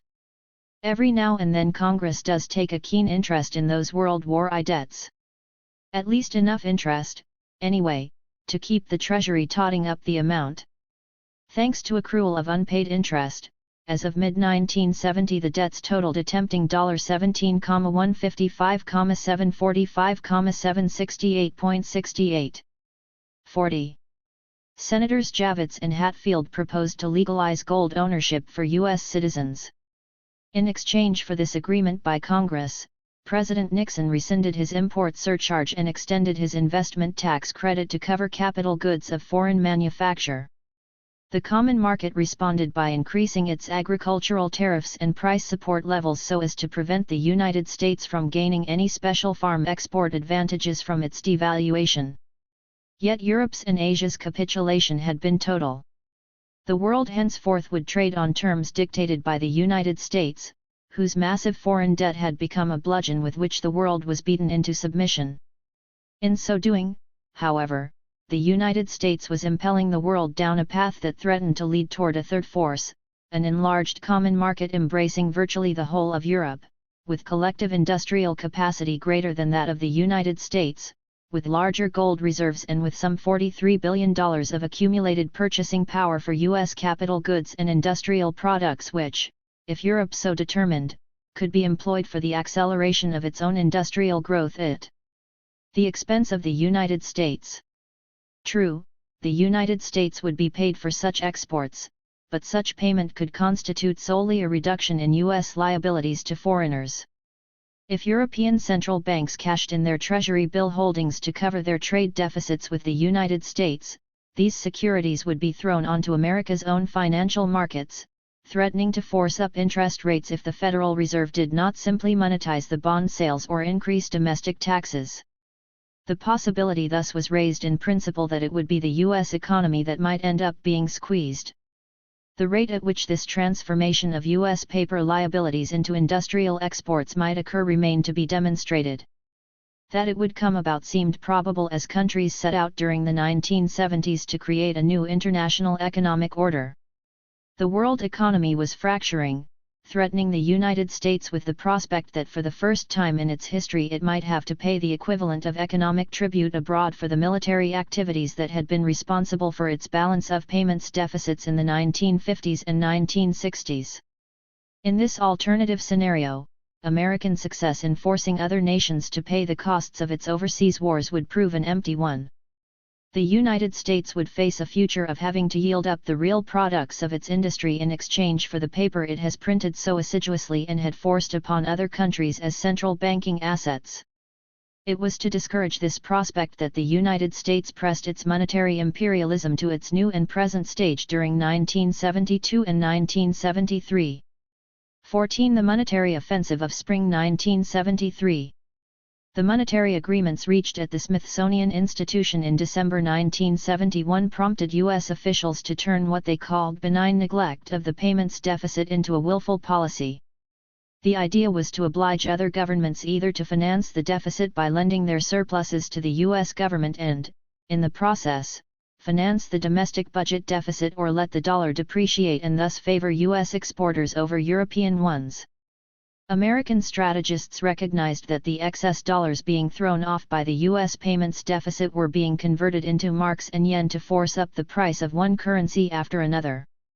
This financial instability threatened to render trade agreements unworkable, for the only way to defend against U.S. devaluation advantages would have been for foreign governments to compartmentalize their currency and trading systems, arranging barter deals to protect against shifting currency relations, and even to enact floating tariffs and export subsidies. U.S. strategists doubted that Europe and Asia would take these steps, and they were proved right. Foreign economies ended up supporting the dollar rather than risk the monetary anarchy threatened by U.S. actions. The aim of U.S. policy was to continue running deficits for as long as possible. After all, who could tell how long the U.S. ability to bid up foreign goods and even companies on credit could continue, until other countries actually drew the line and stopped absorbing surplus dollars?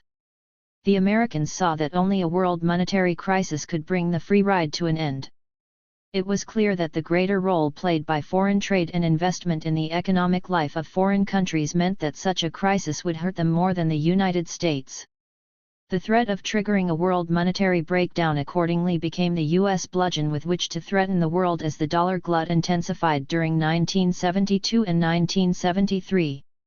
The impotence of foreign governments to retaliate meaningfully, short of breaking totally with the United States and its dollar standard, was perceived as early as April 1967. Two bank economists, Rudolph Peterson of the Bank of America, subsequently head of the Peterson Commission on Foreign Aid, and John Deaver of the Chase Manhattan Bank, a protege of the Chicago monetarist Milton Friedman, independently suggested that if Europe threatened to cash in its unwanted dollars for U.S. gold, the United States should simply suspend its gold sales, cut the dollar loose from gold and let it sink against the currencies of governments dumping their dollars. He wrote, "If the Treasury began buying and selling only at its discretion, foreign central banks would be faced with a serious dilemma. With their dollars no longer freely convertible into gold, they would have to decide what to do with the dollars they own, and how to deal with the dollars that would be presented to them by their own commercial banks for conversion into local currencies. But this would be a most disagreeable choice.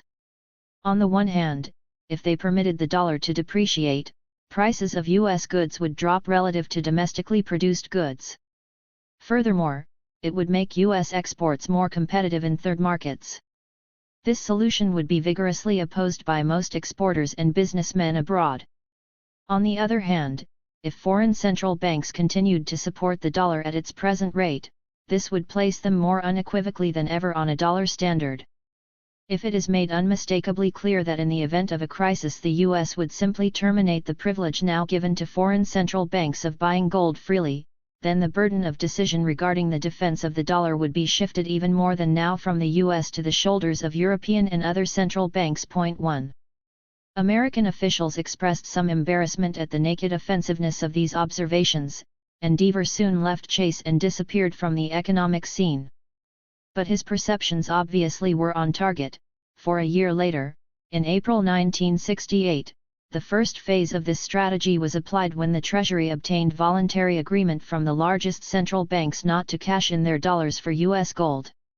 In August 1971, President Nixon made the gold embargo an official pillar of his new economic policy. The suspension of gold convertibility did indeed force Europe to choose between holding dollars, mainly in the form of treasury bills, or dumping them and thereby permitting the dollar to find its own level at a facto U.S. devaluation. This made the U.S. payments deficit, that is, the world's dollar surplus, not a U.S. problem but one for Germany, Japan, and other payments surplus nations. A year after Nixon took the dollar off gold, the well-known free trade economist Gottfried Haberler, a consultant to the U.S. Treasury, urged the government to continue pursuing its objectives without regard to the balance of payments. The first premise of U.S. economic policy, he emphasized, was that U.S. macroeconomic policies, monetary, fiscal policies, demand management, should be guided by domestic policy objectives, employment, price stability, growth, and should not be used to influence the balance of payments.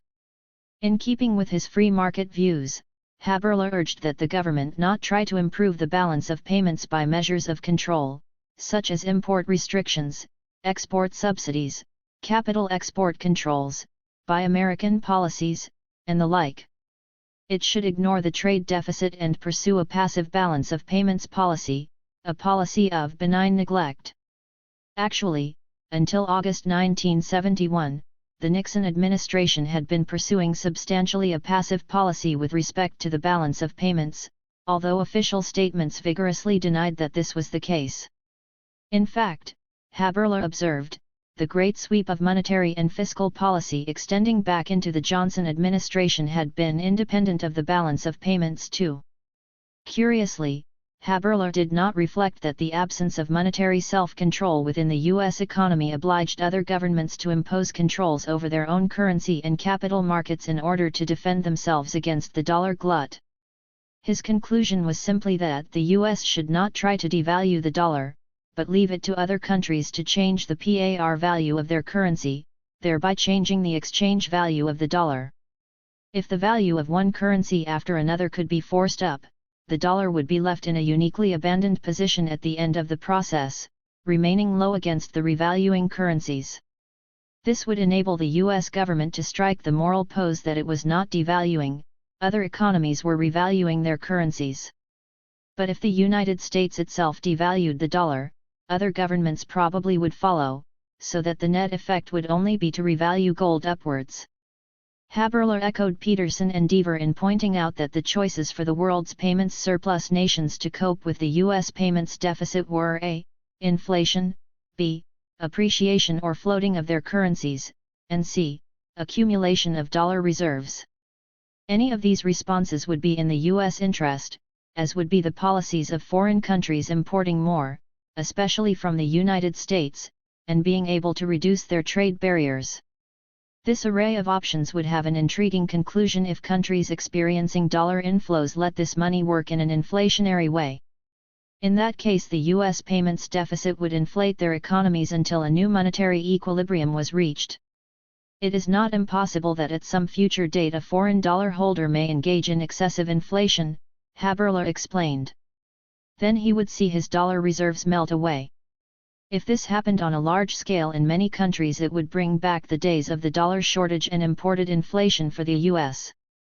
World prices would increase as foreign countries bought U.S. exports and capital assets at inflated prices, thereby reducing the value of U.S. official foreign debt in terms of current world output. The United States would simply have inflated itself out of debt. If prices doubled after 10 years, the outstanding real value of U.S. borrowings abroad would be halved.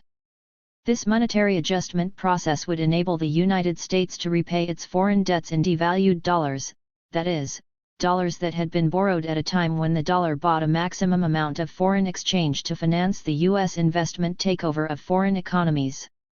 By the time of repayment, the foreign exchange value of these dollars would have shrunk sharply. U.S. investors thus would pay back their debts with cheap dollars. This was essentially the logic that prompted Nixon to escalate the policy of benign neglect. In late 1972 he removed the Phase II wage and price controls and announced that by 1974 he intended to remove all controls limiting U.S. capital outflows. The Federal Reserve System proceeded to inflate the money supply to spur a boom, contributing to the most rapid inflation America had experienced since the Civil War. The strategy was Machiavellian. Inflation in the United States would be conveyed abroad by the persistent and growing dollar glut, and the resulting rise in world prices would erode the value of the dollar overhang. The $75 billion that the U.S. Treasury owed to the world's central banks at 1968-72 prices and exchange rates would be repaid with the equivalent of perhaps less than $40 billion in purchasing power as measured by the original debt. To the extent that gold was revalued and part of this $75 billion repaid in bullion, the gold tonnage price of this dollar borrowing would be written down to less than 1/5 of its original value as measured by the year-end 1974 price of almost $200 an ounce. Gold prices subsequently soared to over $700 an ounce.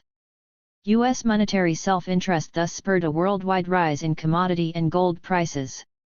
It was incidental to this strategy that it exerted a deflationary effect on Third World exporters of cereals, coffee, oil, and other raw materials priced in dollars and thus worth less in exchange for European and Japanese products.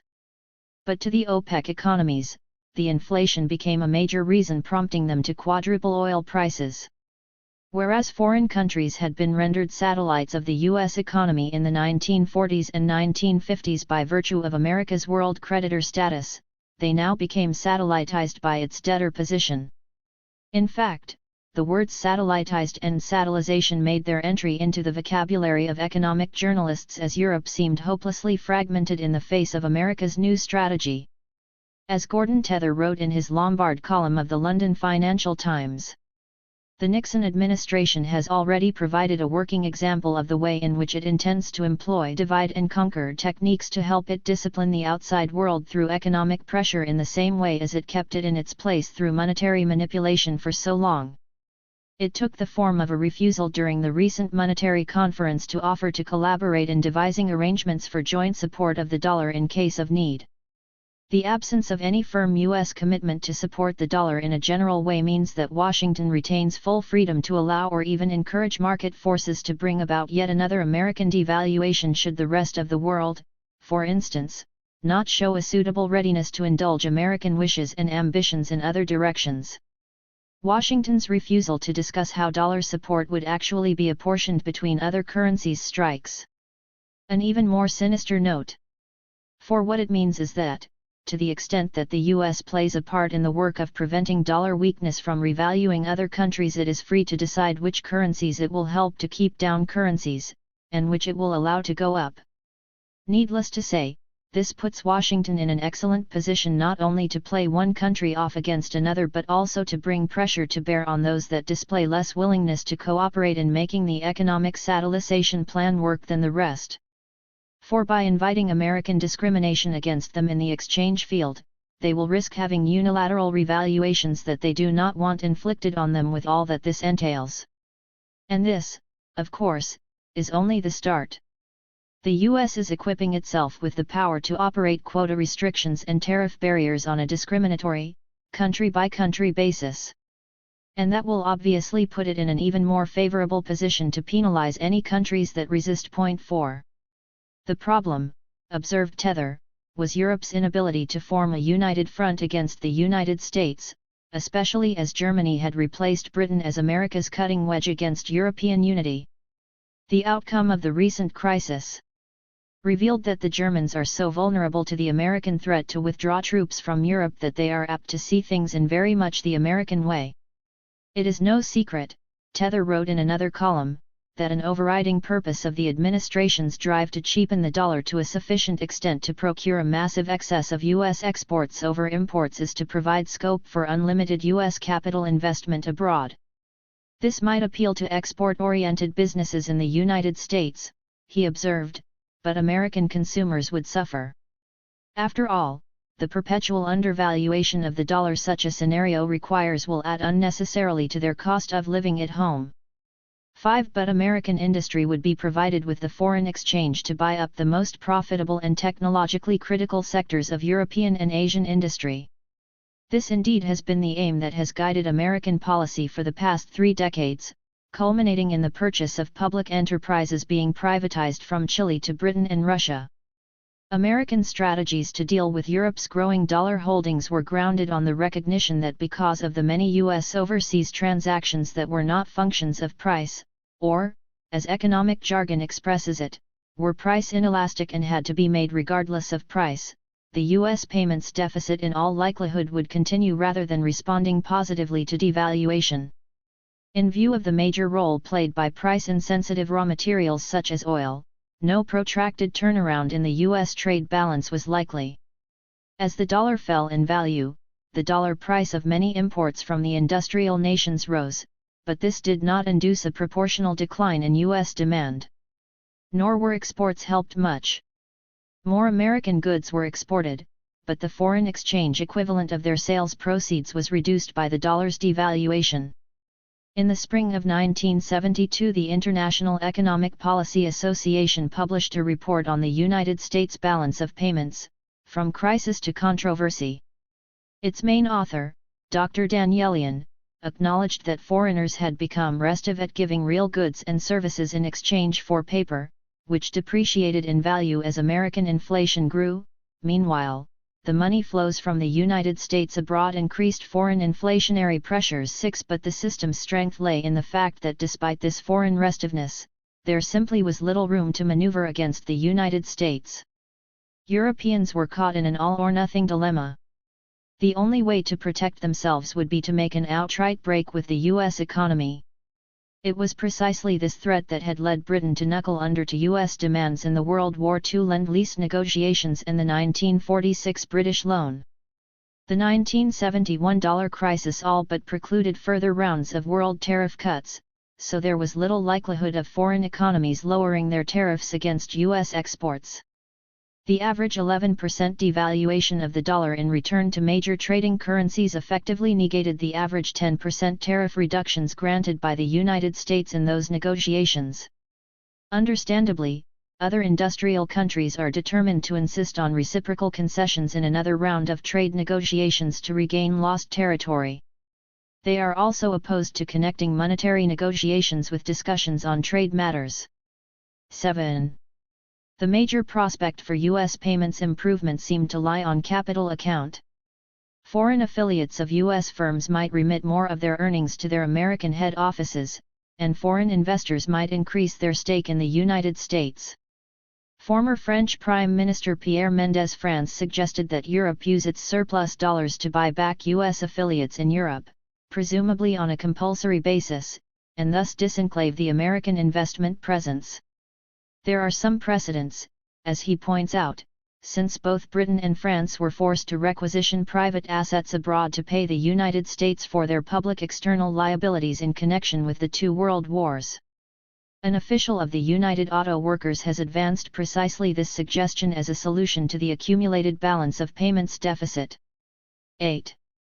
But the United States did not intend to give any such quid pro quo for Europe's dollar holdings. More in mind was the Danielian report's recommended solution that between $10 and $20 billion of foreign holdings should be converted into long-term, preferably non-marketable, Treasury obligations. This would prevent foreign central banks from converting their dollar holdings from liquid form, by turning them into a nearly sterilized asset. The report found both moral justification and economic logic for other countries to reduce their trade barriers, especially in agriculture. An additional $1 billion worth of food products bought in the United States each year would neutralize the balance of payments cost of U.S. troops in Europe. A more felicitous concept of convertibility could hardly be conceived. 9. Europe thus was to become dependent on the United States for feed grains, to complement and finance its military dependency. American policymakers knew that their European counterparts recognized as clearly as they themselves did that the U.S. payments deficit would continue at a rate of over $6 billion annually, even if the dollar was devalued or foreign currencies were forced up in value, and irrespective even of the likelihood of peace in Southeast Asia. Only a drastic curtailment of military operations and closing of installations abroad, or a reimposition of the ban on dependents accompanying soldiers overseas can reduce the gross military outflow on the balance of payments account to manageable proportions. The latter would severely affect recruitment and re-enlistments, the former has major political and military consequences for the national interest. 10. It also would thwart President Nixon's hopes for an all-volunteer army, at least under circumstances in which a sizable U.S. troop presence would remain in Europe. The report concluded that the government should accept, a priori, the fact that its annual $6 billion payments deficit would continue. How small this appears from today's vantage point. Its hundredfold increase is a measure of the success America has achieved in getting foreigners to fund its payments deficit seemingly ad infinitum. Given the fact that the U.S. payments deficit resulted mainly from military spending, not from a surplus of imports over exports, the Danielian proposals were, in effect, for American labor and capital to displace that of Europe and Japan in order to enable the government to pay for its Cold War programs and other international policies that it decided unilaterally. Foreign earnings remitted to U.S. buyers of overseas firms, and foreign markets promised to U.S. exporters regardless of price, especially for farm exports, would pay for U.S. government policies. The Danielian report's most novel proposal was to finance the dollar overhang by establishing a U.S. public development corporation, which would be established by law to borrow liquid dollar holdings on a long-term basis from foreign central banks, individuals, and institutions, and the IMF, at attractive interest rates, possible with a maintenance of value guarantee. The guarantee could be accomplished by denominating the corporation notes in terms of SDRs, or in foreign currencies with the option of SDR conversion. The proceeds would be loaned to U.S. municipalities, states, and other agencies, for urban development, housing, schools, transportation, sewage treatment plants, and other needed improvements. Interest rates would approximate those on tax-exempt bonds. 11. The proposed financial intermediary would reduce America's need to fund such spending with tax money or domestic borrowing. This would permit taxes to be lowered, incidentally providing American exporters with a competitive advantage as foreign governments would tax their domestic residents to finance the dollar acquisitions that were lent to the U.S. government corporation. In addition to lowering domestic tax needs, congressional restraints over government spending programs abroad and at home would be removed. The proposal would establish a virtual perpetual motion vehicle for the U.S. federal spending. The government would run a domestic budgetary and balance of payments deficit to finance its military and related spending. These dollars would accrue to foreign central banks, which would relend them to finance America's development rather than that of their own economies. The Danielian report's suggestion that the U.S. Treasury offer a maintenance of value clause was to be made conditional on foreign countries agreeing to carry their share of common defense costs and to supply a greater share of foreign aid in terms of absolute amounts. In other words, foreign governments would finance U.S. political, diplomatic, and military aid via the World Bank, the Inter-American Development Bank and other institutions controlled by the U.S. government, instead of through specifically European and Asian instruments serving their own national interests. Another condition was that Europe abandon its common agricultural policy. 12. This report evidently formed the basis for official U.S. demands. In January 1973, the economic report of the president urged that the United States not participate in any international financial reform without obtaining substantial foreign trade and investment concessions, especially in agriculture. This stance was called the single package approach. It aimed at unilaterally increasing U.S. tariffs against payments surplus economies such as Germany or Japan without violating the most favored nation rule that underlies all international trade agreements. Injured economies are bound to retaliate under GATT rules, as had occurred in the 1962 Chicken War between the United States and Europe. Despite such trade sanctions, the government was backed by Congress and national labor unions in a plan to raise tariffs and impose special non-tariff barriers such as voluntary quotas. As Treasury Secretary Schultz had put matters at the 1972 annual meeting of the IMF and World Bank, such basic rules as no competitive devaluation and most favored nation treatment have served U.S. well, but they and others need to be reaffirmed, supplemented, and made applicable to today's conditions. In other words, they no longer suited U.S. economic philosophy, and should be ignored. A second U.S. objective spelled out in the 1973 economic report was to create a financial Procrustean bed by freezing the relative levels of world central bank reserves.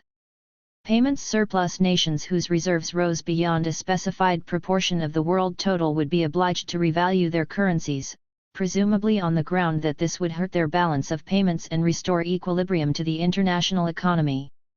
Conversely, when countries found their reserves falling below a specified limit, they could devalue, even if their deficit were caused by military spending rather than by private sector trade. Only their reserve levels would serve as objective indicators for adjustment, not discriminating between one set of transactions and another. 13. The onus of adjustment thus was to be placed on the payments surplus nations. If the value of Germany's mark or Japan's yen was pushed up by speculative capital inflows, U.S. troop spending or a U.S. investment takeover of their economies, they would be obliged to penalize their exporters by revaluing their currencies and realigning their economies to adjust to policies determined unilaterally in Washington. Regarding the dollar overhang that had built up, the economic report suggested converting it from a U.S. liability into SDRs, e.g. into the liabilities of the IMF member nations generally rather than of the United States specifically. One problem standing in the way, of course, was the fact that countries were obliged at some point to repay their IMF borrowings. The economic advisers therefore advocated that the $75 billion in official U.S. Treasury debt to foreign central banks should be funded into world reserve assets without any corresponding liability. In line with the trial balloon sent up by the Danielian report, they recommended that foreign central banks set up an investment fund to purchase U.S. common stocks and other securities. The scheme was aimed especially at the oil-producing countries with relatively large external assets. 14. Instead of using their export proceeds to modernize their own economies, payments surplus countries were asked to finance U.S. spending and investment. No such far-reaching proposal was made for Third World countries in deficit. Meeting with President Nixon in Honolulu in September 1972, Japan's Prime Minister Tanaka agreed to increase his nation's imports from the United States by over $1 billion. This sum included a $450 million increase in purchases of U.S. farm products, $320 million of civilian aircraft in an all-cash deal, and $320 million in uranium enrichment services. Japan also agreed to buy a $1 billion gaseous diffusion enrichment facility for peaceful atomic use. But despite these steps, its dollar holdings rose $1.4 billion in October, bringing its international reserves to $23.20 billion. 15. On capital account, the continuation of easy money conditions in the United States spurred some $8.5 billion in private investment outflows during 1972, and America's debt as a whole rose by a then massive $10.3 billion. This substantially exceeded the $6.9 billion trade deficit. The amount may seem small by today's standards, but at the time it was more than 3 times the 1971 trade deficit and would have cut the U.S. gold stock in half had gold convertibility been maintained. Military spending was held at $4.7 billion in 1972, but even though the United States was spending less in Southeast Asia, it was building up its military forces elsewhere in the world. U.S. officials did nothing to stem the deficit. The Federal Reserve System continued to inflate the money supply and hold down interest rates so as to promote domestic expansion. Chairman Arthur Burns objected to Citibank's attempt to increase its prime lending rate, and convinced it to roll it back to 6%. This level spurred capital to flow abroad, where higher interest rates could be obtained. In the first quarter of 1973 alone, the U.S. payments deficit rose to $10.3 billion, an amount equal to the entire 1972 deficit. U.S. officials continued to act as if the U.S. deficit were a foreign problem, and made the usual suggestion that Europe dispose of its dollar surplus by buying more U.S. farm exports, letting American farmers displace European ones. To this demand, President Pompidou of France made it clear that there is not a chance that Europe can redress the American balance of payments through purchases. There is no chance at all. The deficit, he concluded, was above all an American problem. 16. Matters reached crisis proportions in February and March 1973. By this time, U.S. monetary strategy had taken on the contours that would remain through the 1980s. To begin with, U.S. officials complained that the Smithsonian agreements had not permitted the dollar to be adequately devalued.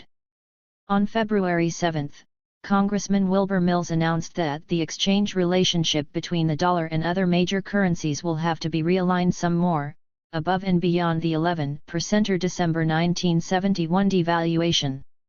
Private dollar holders and speculators took their cue and began to sell dollar for marks and yen. During the week ending February 9, Germany's central bank found itself obliged to purchase some $6 billion of dollar inflows to save the mark from being forced up, including $2 billion on Friday alone in the wake of Mr. Mills' statements. 17 Tokyo closed its foreign exchange market on Saturday, February 10, in response to rumors of a 25% devaluation of the dollar against the yen and or a special U.S. surcharge against Japanese exports. Over the weekend, the common market countries discussed how they might cope with their dollar inflows. Germany offered to take the lead in financing a joint float by the 9 EEC countries, but was opposed by Italy, whose balance of payments was not as healthy as that of its common market partners. France also opposed a float that would increase the franc's value as much as that of the German mark, but it also opposed a unilateral Deutschmark revaluation on the ground that this would strain the common agricultural policy. France and Italy therefore proposed a two-tier exchange structure. The rate for capital investment transactions would be free to rise to deter dollar investments in the French and other European economies, but the foreign trade rate would be held down so as not to impair French and Italian export opportunities. Germany did not want to revalue the mark, which had risen by more than 25% against the dollar during the preceding 3 years and over 15% against other European currencies. The rising exchange rate had depressed German automotive, shipbuilding and steel industries. Volkswagen, for instance, sold 1/3 of its autos in the United States. The value of German exports to the United States was shrinking in D-mark terms, although it was still rising slightly in terms of the depreciating dollar. Undersecretary of the Treasury Paul Volcker met with central bankers from France and other European countries individually over the weekend, but avoided formal talks with of the common market in Brussels. His discussions with the central bankers sought to play off one country against another. In Rome 15 months earlier, the Wall Street Journal observed, Mr. Volcker and Mr. Connolly had to deal with an institution, and they did not like it very much. The common market ministers caucused as a bloc and never agreed on anything except as a collective personality. The lesson was learned: if you have to deal with the common market, don't. Go instead to Bonn, Paris, and London. Anticipating that this policy might produce better results, the Wall Street Journal concluded, the question being asked this week in several European capitals is whether this divide-and-conquer strategy will be the procedure in future crises and, if so, whether the common market is destined to have any real meaning. 18. America had thrown down its geopolitical gauntlet. Europe refused to abort its agricultural policies, forcing the United States to settle its balance of payments problem on the monetary front alone. In this area Europe was frustrated. It is true that there has been a revolt against American monetary aggression, wrote the Federal Reserve Bank of Boston in its New England Economic Review, but it has been a bloodless revolt, limited in scope and unsure of its goals. 19. The Wall Street Journal enumerated some of the benefits the United States was deriving from the monetary turmoil. In weakness there is strength, one London-based American official says with a smile. The more the mark and the yen are buffeted upward, the more competitive dollar-priced goods become in world markets. 20. Even more important, the payments deficit was helping to finance the government's domestic budget deficit. As foreign central banks acquire dollars through their market intervention, they asked the New York Federal Reserve Bank to purchase U.S. government securities for their accounts, thus gaining some yield on their reserve assets. Such purchases, amounting to $1.66 billion in the week ending last Wednesday, February 7, help finance the U.S. budget deficit and reduce borrowing costs in the U.S. market. During the year ending March 31, 1973, Japan invested $3.4 billion in U.S. Treasury securities, while Europe invested $13.6 billion and other areas some $0.5 billion more. This freed American residents from having to lend these funds to the Treasury, leaving them available for domestic capital expenditures and foreign investment. The United States indicated that it preferred direct import controls to further devaluation and threatened to reimpose the illegal 15% import surcharge of August 1971, supplemented by special tariffs and quotas against imports from Japan, Germany, and other payments surplus economies. Is this the economic equivalent of the Christmas bombing in Vietnam? Asked one French businessman. 21. Monday, February 12 was Lincoln's birthday and money markets were closed in the United States. They also remained closed in Europe and Japan because of the currency crisis. The next day foreign governments refused to revalue their currencies, obliging the United States to lose face by unilaterally devaluing the dollar by nearly 10%, or its second devaluation in 14 months. But what at first seemed to be a victory for the Europeans in making the United States act instead of themselves appeared to be what U.S. officials really had wanted all along. In addition to making foreign products more expensive than U.S. goods, the new devaluation resulted in a 10% foreign exchange loss for central banks holding dollar reserves. The only concession, or mini-concession as it was termed, that U.S. negotiators gave Europe was to revalue gold by 10% to $44.20 per ounce. This enabled foreign central banks to offset their dollar exchange losses with nominal paper gains in the dollar value of their gold stocks, but of course at no increase in their own domestic currency values. President Nixon warned that more U.S. turmoil was to come. Devaluation was at best only a temporary solution. Only by getting trade legislation and changing or reducing the huge deficits can the pressure of the dollar be taken off. He made it clear that his ideas on trade reform hardly foreshadowed another round of lowering trade barriers. We must go up with barriers as well as down.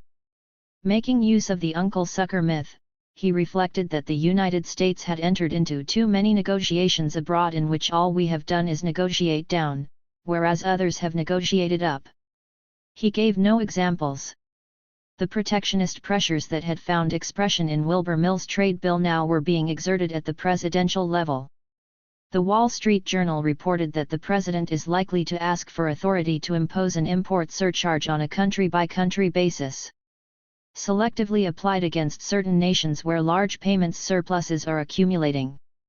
22. But as the 1973 economic report noted, GATT rules forbade surcharges for balance of payments purposes. 23. A return to international tariff warfare was threatened as other nations were legally bound to retaliate under GATT rules under the most favored nation clause that had governed trade liberalization since World War II. Nonetheless, Representative Mills took this opportunity to announce that he favored new import surcharges of between 10 and 15%.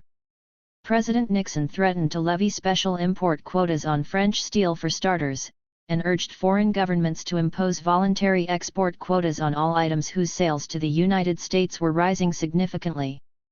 With all semblance of free trade rhetoric abandoned, the American actions prompted a reaction in Japan, on which Europe had brought unexpected pressure to acquiesce in the American terms. 24 Opposition parties renewed their demands for Prime Minister Tanaka's resignation as the yen jumped 14% against the dollar. Indiana hectic trading.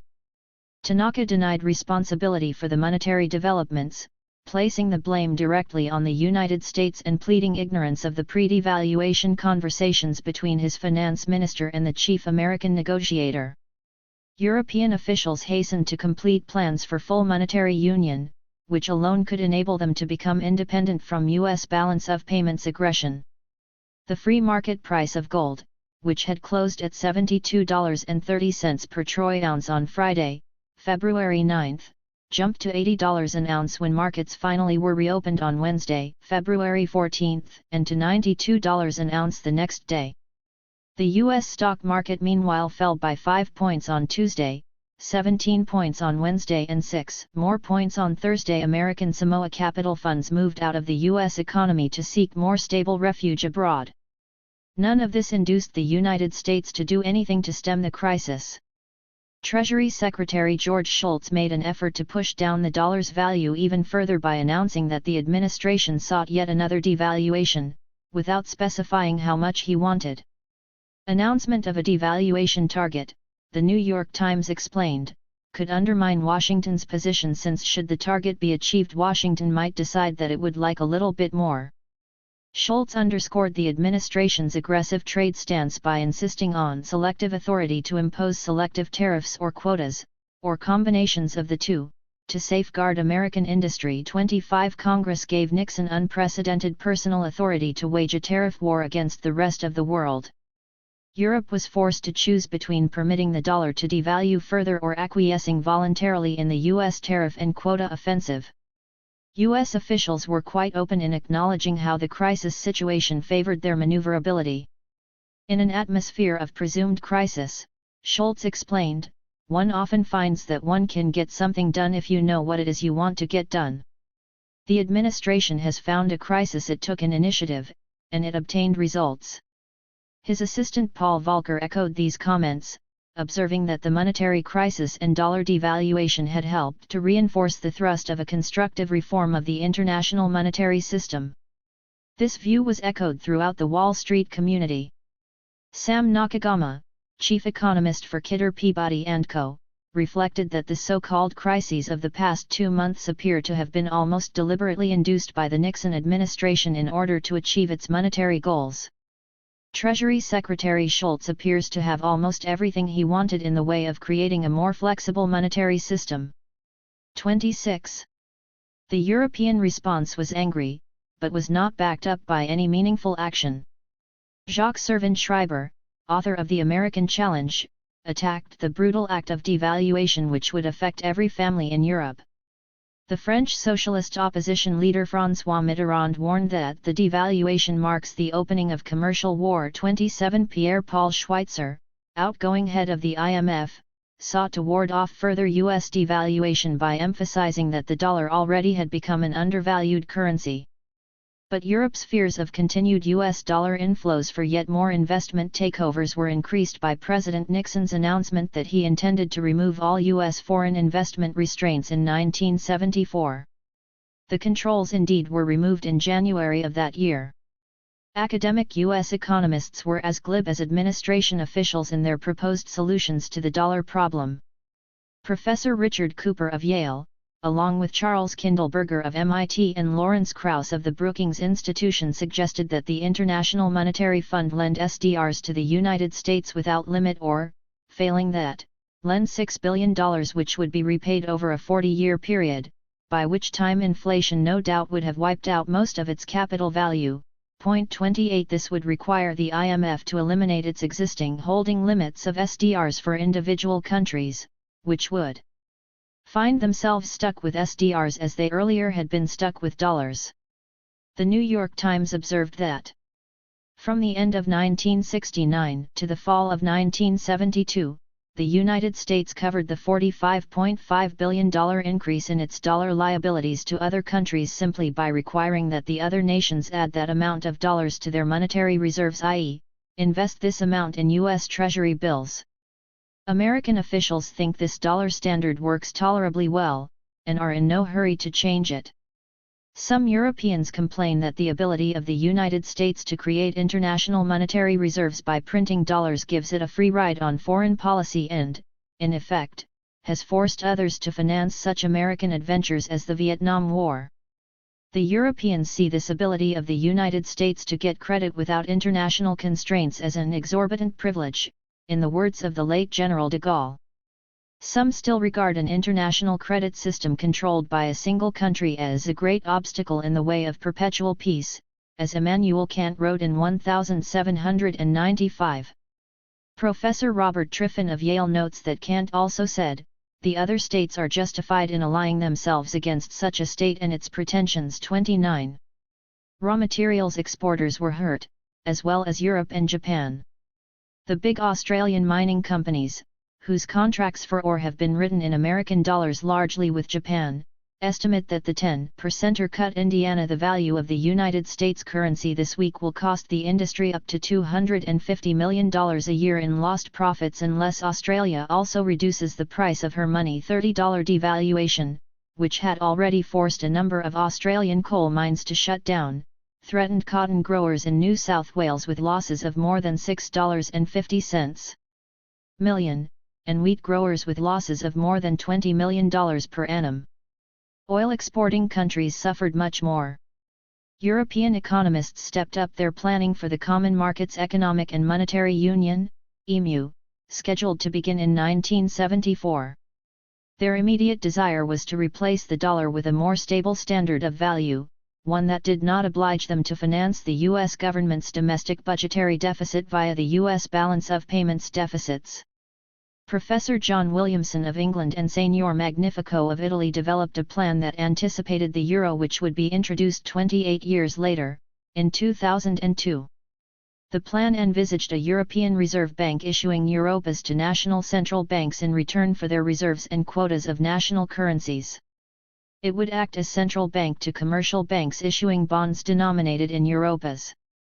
National central banks would manage their individual parities against the Europa, while the European Reserve Bank would manage the rate between the Europa and the dollar. 31 These Europas would supplant Eurodollars in European capital markets, restoring control of the money supply to Europe.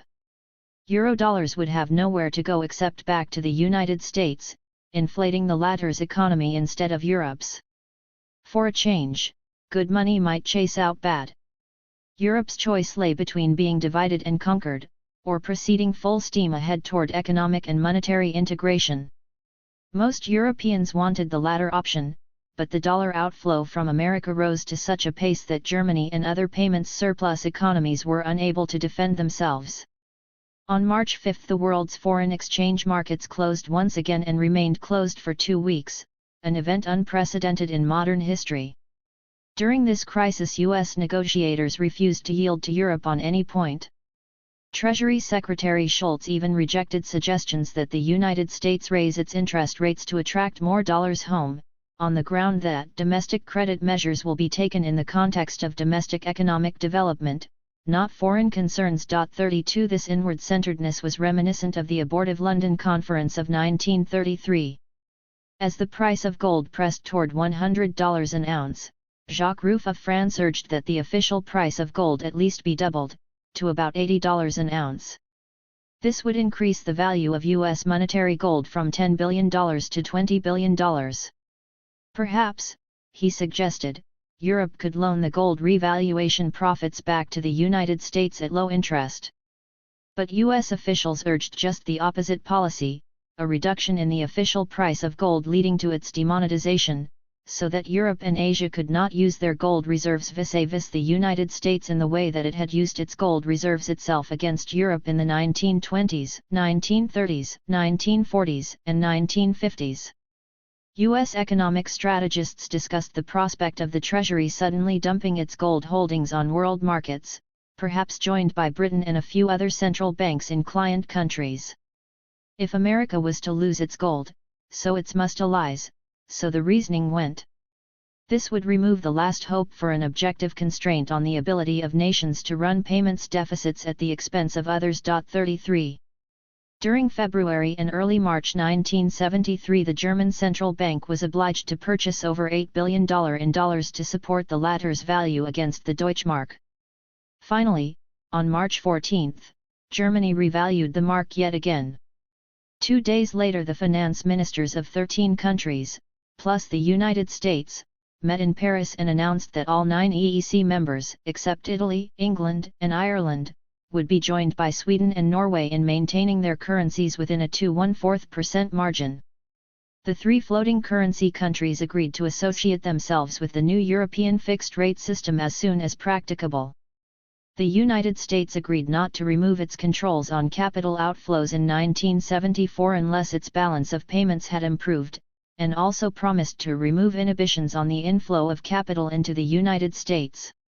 But as matters turned out, it broke its word and did just the opposite, removing its controls on capital outflows while making OPEC countries and other dollar holders promise not to buy any significant U.S. corporation. 34. A number of European moves helped the dollar strengthen when world foreign exchange markets finally reopened on Monday, March 19. France announced that no interest payments would be permitted on foreign money deposited in French banks, and that 100% reserve requirements would be imposed on these foreign deposits. To add bite, the new regulations were made retroactive to January 4. The Netherlands, Belgium, and Luxembourg announced similar measures, and Germany already had imposed such restrictions. Belgium and Luxembourg imposed negative interest charges of 0.25% per week to be paid by non-residents on all growth in their bank accounts over a fixed base level. These actions left little motive for eurodollar holdings on the part either of foreign investors, who could earn no interest, or domestic banks, which found their foreign deposits sterilized. Even Spain moved to prevent its currency from becoming a speculative investment medium, forbidding foreigners and non-residents to use their convertible peseta accounts for free currency transactions. They could convert their accounts back into their original currencies and remove them from Spain, but pesetas henceforth could be spent only within Spain. Payment of interest was forbidden on all foreign accounts, and 100% reserve requirements were imposed. American newspapers blamed the dollar's difficulties on multinational firms and Arab oil sheiks. On February 12, the Tariff Commission reported that U.S. multinational firms held some $268 billion in liquid assets. Much of this sum represented inventories, receivables, and short-term credits to affiliates and other companies, and hence not available for currency speculation, but the impression was given that a mere 5% shift Indiana the currency form of these short-term assets could cause a world monetary crisis. It remained true, of course, that financial resources in the hands of these companies were large, and could contribute to international currency instability simply by the practice of prepaying bills to nations that were revaluation candidates, and paying bills late to countries whose currencies seemed ripe for devaluation. International firms could shift deposits from one currency to another, but most did not want their corporate treasurers to act as currency speculators. A number of companies and banks had been badly burned doing this, and most large firms feared that controls might be imposed if they acted like bad monetary citizens. Everyone seemed to have his own favorite villain. Persons with axes to grind against the Arab countries seized on rumors that the Sheikh of Kuwait had turned most of his $2.5 billion dollar holdings into gold and hard currencies. 35 Franz Pick blamed Russia, accusing its foreign banks of profiting from a massive leveraged speculation against the dollar. This kind of movement out of dollars by corporations, Arab sheiks, and perhaps communist countries was depicted as being the primary cause of U.S. balance of payments troubles, as if the U.S. government were just an innocent bystander. Meanwhile, U.S. officials continued to make inflammatory statements about the need for further devaluations, monetary ease, and removal of capital controls. Paul Volcker, addressing an American Bankers Association conference in Paris, stated that the United States was skeptical of putting a very high degree of discretionary authority in the IMF, as this would impair the fundamental principle of national sovereignty for the United States. 36. Europeans replied that their virtual crucifixion on the cross of dollars threatened their economic sovereignty. French officials were rebuffed when they once again urged the United States to support the dollar. During the last 2 weeks of March, the German Bundesbank absorbed $1.5 billion in U.S. currency transfers, largely from Belgium, the Netherlands, and France. By the end of June, dollar inflows into Germany forced yet another revaluation of the mark on June 29, this time by 5.5%. It was the fifth revaluation since 1969, bringing the D-mark's value to 41 cents, compared to 25 cents 4 years earlier. A contributing factor to the German revaluation was the fact that no international gold sales were occurring at the official price of $44.22 per ounce. Demonetization of gold had removed it as a constraint on the ability of countries, or at least of the United States, to run balance of payments deficits. At the end of March, the free price of gold had soared through the $100 an ounce level, and by June was pressing $125 per ounce. Italy was rumored to have sold 300 tons of gold on the free market to obtain dollars with which to settle its payments deficit with other common market central banks. But most countries running payments deficits sought to hold on to their gold, using their unwanted dollars to pay West Germany and other payments surplus nations. 37 The Soviet Union was said to be holding on to its gold until the price reached $200 per ounce. Over the July 6 weekend, U.S. diplomats apparently agreed to share equally with Europe in any exchange risks that might arise from borrowings of European currencies. The lack of such an agreement had been one of the principal obstacles to agreement on central bank intervention. 38 The idea was that if the United States borrowed marks or guilder to support the dollar, and the dollar was devalued before these borrowings were repaid, the United States would suffer only half of the devaluation burden. The other half would be borne by the central banks that had extended foreign currency loans to the United States. In the past, debtor countries such as Britain had been obliged to bear the full devaluation impact of their overseas borrowings, but the rules now were to be changed to accommodate the United States. In exchange for this quasi-concession, the Federal Reserve increased its credit lines with foreign central banks from $12 to $18 billion, that is, by about 50%, including $1 billion increases with the central banks of France, West Germany, Japan, and Canada. This gave promise of official intervention to support the dollar's exchange rate, no such support having occurred from March through June. But a greater ability of the U.S. Federal Reserve to intervene in support of the dollar did not mean that it would in fact do so.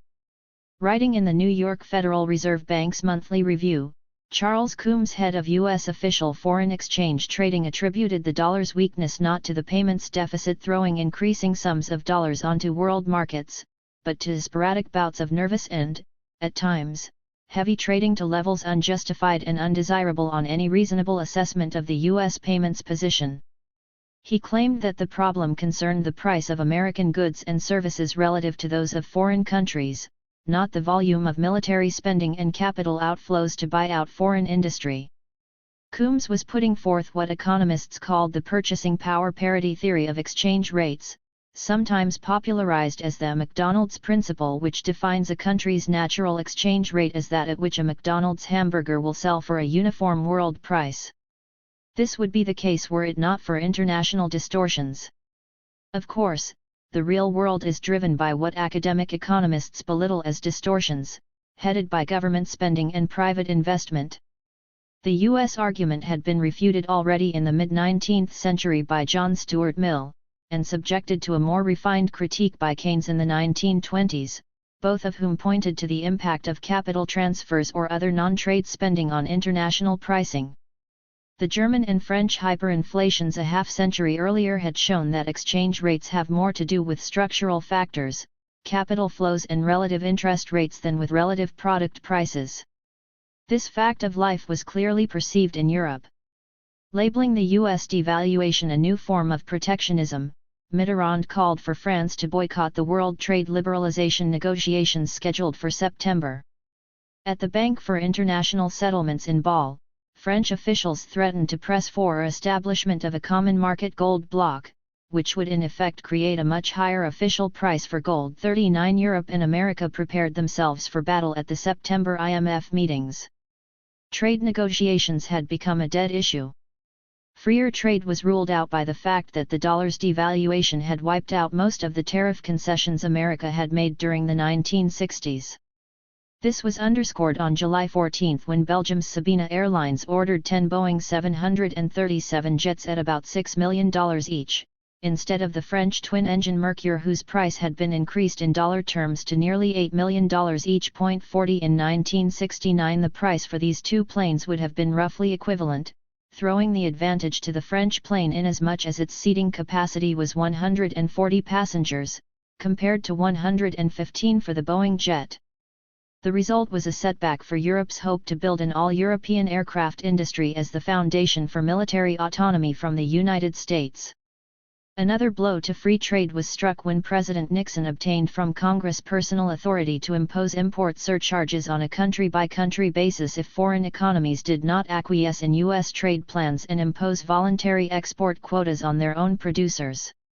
U.S. trade negotiators also asked for compensation for U.S. exports lost as a result of the common market's enlargement to include England, Ireland, and Denmark. They estimated that the Common Agricultural Policy, CAP, would reduce U.S. grain exports to these three countries by some 10 million tons annually, and feared that within 5 years the common market might become a net grain exporter. The United States refused even to enter into global trade negotiations unless there was an advance commitment by other countries to meaningful and realistic negotiations in the agricultural sectors, specifically a breakup of the CAP. This demand was still being made in the 1990s.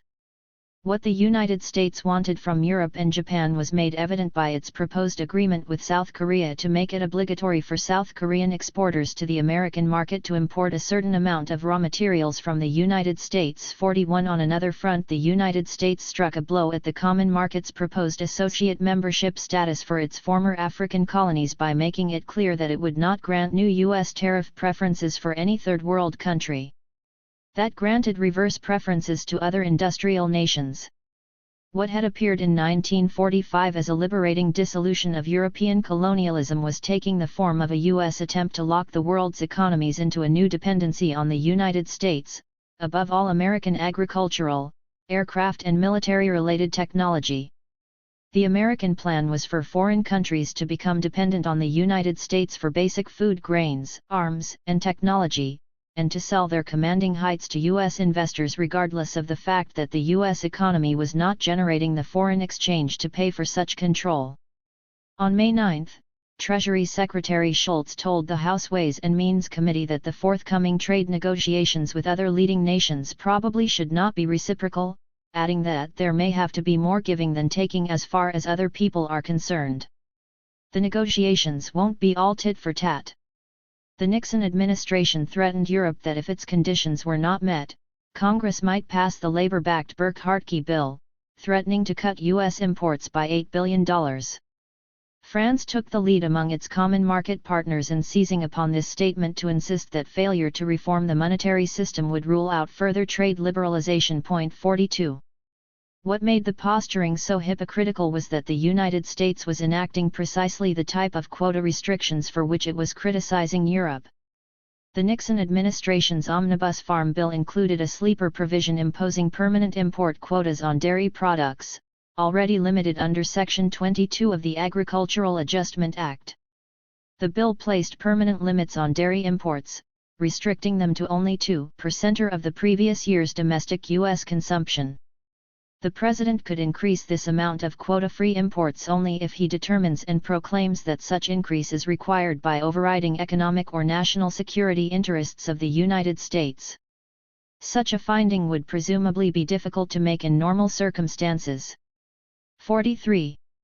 Even more important was the fact that under pressure of a 15% increase Indiana wholesale prices and nearly a 50% increase Indiana food prices, the United States placed embargoes on its exports, abrogating existing sales commitments. So much for the free trade ideology America had sponsored after World War II.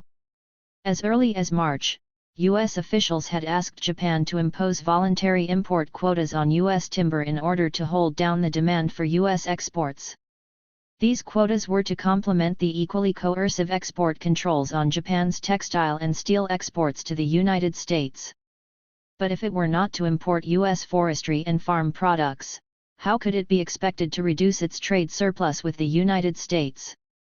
Matters were aggravated on June 27, when America imposed export embargoes on soybeans, cottonseed, and their products, save for sales actually in the process of being loaded on board ships. This broke the nation's export commitments, hurting Japan in particular. Further export controls were imposed a week later on scrap metal and on 41 additional farm commodities, including livestock feed, edible oils and animal fats, peanuts, lard and tallow. These unilateral actions made it clear that Europe and Japan no longer could depend on American supplies, but were expected to serve simply as residual markets for American agricultural and industrial surpluses on a commodity-by-commodity basis. And they would increase their consumption of U.S. products as U.S. output increased, but only to that extent.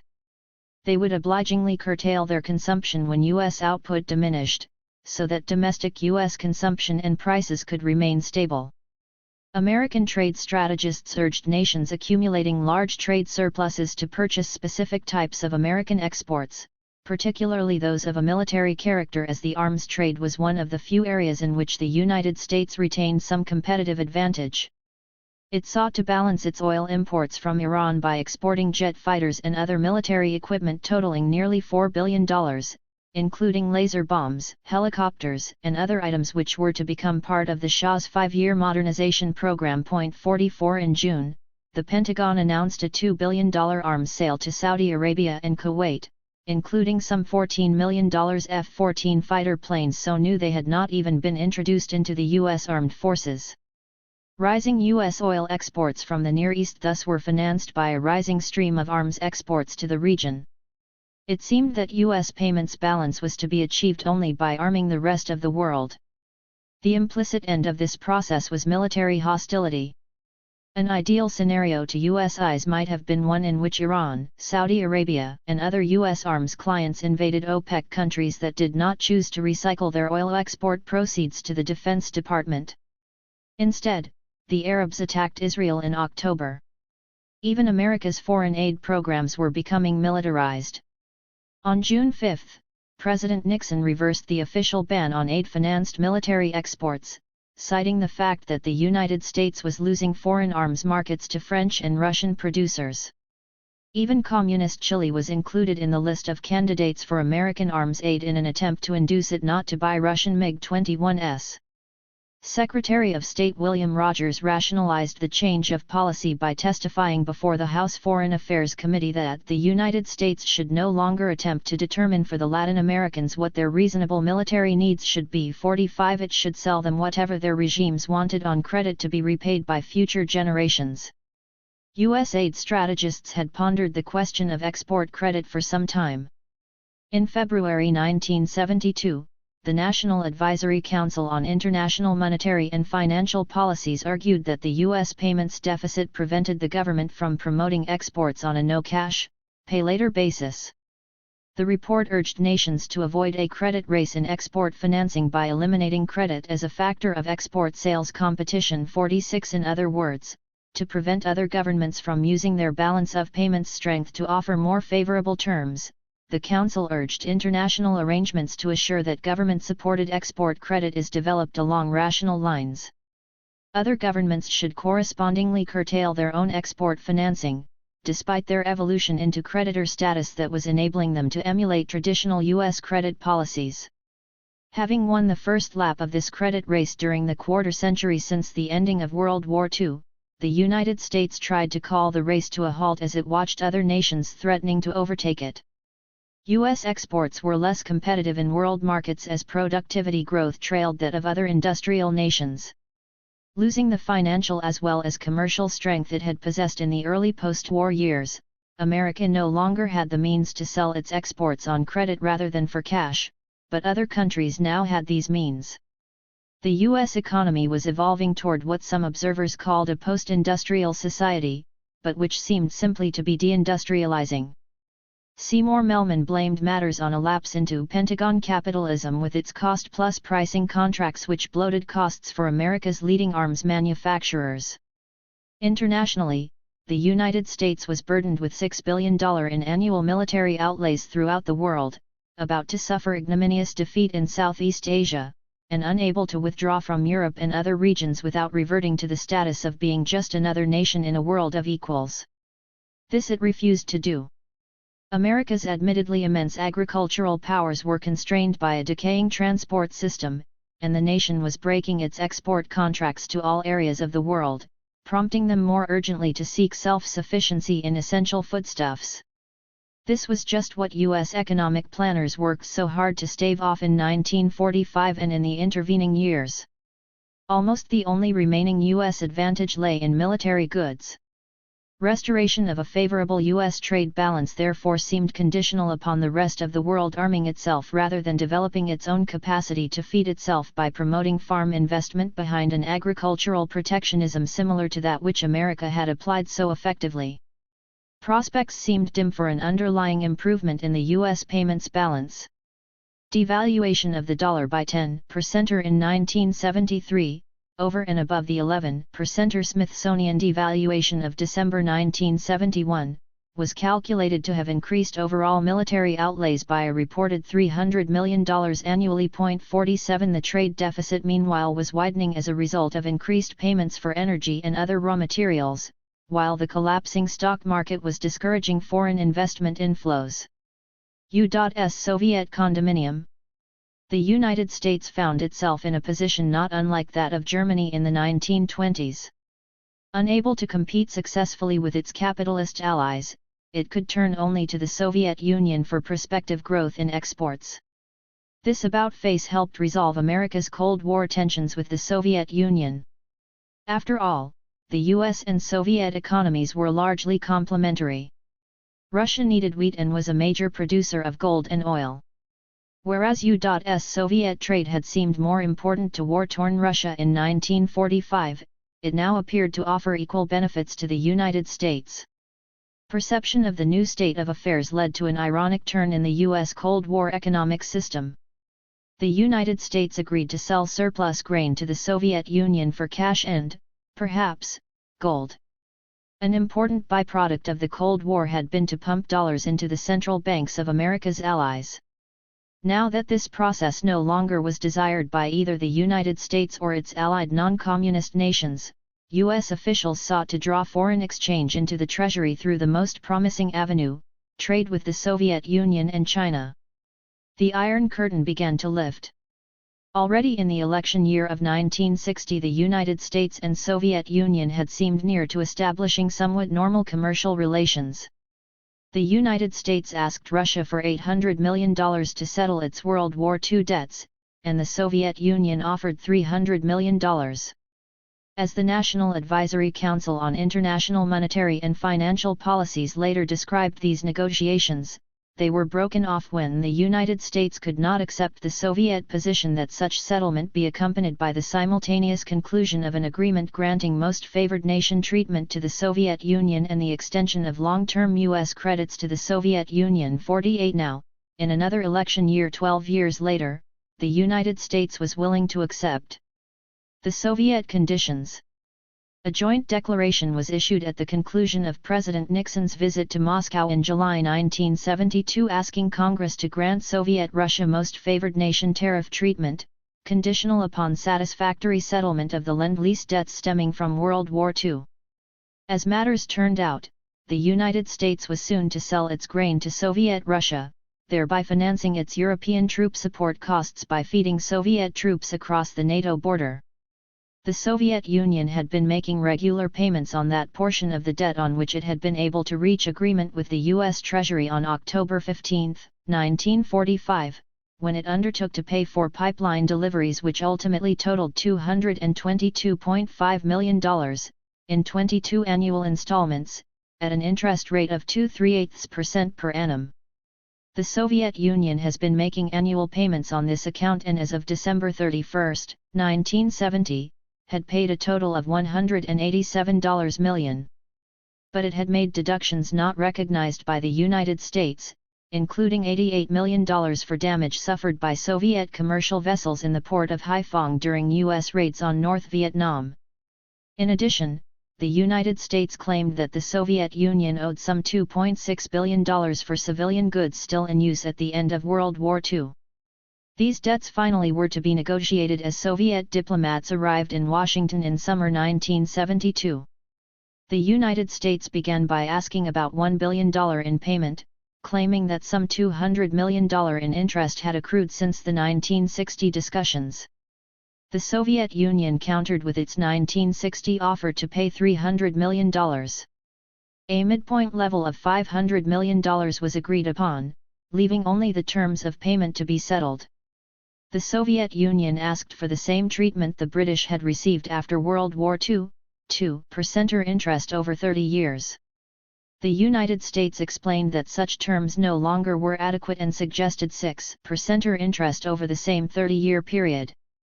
Final agreement was reached on October 18, with the Soviet Union paying $722 million over the next 29 years. In exchange, President Nixon has authorized the Export-Import Bank to extend most favored nation treatment to the Soviet Union, which would allow it access to the American market at the lowest possible tariffs 49. Russia basically got its way. What it yielded in interest and principal payments in offering to pay $722 million to settle its remaining Lend-Lease debts was gained back indirectly on July 8, when it contracted to buy $750 million worth of U.S. grains over a 3-year period. Of this sum, $500 million was financed by the Export-Import Bank. Having secured Soviet Russia and China as grain markets, the United States might mitigate its objections to Britain joining the European Common Market and adhering to the Common Agricultural Policy. Russia might secure a market for U.S. farmers in the event they were shut out of Europe. A number of U.S. firms announced plans to exploit Siberia's vast natural gas and oil fields. About $10 billion worth of Soviet gas and oil would be exported to the United States in exchange for U.S. development of the Siberian fields and construction of a tanker fleet to transport this output. On November 4, 1972, 3 U.S. firms Tenneco, Texas Eastern Transmission Corp. And a Halliburton Company engineering subsidiary announced that within 60 days they expected to complete a $3.7 billion investment agreement to sell Soviet natural gas in the United States. 50 They would supply and finance $3 billion of American gas transmission equipment, including 1,500 miles of 48-inch steel pipe, plus compressors to liquefy the gas for tanker shipment to the U.S. East Coast. The Soviet Union would sell 2 billion cubic feet of gas per day to the United States for 25 years, using some $8 billion of the total $18.9 billion in export revenues to repay the capital investment loans. Most important of all, it would earmark the $10.8 billion over and above these loan repayments to purchase U.S. goods and service exports. In effect, the United States would pay for its energy imports in blocked dollars, a reversion to similar policies for which its free market diplomats had criticized Germany in the 1930s. Financing of the energy agreement called for the Soviet Union to put up $700 million in cash, with the Exim Bank lending $1.5 billion at 6% interest, and guaranteeing another $1.5 billion in 15-year private sector credits at 7% interest. The United States agreed to build 20 oil tankers costing $130 million each, for a total $2.6 billion, over and above its $3.7 billion investment in developing the Siberian oil fields. The construction related to this project was estimated to generate 242,600 man-years of domestic U.S. employment. 51. On January 12, 1973, the General Electric Company signed a technology exchange pact with the Soviet Union. In April, Occidental Oil announced an $8 billion deal to construct a Soviet fertilizer complex in exchange for deliveries of ammonia, urea, and potash. 52 Associated with this project was the construction of various hotels and a trade center in Moscow. This was a curious turn to the Cold War, which was supposed to guarantee peace within the West and pose the threat of military hostility only vis-a-vis the communist countries. Peace with the latter was being cemented by the new policy of détente. Indeed, the more America began to lose its hold on its non-communist allies, the closer America and the Soviet Union drew together, precisely to threaten Europe and Asia with what Henry Kissinger called a new condominium, that is, joint imperialism of America and Russia against their respective satellites. Largely responsible for this détente was America's balance of payments problem stemming from its overseas Cold War spending, and its grain sale to Russia to gain a long-term export market. The U.S. payments deficit was settled by a combination of militarizing its allies and turning to the Soviet Union as a new major export market. Just as the origin of the U.S. payments deficit was military, so its solution also was becoming increasingly military. Foreign war spending in Southeast Asia and elsewhere was to be balanced by U.S. military sales to America's allies elsewhere in the world. And these sales would only be spurred by growing rapprochement with Russia, potentially at European and Japanese expense. There was no guarantee that the United States in fact would become the favored industrial supplier of the Soviet Union and China. Just as the USSR had shopped around for credit throughout the world, so it used U.S. offers of investment in its raw materials development as a lever to exact better terms from Japan and Europe. In November 1972, it reached tentative agreement with Japan on a $200 million oil and gas project, and negotiations were underway in other areas. 53. The United States thus found itself in danger of being played against other capitalist countries on disadvantageous terms. It was obvious that the Soviet Union desired medium or long-term credits to finance its imports, and nations outside the United States were in a better balance of payments position to extend such credits. The final play came with the oil war in October 1973. When Egypt and Syria attacked Israel, Arab countries embargoed oil exports to the United States, Holland, and Denmark. Oil prices quadrupled, reflecting the pattern of food export prices earlier in 1972-73. The oil embargo changed the pattern of international payments, restoring surplus to the U.S. balance of payments but driving a wedge between America and Europe. OPEC banks rather than those of Europe and Japan became the major accumulators of dollars. Seeing themselves as third world countries, they proposed uniting to support raw materials export prices across the board. U.S. European-Japanese trilateralism was cracking under the balance of payments strains imposed by U.S. Cold War spending at home and abroad. The way the United States chose to resolve these problems was to sell its grain stockpile to the Soviet Union. This tripled or quadrupled world grain and soybean prices, and led to the aforementioned export embargoes which effectively terminated the post-war move toward free trade and investment policies. Led by the United States, the non-communist countries were becoming more statist. The post-war economic order seemed to be giving way to a new international economic order. This phase of the post-war world economy, and how the United States achieved its objectives in thwarting the incipient new international economic order and European integration to tap the wealth of all foreign central banks accumulating dollars, is described in the sequel to this book, Global Fracture, 1977. 15. Monetary imperialism, the 21st century. Like most individuals, every nation would love to obtain the proverbial free lunch favoring its own interests while other countries passively refrain from promoting their own economies. But few actually have tried to put this kind of double standard into practice. The 1930s showed that when nations press their own self-interest one-sidedly, the international responses tend to degenerate into the zero-sum games of competitive tariff wars and beggar-my-neighbor currency devaluations. Yet the United States is now able to run trade and payments deficits amounting to hundreds of billions of dollars annually with no audible protest from the rest of the world. Central banks no longer cash in their dollar inflows for gold. Oil exporting countries no longer seek to buy major U.S. companies, nor do European or Japanese political leaders ask that America finance its payments deficit by selling off its investments in Europe, Asia, and other payments surplus economies.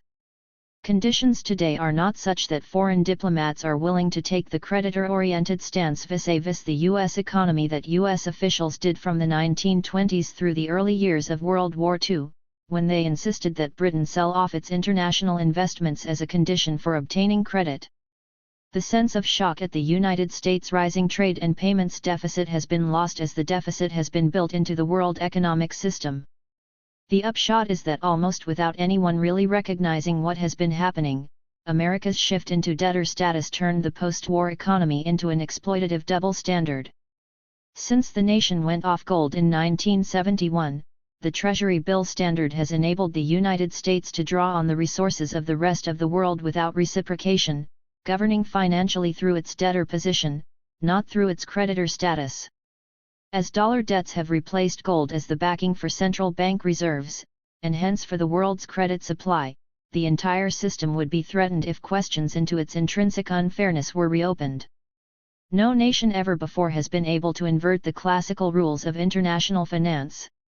Economies that have fallen into deficit have lost not only their world power, but usually also their autonomy to manage their own domestic policies and retain ownership of their public resources and their central bank's financial policy. This is still the financial and political principle they must follow. Yet US diplomats have been able to convince Europe, Asia, and the Third World and since 1991 even the former Soviet Union to reorient their economies to facilitate America's evolution from payments surplus to payments deficit status. How has America been able to achieve this quid without the quo, something for nothing, a free subsidy from the world's payments surplus nations? For one thing, the rationale for acquiescence has shifted from an early post-war faith in American moral leadership and the rhetoric of free markets to the fear that the United States will plunge the world into crisis if it does not get its way. This book has described the historical path that has led to America's unique position. Rather from using its creditor status as a lever to obtain general international rules that promoted broader long-term economic objectives between World Wars I and II, the United States demanded payment of debts beyond Europe's ability to pay. It chose to go it alone. But by pursuing essentially autarkic policies it fractured the world economy, and its demand for payments on official credits to foreign governments had helped bring on the Great Depression that engulfed its own economy as much as those of Europe and Asia. The 1940s saw the United States use its creditor position to create a more unified global economy whose free trade rules promote its interests just as earlier free trade had benefited Britain.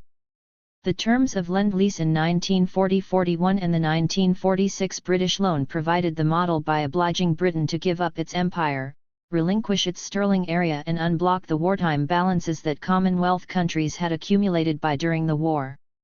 British negotiators simply gave in when their interests clashed with those of the United States. Their acquiescence in these loan conditions reflected the historically unique mood that followed World War II. Believing the very idea of national interest to be ultimately militaristic, many Europeans were willing to subordinate it to what promised to be a cosmopolitan system serving the entire world's welfare. Politicians and diplomats accordingly left it to American planners to draw up the blueprints for such a world system on the principled logic of free trade and ostensibly uniform economic treatment of all countries. This was not how international diplomacy was supposed to work, much less classical imperialism. Each side was supposed to advocate its own interest, reaching agreement somewhere in the middle or else breaking off relations and possibly even becoming belligerent. But the world had grown weary of such conflict. Most countries were exhausted by the nationalist rivalries that had contributed to the two world wars. Apart from the moral appeal of a more open world economy, the United States provided Marshall Plan aid to war-torn Europe and offered foreign aid loans to cover the trade deficits anticipated to result from an international economy that everyone recognized would be dominated by U.S. exporters and investors. Such lending was designed to make the post-war system palatable enough for Europe and other regions to adopt relatively free trade and open their doors to U.S. investors as currencies were made freely convertible, and nations agreed not to use devaluation to bolster their international payments at U.S. expense. The United States insisted as a condition for such aid that it be given veto power in the IMF and World Bank. After all, its diplomats pointed out, America was putting up most of the financing for these institutions. In effect, the U.S. proposal was as follows: we have not demanded reparations from our enemies or war debts from our allies, save for the cost of Lend-Lease transfers that still have a residual economic value to them. Let us develop multilateral organizations to move the world economy toward freer trade without currency controls. Some countries will run trade deficits as they begin to modernize, but we will extend foreign aid to bridge them over this transition period to a new international equilibrium. Of course, in order to obtain congressional approval for this funding, certain political realities must be recognized. Although the new multilateral organizations must be internationalist in spirit, Americans would find it intolerable if in practice they infringed on U.S. sovereignty. We cannot abrogate our Agricultural Adjustment Act of 1933, nor can we go along with any scarce currency clause for the IMF that would enable countries running deficits to retaliate against U.S. exporters simply for our being so strong an economy. And we think it only fair that in exchange for funding international organizations, we obtain veto power over any decisions they may make. Otherwise, payments deficit countries might vote to make America a tributary to themselves. The words sounded almost altruistic in comparison to how America had comported itself after World War I. The mood abroad was one of laissez-faire idealism as a general commercial principle, but it was constrained by special concessions demanded by the United States. The economic implications of the emerging world order were not really grasped. It was not simply that America was the richest nation and largest market, or even that its dollar the currency in which most trade was denominated. This had been the position of sterling already in the 19th century, when it was a proxy for gold and Britain's balance of payments normally was in surplus as a result of its industrial and financial leadership. Most important, Britain had sponsored free trade by ending its agricultural protectionism when it repealed its Corn Laws 1846. Opening its food markets was the quid pro quo that led other countries to acquiesce in letting it become the workshop of the world and hence consolidating its role as world banker. By contrast, the U.S.-centered form of interdependence that emerged from World War II was not symmetrical. American diplomats secured as much autonomy as possible for their own domestic and foreign policies, but rejected the idea of foreign influence over the U.S. economy. American agricultural markets and key national security sectors remained protected and heavily subsidized by grandfathering into trade agreements the laws and market controls that Roosevelt's New Deal had placed on the books in the 1930s. Also grandfathered in were Britain's sterling debts at an overvalued exchange rate for sterling. This condition laid down for the British loan helped ensure that India, Egypt, and Latin American countries would spend their balances on U.S. exports. Congressional approval for international agreements was simply a fact of American political life. The reason given by Congress for refusing to ratify the United States joining the League of Nations after World War I was to protect U.S. autonomy and prevent foreign countries from imposing policies that might impair U.S. economic interests, including the local vested interests to which Congress always has been mindful. America agreed to join the United Nations, IMF, and World Bank after World War II only on the condition that it be given veto power. This enabled it to block any policy deemed not to be in American interests.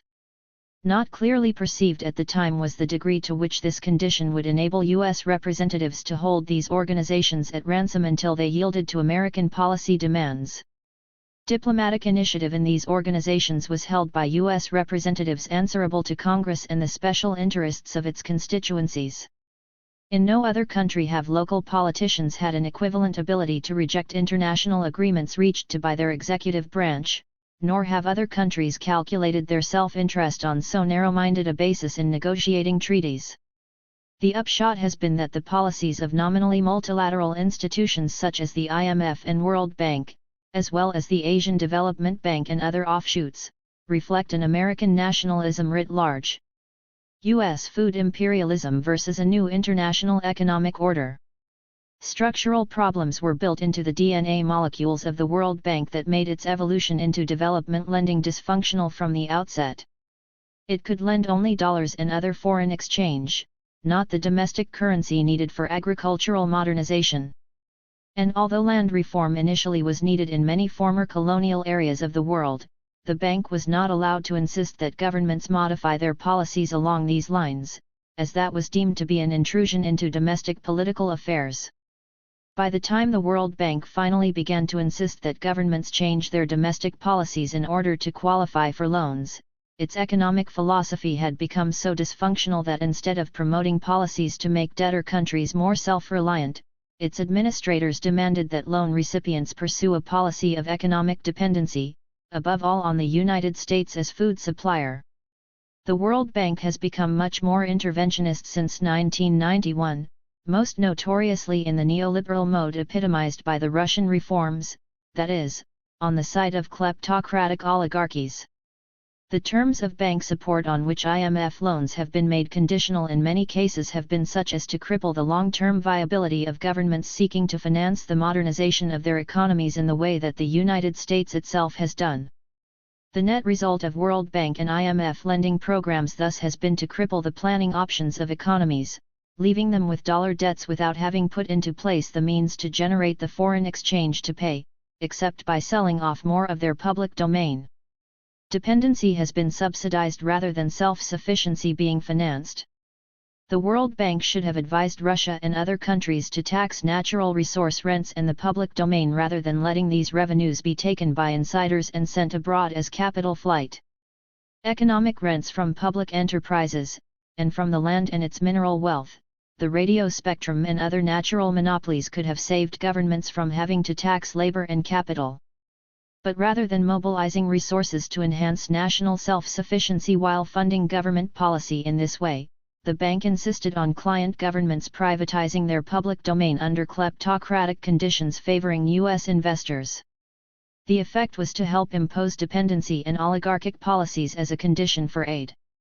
The revenues that previously were available to the public sector were paid abroad as dividends, interest, insurance, and reinsurance premiums, and management fees by the new private owners of what had been the public domain or had been taken by the government from domestic owners.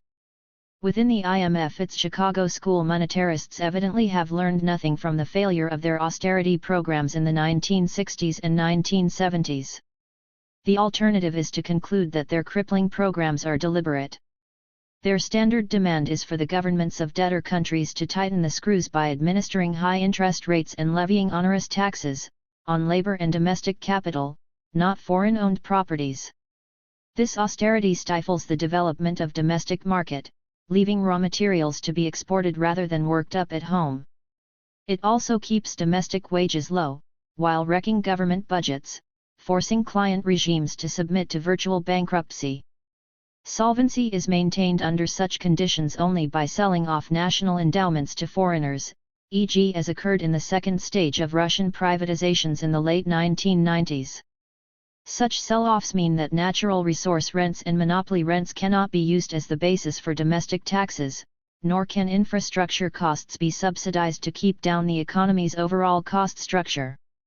Monopoly rents are taken by private owners and largely remitted abroad, while those taken by domestic owners also end up abroad through the capital flight forms the counterpart to most IMF stabilization loans.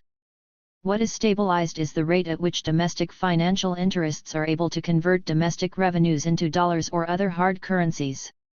The result is that the hitherto public revenues of privatized enterprises and related kleptocratic takings are being built into the financial systems of North America, Europe, and Japan. Collateralizing and pledging these economic rents for bank credit in the world's creditor nations threatens to make the existing world specialization of production and fiscal malstructuring irreversible, that is, irreversible without a sharp break occurring, which would involve immediate short-term losses and economic dislocations. However, these losses in the short term pale in comparison with the long-term costs of not breaking with the existing system.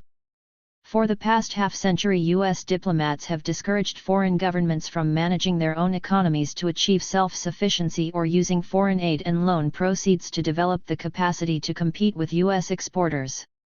It is mainly America that has been aided, not foreign economies. Especially opposed has been Europe's Common Agricultural Policy, CAP, and Japanese agricultural protectionism to maintain self-sufficiency in food. The United States has opposed foreign agricultural subsidies, price supports and import quotas such as America itself has employed for more than 3/4 of a century.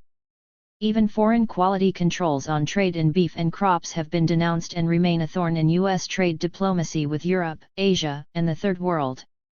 Despite these asymmetries in the benefits of today's international trade and investment patterns, pressures to create a new international economic order collapsed by the end of the 1970s. The world still seemed to belong to America to make or unmake. The question remained one of just how its diplomats wished to restructure the world economy, and how costly their designs seemed likely to be for Europe and Asia. The U.S. objective has been to turn foreign economies into a set of residual functions. Foreign demand is to grow smoothly in keeping with U.S. export capacity on a sector-by-sector basis, while foreign production expands to serve U.S. import needs but does not lead to foreign self-sufficiency or displace American products in global markets. Europe, Asia, and the Third World are to absorb America's farm surplus, but must not protect their own agricultural sectors in the way that the United States itself has done since 1933. While U.S. agricultural protectionism has been built into the post-war global system at its inception, foreign protectionism is to be nipped in the bud. The monetary imperialism implicit in the U.S. Treasury bill standard. The U.S. Treasury bill standard's most exploitative feature was an implicit consequence that hardly was perceived at the time the dollar was adopted as a key currency under seemingly objective IMF sponsorship in the financial conditions that existed at the end of World War II. Apart from buying gold, central banks were able to build up their international reserves only by buying U.S. Treasury securities, that is, by the U.S. government running into debt to foreign governments. Central banks held these interest-bearing dollar ES as key currency reserves on a PAR with gold, readily convertible at a price of $35 an ounce. The system began to unravel as America's balance of payments moved into deficit and its gold began to return to Europe, not to private holders who had sent it as flight capital to the United States as the war loomed, but to central banks and hence to governments in France, Germany, and other nations. The widening U.S. payments deficit resulted from overseas military spending, not from private sector trade and investment. Starting slowly during the Korean War, and gaining momentum with the onset of the Vietnam War, the gold cover shrank at an accelerating pace, approaching the minimum legal cover of 25% of the currency Indiana circulation. This military and political coloration of America's balance of payments deficit was of critical importance, for the government was now running up debt to finance policies with which most of its European creditors and many Asians disagreed.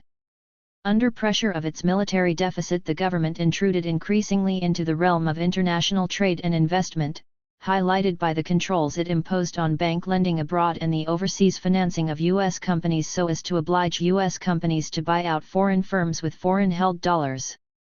But these controls were not enough, given the time pressures at work. In 1968 the United States began to close the gold window, and in 1971 formally cut the link between the dollar and gold. By the spring of 1973 its officials had developed the strategy that the nation would pursue for nearly 2 decades. Instead of adhering to the creditor-oriented rules of international finance that it had endorsed in 1945, America used its debtor position to extort more foreign concessions and wealth than it had been able to obtain as a creditor nation. It told payments surplus economies not to use their dollar holdings to buy into U.S. industry in the way that American investors bought into theirs in the 1950s and 1960s. It obliged European and Asian central banks to extend almost automatic credits via the U.S. Treasury bill standard, while still pursuing a creditor stance vis-a-vis indebted Third World and Comecon countries. Europe, Asia, and other payments surplus regions were stuck on the horns of a dilemma. If they refrained from absorbing surplus dollars and recycling them to the U.S. Treasury, the dollar would depreciate. At first glance, this would provide U.S. producers with a competitive edge while penalizing exporters in hard currency economies. Yet the U.S. payments deficit has widened all the more as America's free ride has not helped it restore balance. Or rather, the United States has little interest in doing so. Why should it? After all, it has consistently refused to raise its own interest rates to obtain foreign funds to finance its deficit on the ground that this would slow economic activity at home, even as it demands that other countries running payments deficits sacrifice their economies to pay their foreign debtors. The Plaza Accords of 1985 obliged Japan to hold down its own interest rates, so that international financial pressures would not lead U.S. rates to rise and deter re-election of the Republican officials who were intent on doing everything they could to destroy Japan's economy. European countries also were pressured in this way. Among the world's debtor economies, they were obliged to submit to austerity programs that U.S. planners refused to adopt for their own economy. Argentina's recent IMF riots, which toppled the government in December 2001, are only the most recent example of this double standard. The result is that even in the face of hundreds of billions of dollars worth of foreign central bank purchases of U.S. Treasury securities since the gold window was closed in 1971, the dollar declined radically against the Deutschmark, the yen, until 1995, and other hard currencies. Third world dollar users have suffered collateral damage as their oil, copper, and other raw materials have remained priced in dollars. Their inability to develop an alternative has helped hold down price levels in Europe and Japan, but much of the value of the U.S. official debt to these creditor economies has been eroded by inflation, which was accelerated by the quantum leaps that occurred from in the 1973 grain and oil shock through the 1979-80 Carter-Volcker inflation. Unable to obtain more than a marginal competitive edge out of its dollar depreciation, the U.S. government sought to lock in its share of world markets by negotiating fixed shares. This threatens to turn world trade into a Procrustean bed of managed markets, as U.S. officials not only demand that foreign economies guarantee fixed market shares to U.S. exporters, but break world trade rules by imposing import quotas unilaterally. Elsewhere on the balance of payments front, U.S. officials insist that foreign military budgets earmark specific sums for American-made components. West Germany and Japan have been told to pay for the U.S. military presence as part of their own national budgets, while offering them no corresponding control over these troops and weapons. These two nations also have been asked to lend an equivalent amount of dollars to the U.S. government, with only a hazy idea of when, or even if, the nominal loans are to be repaid. When central banks are obliged to add dollars to their international reserves, this transfers an equivalent value of resources from their own citizens to finance the U.S. payments deficit, and with it, pari passu, America's own federal budget deficit. From $10 billion a year in the early 1970s, the nation's foreign trade and payments deficits grew to nearly $150 billion a year in the late 1980s, and double that amount by the end of the 20th century. If deficits of this magnitude no longer inspire crises such as those that occurred in the spring of 1973, it is because the central banks of Europe, Japan, OPEC, and other dollar accumulators have acquiesced so thoroughly in what truly may be called a monetary imperialism. The vehicles for this super-imperialism are not private international firms or private finance capital, but central banks. Through these international financial maneuverings, the United States has tapped the resources of its dollar bloc allies. It has not done so in the classic fashion of a creditor extorting debt service, not so much via its international firms and their investment activities, and certainly not any longer through its export competitiveness and free competition.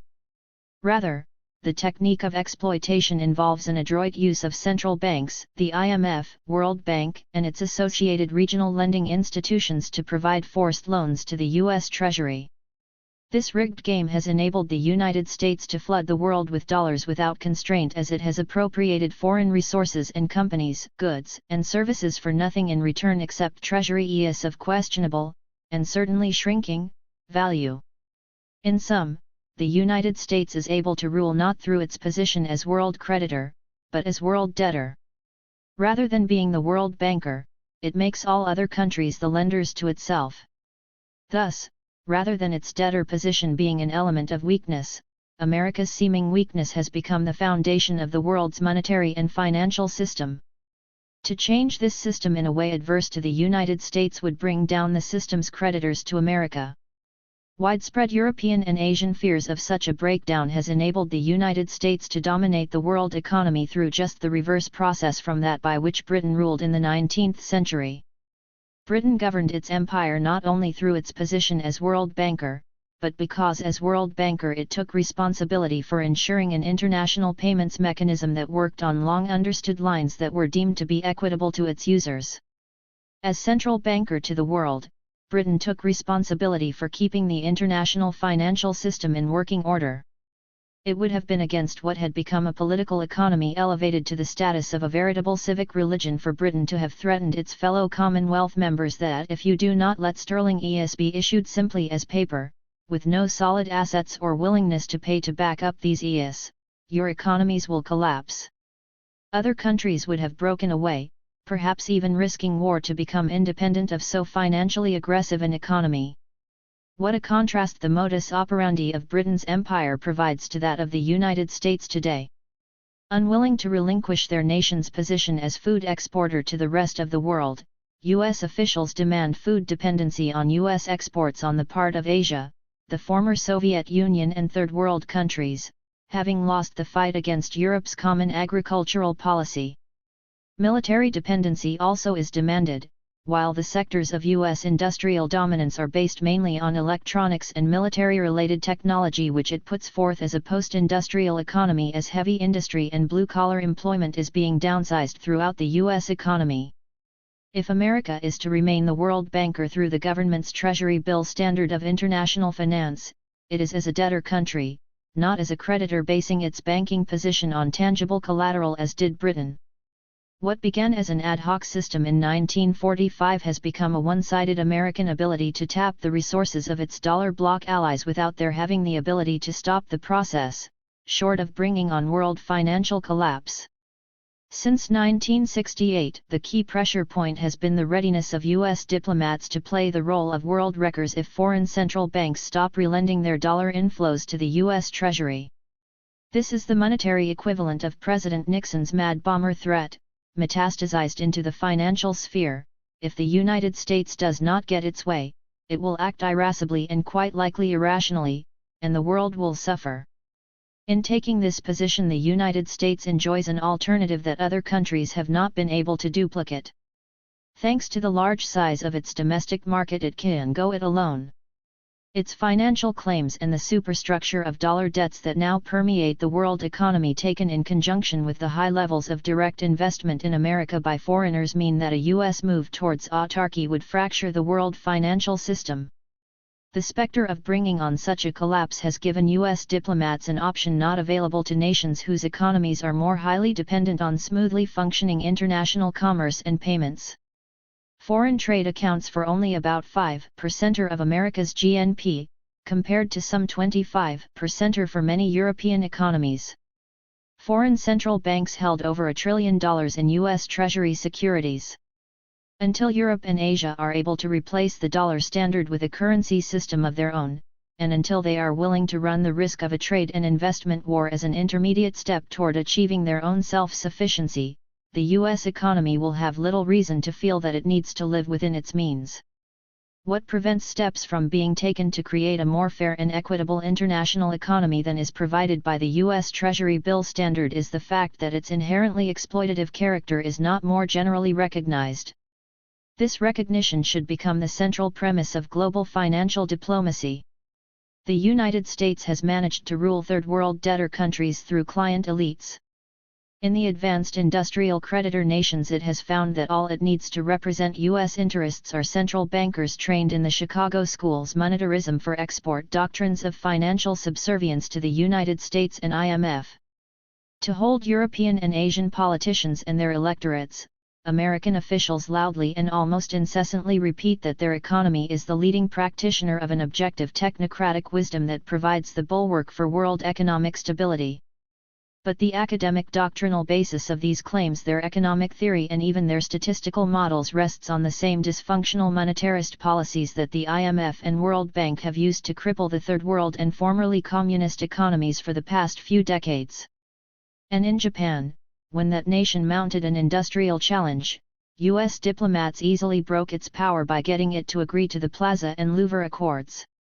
These economically suicidal agreements committed Japan to inflate its bubble economy, leaving it effectively bankrupt after 1990.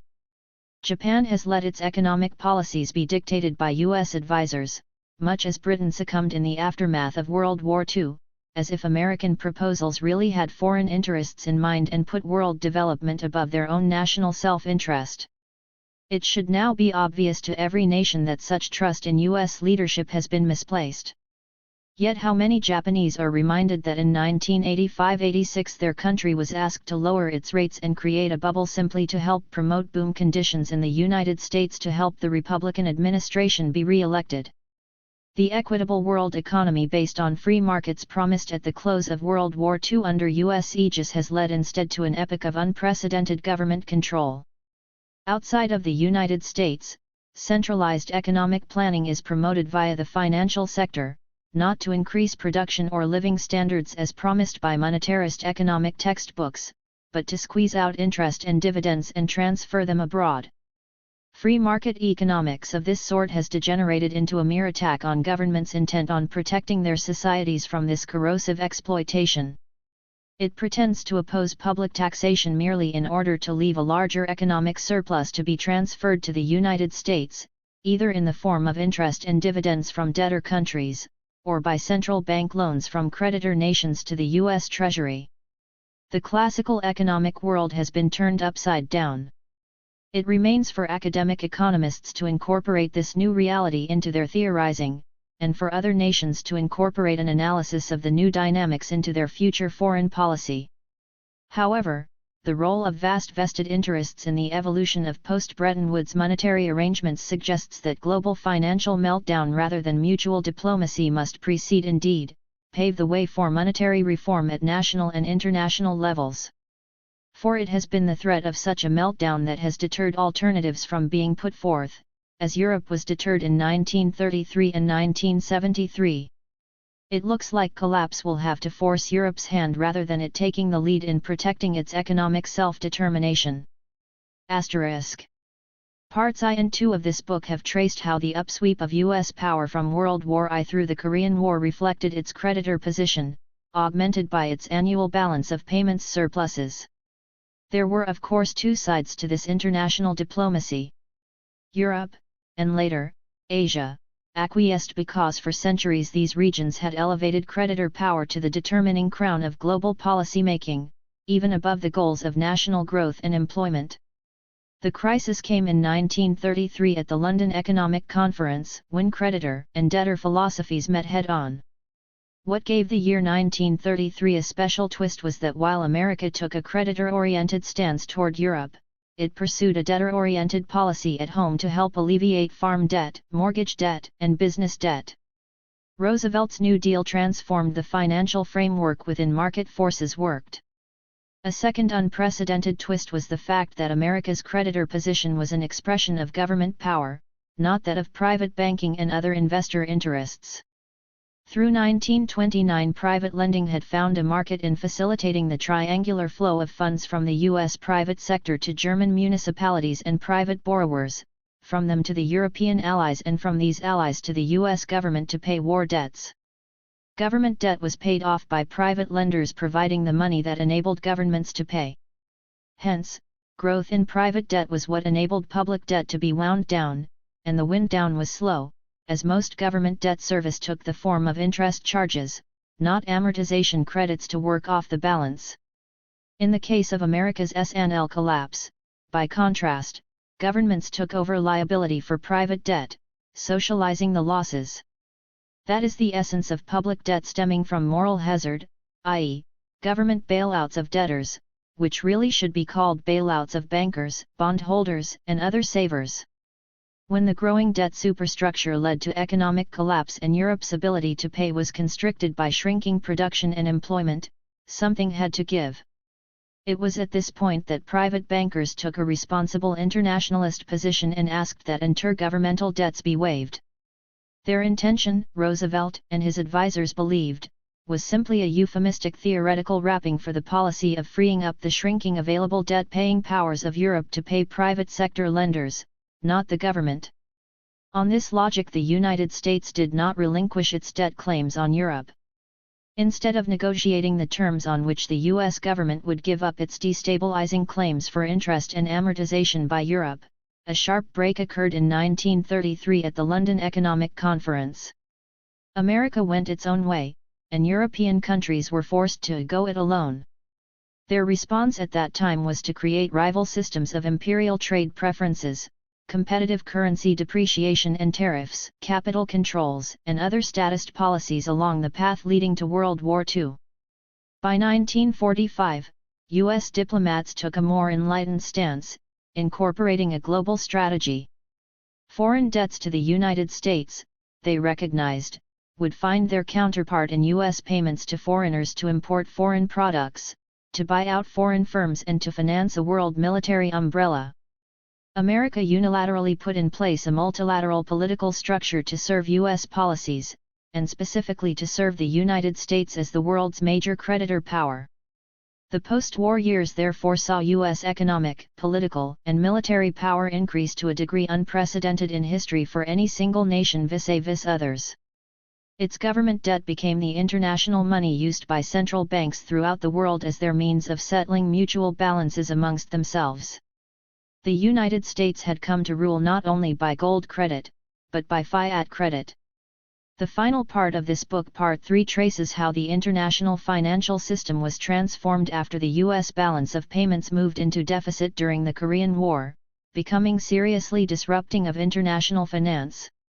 What is so striking is how differently U.S. diplomats comported themselves in their deepening debtor position from the way in which debtor Europe had negotiated in the 1920s, 1930s, and early 1940s. Whereas America had insisted that Europe sequester its private capital holdings and sell them off to pay the U.S. government, Europe made no such demand on America in the 1960s or even in the 1970s or subsequently, for that matter. In fact, whereas U.S. domination of the world economy stemmed from 1920 through 1960 from its creditor position, its control since the 1960s has stemmed from its debtor position. Not only have the tables been turned, but U.S. diplomats have found that their leverage as the world's major debtor economy is fully as strong as that which formerly had reflected its net creditor position. The years 1972-73 is the counterpart to 1932-33, for it was in the latter 2 years that Europe and the United States, creditor and debtor economies met head-to-head in a clash. In both cases it was Europe that blinked, not the United States. In both cases it was U.S. government officials who chose to go it alone, at the cost of breaking up the international economy. And in both cases, European officials stepped back from shaking up the international structure and entering the institutional no-man's land in which multilateral structures would have to be built anew. Europe, now joined by Asia, OPEC, and the world's raw materials exporting, food deficit economies, euphemized as the developing countries, was willing to sacrifice its idea that international economic institutions should share the gains from international trade and investment equitably, in order to avoid such a restructuring. Gold and the lack of alternatives deemed to be fair and symmetrical. Gold historically has acted as the abstract objective asset, the prize for which national economies have vied. But when it was demonetized in 1971, nothing of equally symmetrical character was developed to put in its place. The absence of such an alternative gave the United States an opportunity to fill the vacuum, and only it sought to fill it, not Europe, Asia or the Third World. Even today, the euro remains little more than a surrogate for dollars, not an international asset providing the services that gold provided for many centuries.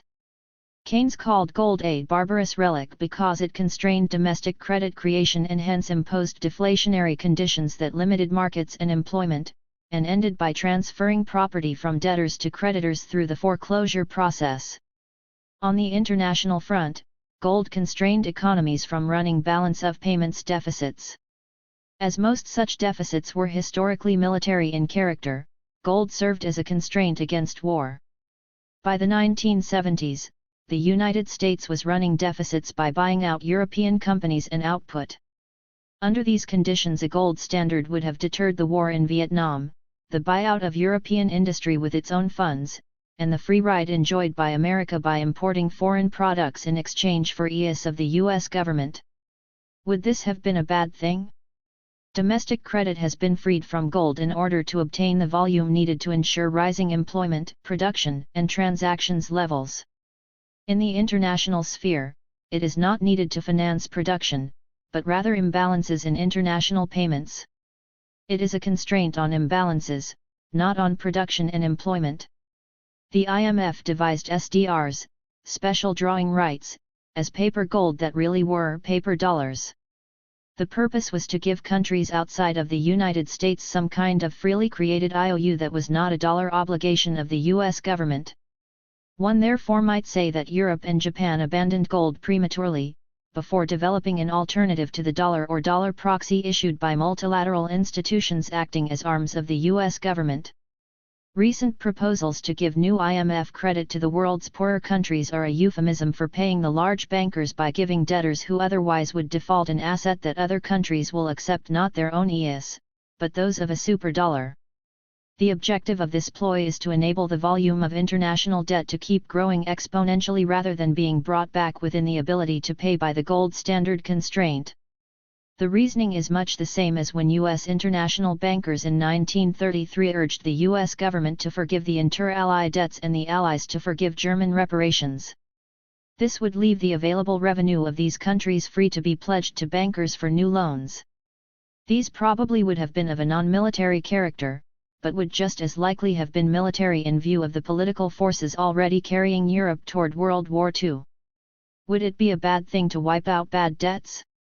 Today, in 2002, the euro has not provided the requisite alternative to gold, for it is not a truly political currency as the dollar is.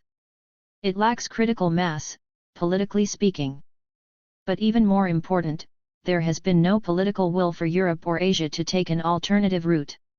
Only America has shown the will to create global international structures and restructure them at will to fit its financial needs as these have evolved from hypercreditor to hyperdebtor status. It is as if European and Asian society lacks some gene for institutional self-programming for their own economic evolution. Like a dancer following the partner's lead, they have acted as the mirror image of America. Perhaps historians looking back on the modern era from their vantage point a century or two in the future will find it remarkable that neither European, Asian, or other countries could devise a new international economic order that would have kept economic gains for the national economies producing them, rather than relinquishing them to the U.S. economy. No doubt this era will be seen as one of remarkable asymmetry between the United States and the rest of the world. America has been receiving a free ride, while Europe, even with the history of America's own creditor-oriented strategy before it, has not learned to play the game of international finance with the astuteness of the Americans. The conclusion most historians will find is a paucity of imagination on the part of Europe and Asia, and of impotence on the part of the Third World economies that made a brief attempt to create a new international economic order in the 1970s. American diplomats were able to derail attempts to break free of what has become a tidal wave, a tsunami of deficit dollars. On the highest plane, one may place the blame on economic theory's failure to develop functional categories that would enable politicians, diplomats, and the public at large to understand the principles guiding American negotiators in 1932-33 and 1972-73. Without such understanding, no post-dollar world can be created.